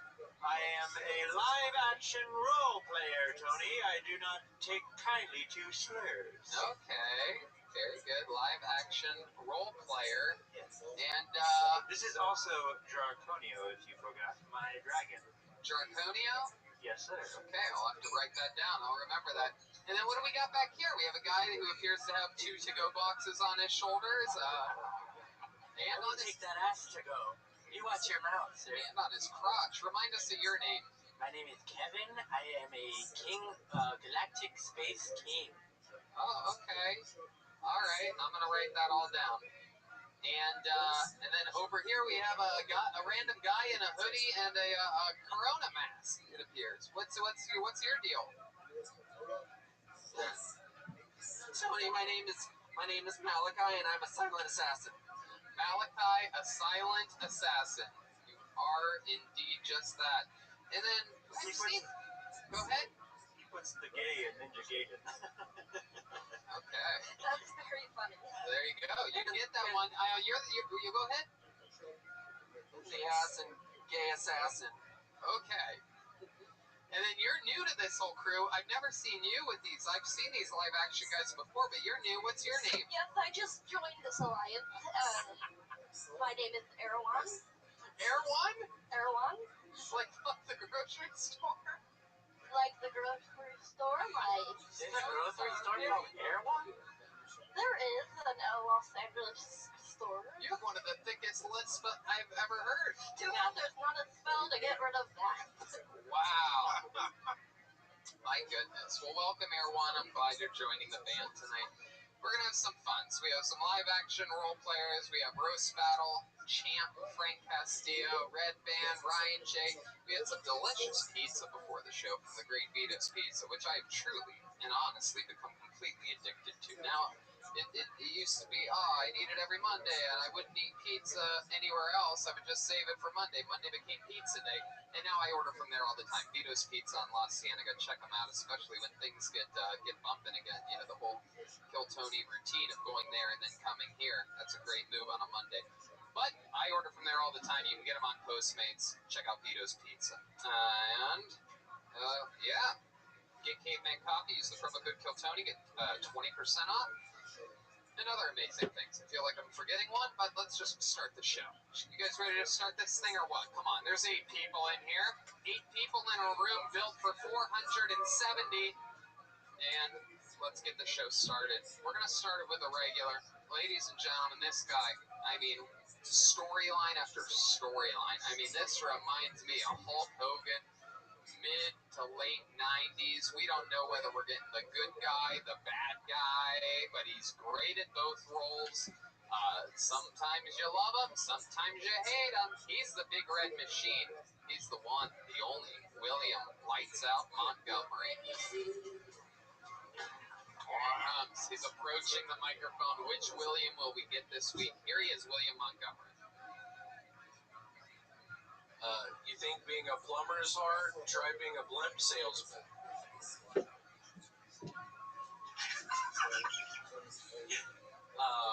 Was watching a WNBA game earlier, and it said aerial coverage provided by the Goodyear blimp, and I have to admit, the roof game was on point. Apparently, my former youth pastor is missing, and I ain't snitching.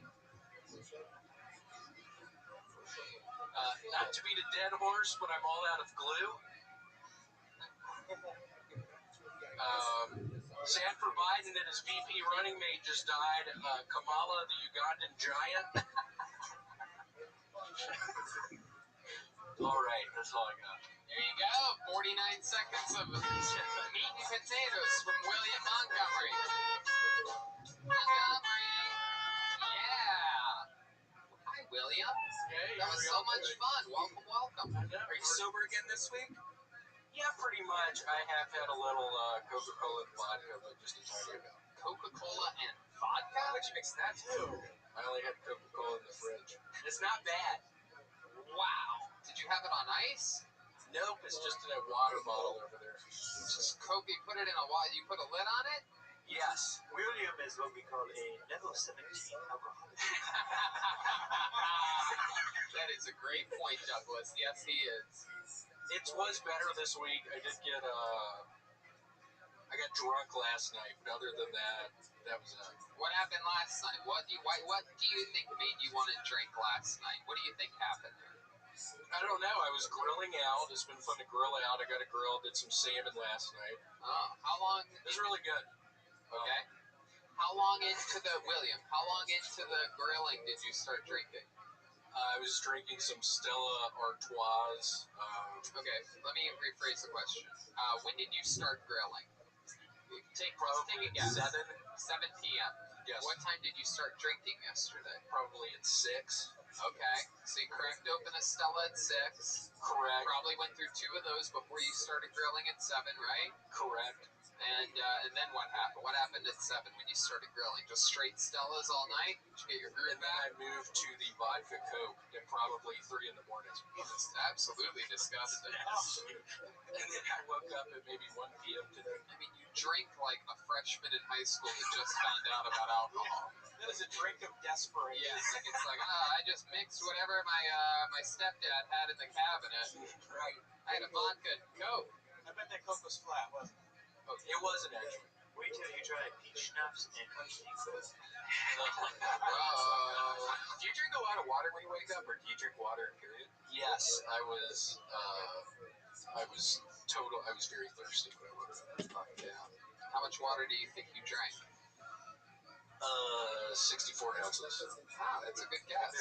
Yeah, I have a 32-ounce water bottle. Oh my goodness, and you filled it up twice. Yeah. That's interesting. Is it true that your youth pastor is missing? Yes. Oh, tell us more about it. We don't know where he is. How did you find out he was missing? Who told you that? It was on the news today. Really? The news here? The local news here? Yes. And you were watching the local news and you found out your youth pastor, even though you're from Tennessee, you found out your youth pastor here on the local news. They covered that a Tennessee youth pastor was missing. Correct. Are you lying to me right now? No.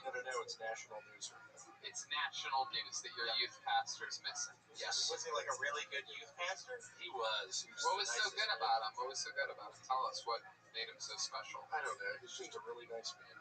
In what way? What did he do that was nice? He was the Bible. Oh, that's what every youth pastor does that. Just a really nice man. Did he ever touch you in any inappropriate ways? Yeah. Yeah, what did he do? Touch my butthole. Oh my God, with what? What did he touch it with? Fingers. Oh my God, how many fingers? 2. Wow.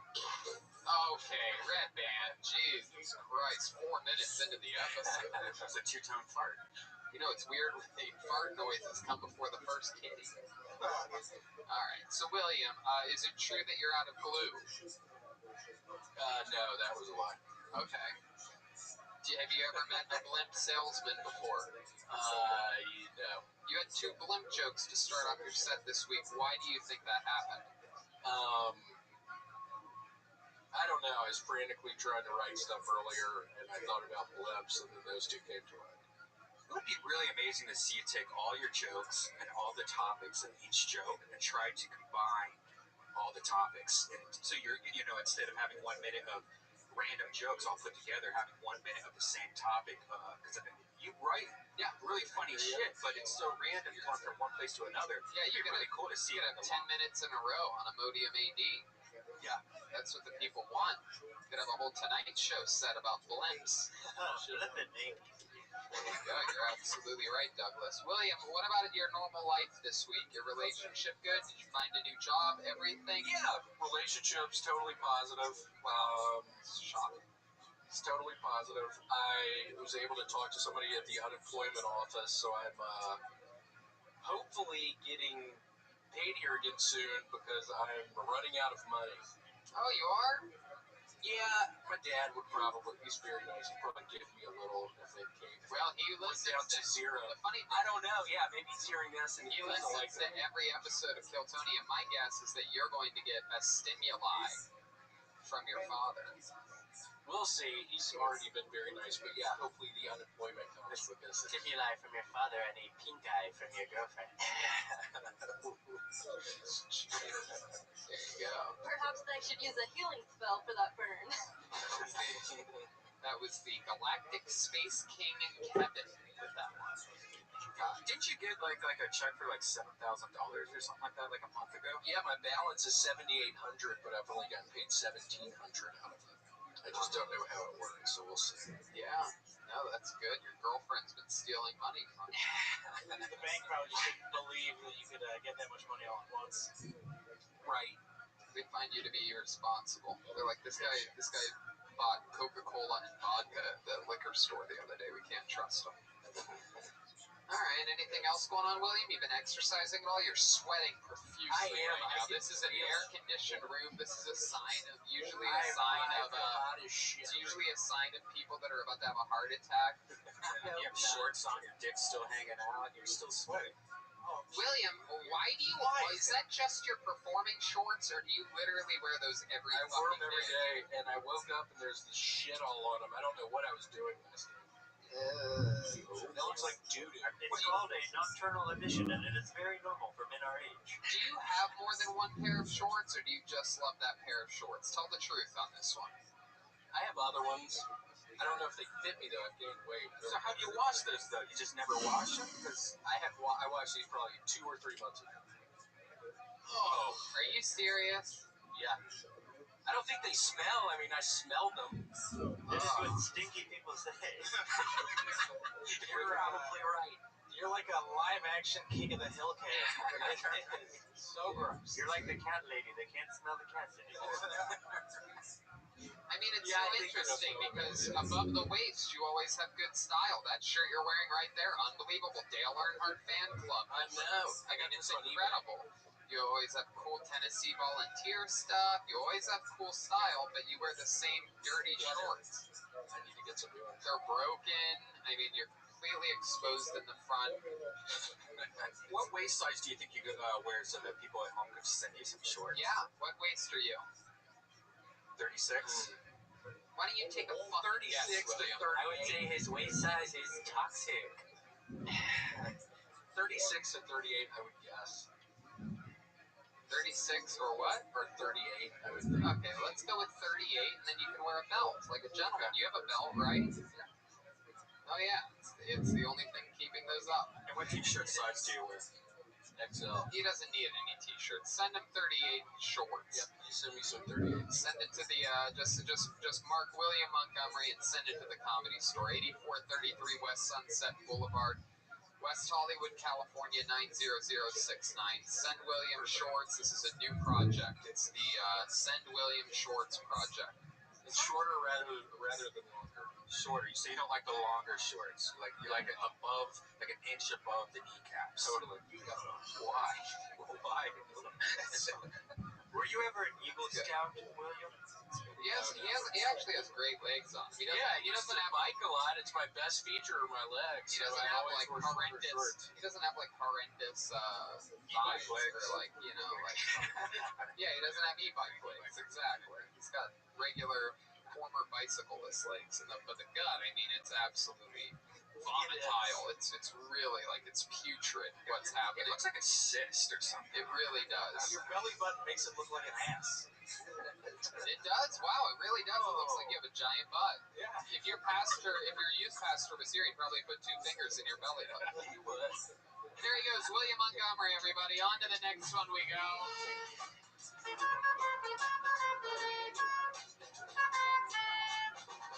Really great seeing Williams' improvement the last 2 weeks. Probably his best sets in the last 2 weeks, probably. So he seems healthier. All right, this is exciting. We had a few signups today, so let's see what happens here. Here is a minute uninterrupted from Trey Peacock. Here we go. Here comes Trey Peacock. Come on up. Come up, Trey.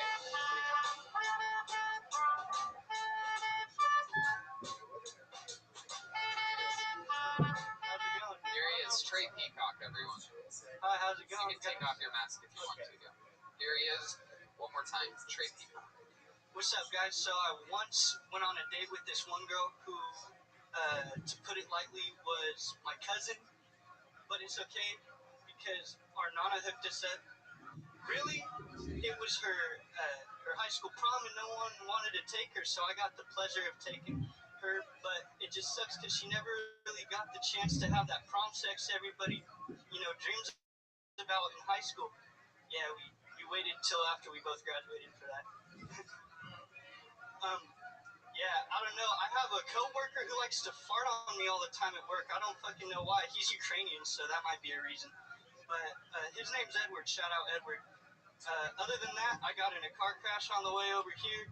Luckily, everyone survived, and I'm on the run. The cops showed up on the hotel I'm staying at. I got out of there in the Uber just in time. That's all I got. Wow. All right. Some jokes, some truth. Let's get down to the nitty-gritty. I have a lot of questions for you, young man. I'm excited about this interview. First of all, welcome to the show, Trey Peacock. This is your first time on, correct? Yes, sir, it is. And how old are you? 21. 21? Why'd you say it like that?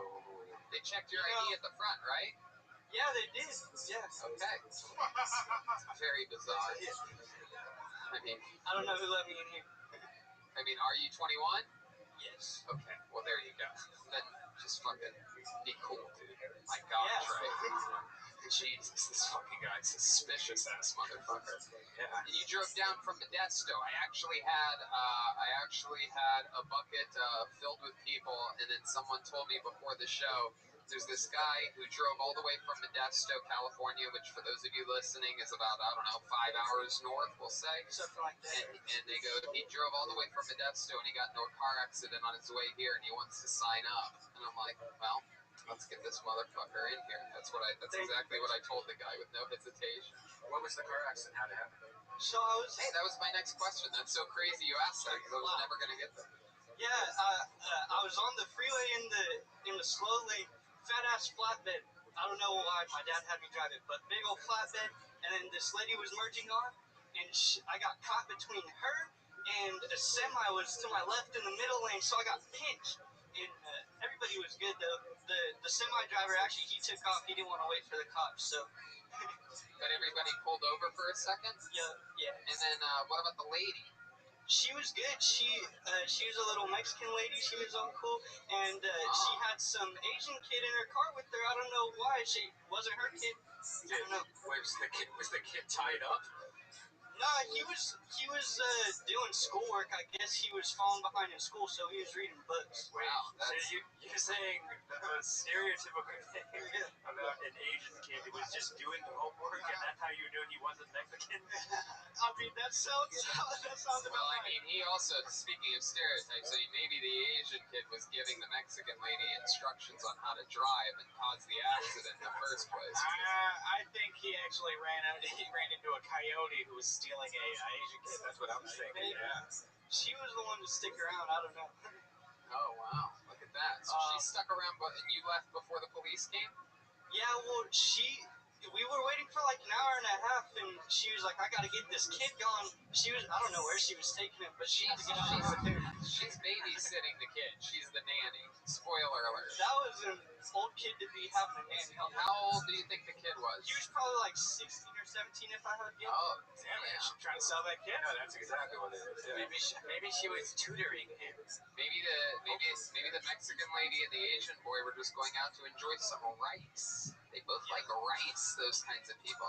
Rice. You know, they do traffic intelligent kids, you know what I mean? People need accountants. That's absolutely true. Everybody wants an Asian accountant nowadays. So let's talk about you, Trey Peacock. A lot went on there. You said something about a hotel. You're staying at a hotel here?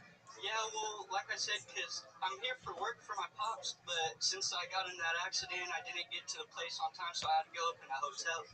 What do you do for your pops? I'm a welder. He's always had businesses, welder by trade. Hell yeah. Oh, that's cool. You close with your father? Yep. He taught me everything. I'm listening to you guys on the job all the time, so that's great. We are very popular amongst welders. Wildly popular. Yep. It's the majority of our base. It's, we're like where like the coal miners, they support Trump, welders support Kill Tony. Yes, sir. And there's a lot of connections there. We mold comedians with the fire that we throw at them, and that's exactly what you do with hot metals. Yep, we're in the forge right here. That's right, absolutely. Speaking of forgery, how about checks? You ever been arrested for that? Not for forging checks. What have you been arrested for? Or no, actually, I've never been arrested. I've just been in trouble. But I got good luck. I get let off a lot. So. What did you get in trouble for? A lot of things. Speeding, weed, both at the same time. A lot of stuff. Do you think you had any responsibility at all in that car accident that happened today? No. Wow, look at that. Very good. My goodness. So By the way, when he said speeding and weed, Gino just like stood up and started clapping. Yeah, that's it. That's a big plug. Speedweed.com. I do have a question. Go ahead. How hot is your cousin? Oh, you can't put me in that predicament. I got an uncle listening to this. I mean, you just said you fucked her. Is the uncle her father? 10. Wow. She's a 10, or that was her age? Okay, Trey, so did you really hook up with your cousin? No, I'm not. I didn't. I don't know. You're from Modesto. I am from Modesto. But did you want to? No. That laugh is very suspicious. You know, there were some feelings that arose during the prom, and that's why I had to cut it off. I had to get out of The it. feeling is called your wiener, and that's a boner. What if you role played as not cousin? Some feelings arose. What would you have told her if you guys weren't cousins? What would you have said to her? Give us a line. I would have said, "Damn, you're beautiful." Oh wait, she's not my cousin. Okay, well, there you go. So I was surprised that he actually went to prom with your cousin. So you knew it was your cousin. Yeah. And you were just like, hey. Wait, I'm noticing something. If your cousin's hot, why is she going to prom with you? Good question. That is a good question. I guess. Does she have a learning disability? You could say that. She has her toes stuck together. Her toes are stuck together? Not a learning disability. Did I know she? that sounds like I can't read. My toes are stuck together. The place, was she wearing like open shoes at prom? Do you remember? Was she wearing like heels with like open soles? Nah, she wrapped those shits up. She wrapped those shits up. I can't figure out this math problem. My toes are stuck together. A beautiful woman, but this bitch has moves. Do you think she wanted to hook up with you at all after that? Let's pretend like your uncle isn't listening. That's going to be what's best for the show. Your uncle's not listening. Okay. Do you think your cousin wanted to hook up with you at all a little bit, maybe? Probably not. I think it was more forced by our grandma. Oh, your grandma. It was an organized prom date. Exactly. Well, maybe that's why your grandma's always hooking up the family members, and that's why she had, web feet. Exactly. Yeah, exactly. Did your grandma have a cool hillbilly grandma name like Bertha or Edna or something like that? Nah, she's Mexican, but she's Deborah. Deborah? Debbie. My aunt's Deborah. Oh yeah, Grandma Debbie is a hillbilly name. You just don't know that because you're surrounded by people in Modesto all the time. I guess. Grandma Debbie. It's like Ella Hills had Little Debbie. Yeah, little Debbie. So let's talk about your coworker Edward that farts on you. This is in the welding industry. Yes, sir. You guys ever fart and put the welding gun up to it and let the flames explode out?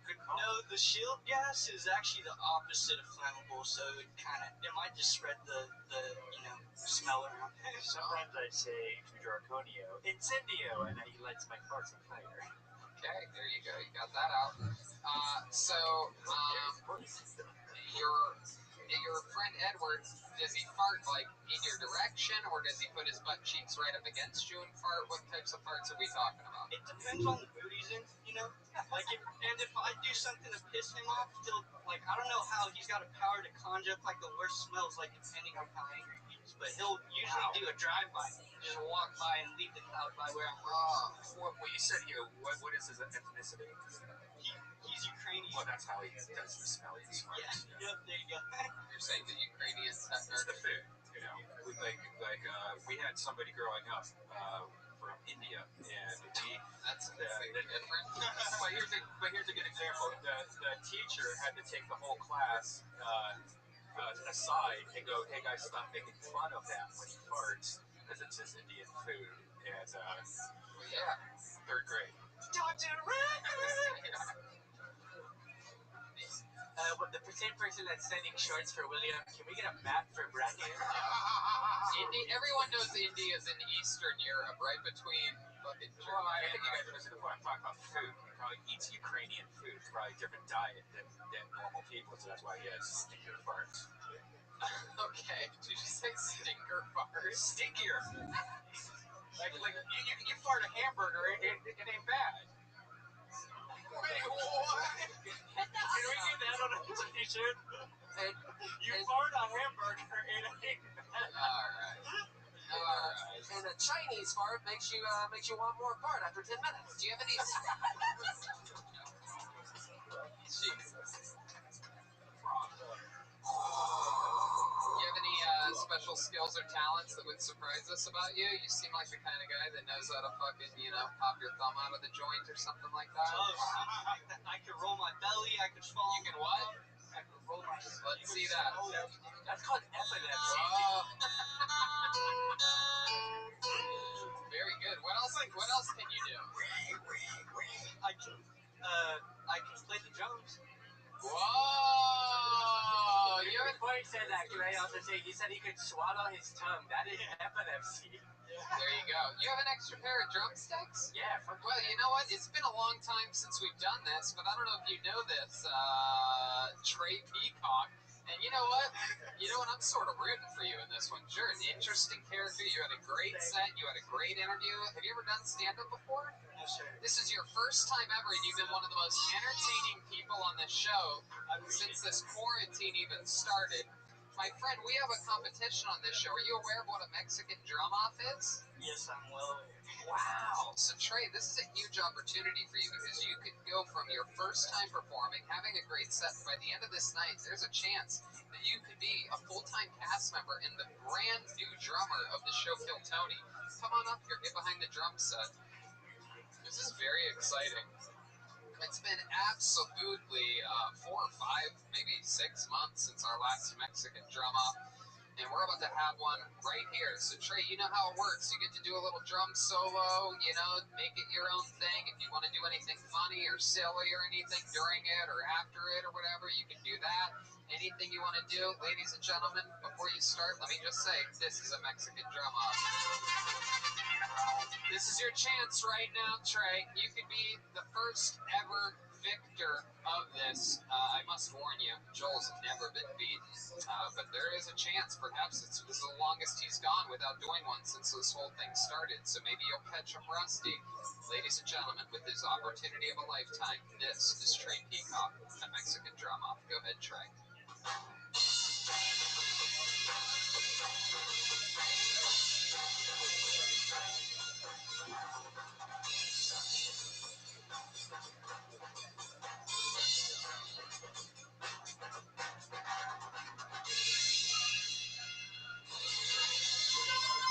All right. Okay, Trey. Go back to that microphone over there. All right. There you go. It was a good approach. It's good. It's been a while. Sorry. It has been a while, but it's been a while for Joelberg as well. Let's see what happens here. Undefeated all time. I mean, an incredible record. I'd love to know the actual statistic. My guess is somewhere between 20 and 30 and 0. But with no further ado, I present to you undefeated all time in Mexican drum-offs, the one, the only, Joelberg Joel Jimenez. Wow, there he is. Live in the flesh. Go back there.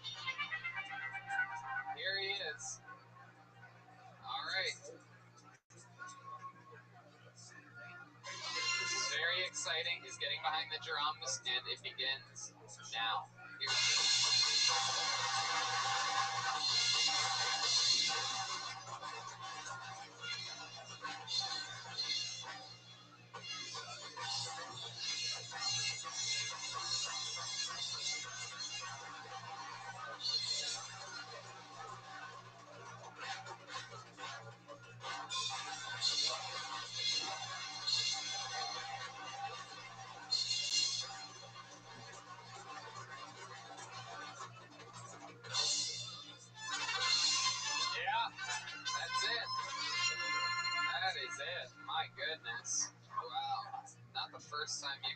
smashed by a semi-truck tonight. Somebody order takeout? All right, how many of you have Trey Peacock? How many of you in the audience, by round of applause, how many of you have Trey Peacock winning this entire thing here? Just Wow, someone cleared their throat during that. How many of you, by round of applause, have Joelberg retaining his championship? Well, there you go. And still undefeated. My goodness, what a landslide on this one. Peacock versus Peacock. That's right. Well, Trey, I mean, an incredible performance, I must say. I mean, very, very interesting person. I feel like there's tons more stuff we can talk about and get out of you. Please come back anytime. Let me know when you're coming. Tell a staff member when you get here to say, tell Tony that Trey Peacock is here from Modesto. Yes, sir. There he goes, his Kill Tony debut. A fan of the show, coming in and having a blast for 15 minutes. Trey Peacock. There you go. Trey Peacock. That made me remember how nice it was to have a drum off. It's been so long. It's been a long time. I had to miss the audience. There you go. All right, we have another regular on the show, ladies and gentlemen. A great comedian, a great roaster, so much fun. One of my good pals, real cool guy, great comedian. Here he is, David Lucas, everybody. Yeah. Here he is, the great David Lucas. Yeah. White people trip me out. They put their dogs in strollers and put leashes on their kids. And you wonder why this motherfucker act like an animal? And why he only wants to eat his food on all fours? People weird. I dated this girl who had an Instagram for her dog. That was the weirdest shit. And she was black. This bitch used to actually post like she was the dog. That was the weirdest shit. The dog had a story. And she would update posts like chilling with mommy at the park. Bitch, you should be a white girl. I feel like it's time for me. I think I'm successful enough to date a white girl, but I want to date like a real white girl. Like, I don't want to date a white girl with an ankle tattoo that works at TSA. You know what I'm saying? I want like a Taylor Swift white girl. Like, I want a girl so white that she gotta hide our relationship until she's 10 months pregnant. That's how white I want. Hell yeah, absolutely. David Lucas. So let's jump right into it. You want a white girl, but you don't want one that works at TSA with an ankle tattoo. You want a Taylor Swift type. What does that mean exactly? Like one who ain't never been entered by a black man before. Oh, shit. Fucking break that hymen. Yeah. These white guys can't even reach it. Okay. So, like, what do you think this girl would do for a living? You say you don't want a TSA agent. So, like, when you say Taylor Swift type, like, what do you think? Like a lawyer's assistant or something? Yeah, a bitch that work at a doggy daycare. A donkey daycare? Doggy daycare. Oh, okay. College educated? Like who? College educated? Yeah, probably dropped out her junior year. Real white.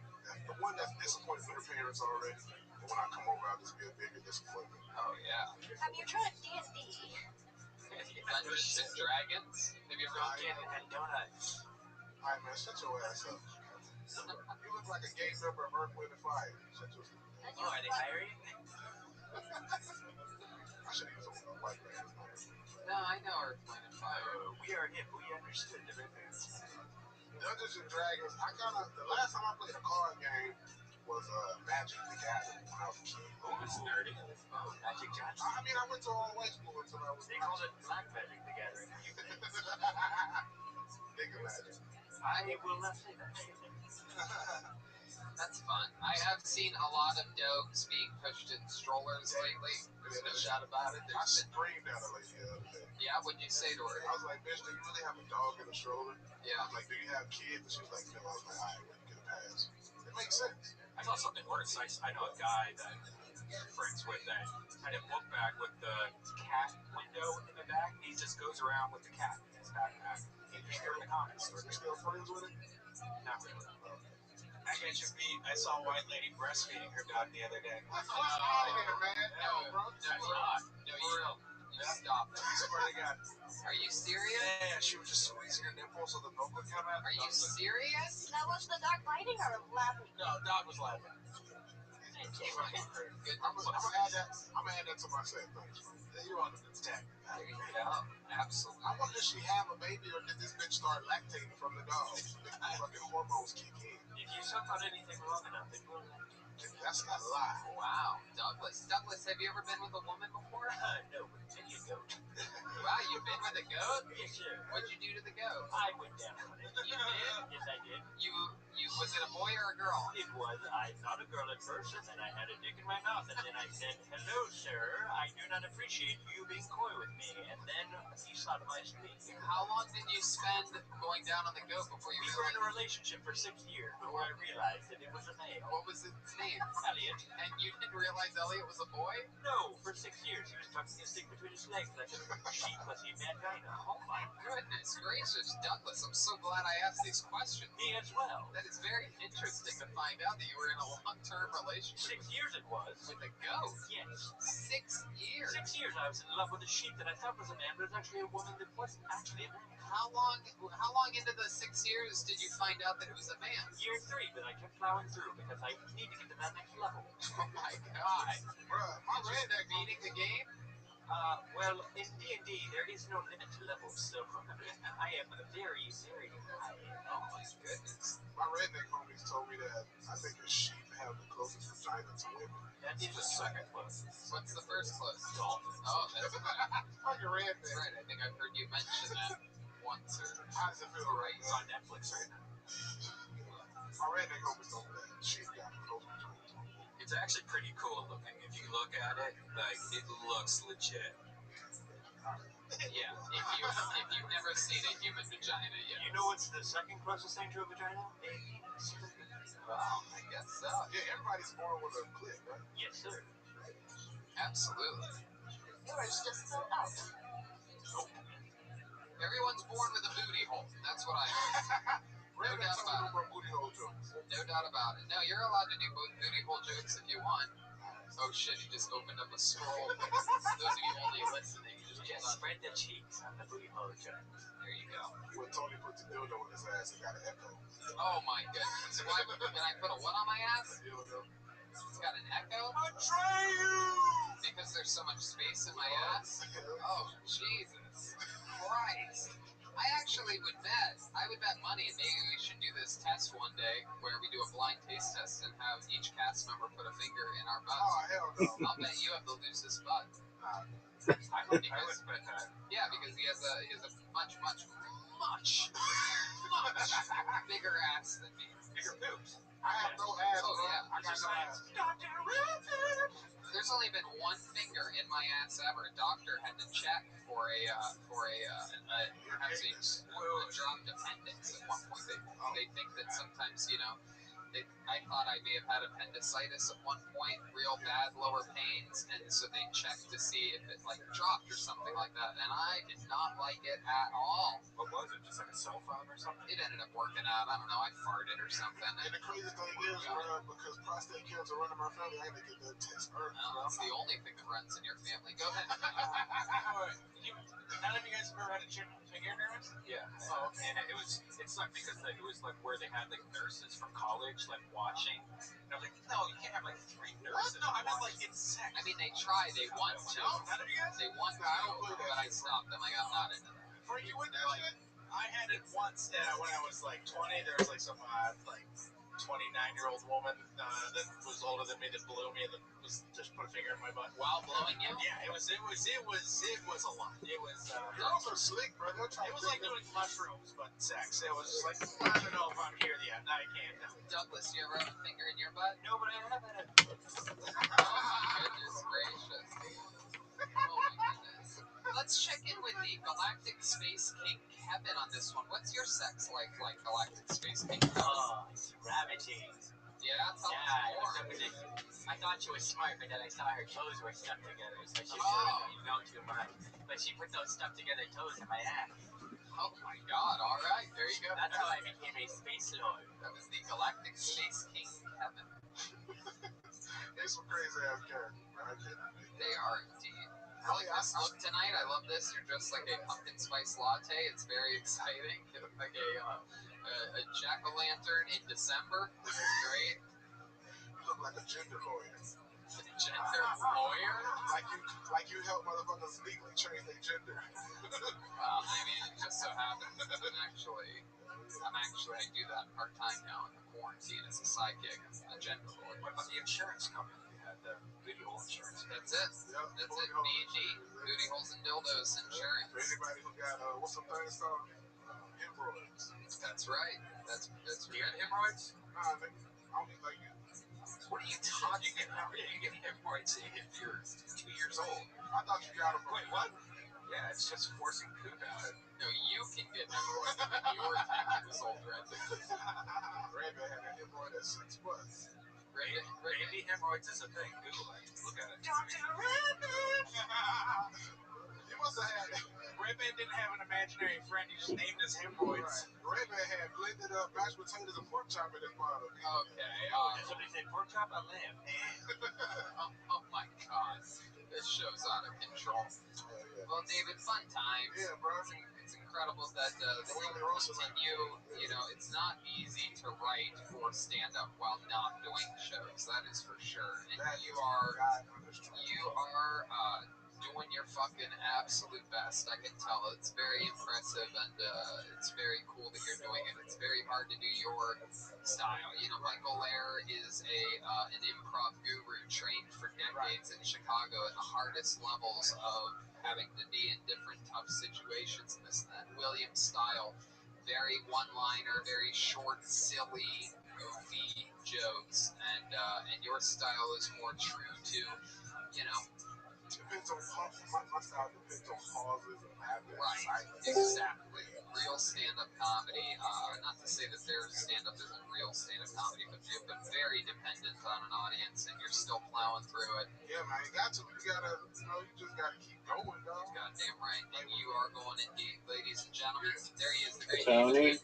Oh, baby girl, what up, son? Watching William Montgomery? Yeah, I am, because I'm a true fan. Nice. Except you just never watch the podcast. Dog, I don't watch dog shit entertainment. I watch stand-up comedy. Okay. Well, even he says if you watch his stand-up that his podcast has gone straight downhill without a co-host.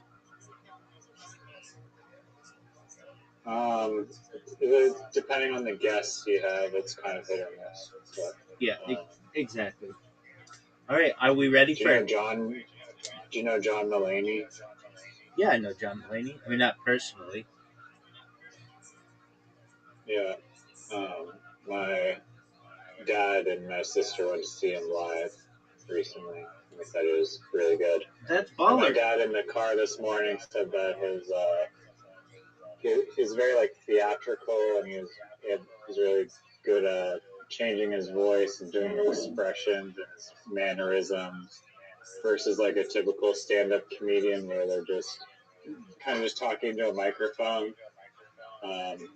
Thought there's more, a lot more going on with John Mulaney than the typical stand-up comedian, which I thought was a interesting insight. But that being said, this is the first I've ever heard you mention that you have a sister. Yeah. She's older than me and getting married in August. I'm flying back for the wedding. Shout out to Sister Isaac. On an airplane. That's usually how people fly.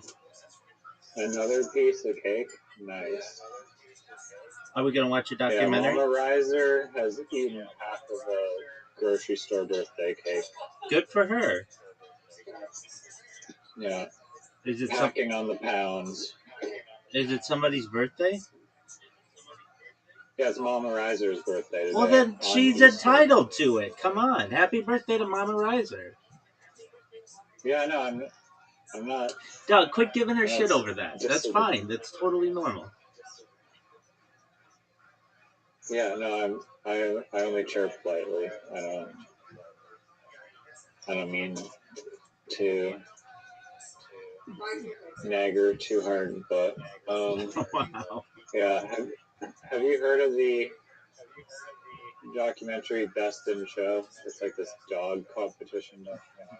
Yeah, it's a mockumentary, and somebody was just what's his name? He loves it. What's the other guy's name? Oz loves it. Oh, you've known Oz for 3 days and you've already talked about the Best in Show documentary. At length. Documentary. At length, yeah. Well, I'm gonna have to get a time stamp for that discussion. I can give it to you. It was uh, Thursday night at like 11 p.m. Pacific Standard Time. What day was that? Thursday, Sunday, Saturday, Friday. It was the night Thursday. we watched. It was the night we watched the one on the Pet Cemetery. Okay. This recent Thursday then. Yeah, that was the night of Pet Cemetery. Because I went into how I think that just documentaries in general value a narrator, and he's like, well, what about Best in Show or something like that, and I'm like, that's a mockumentary. So it'll be April 2nd, I think. Okay. Saturday 4, Friday 3, Thursday 2. Okay. I mean, all right. Well, we have a documentary similar to the Best in Show, but it's about chicken breeders instead of dog breeders. I'm ready for it, big man. And, all right, buckle up. Fasten your seatbelts. It sounds like Donkey Kong. Alrighty. Shout out to Riser. Shout out to Mama Riser. Shout out, happy birthday to Mama Riser. Has Zoot what? Has Zoot been in here? Like every fucking moment, yeah. He's here a lot. Nice.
Is it possible to turn it up?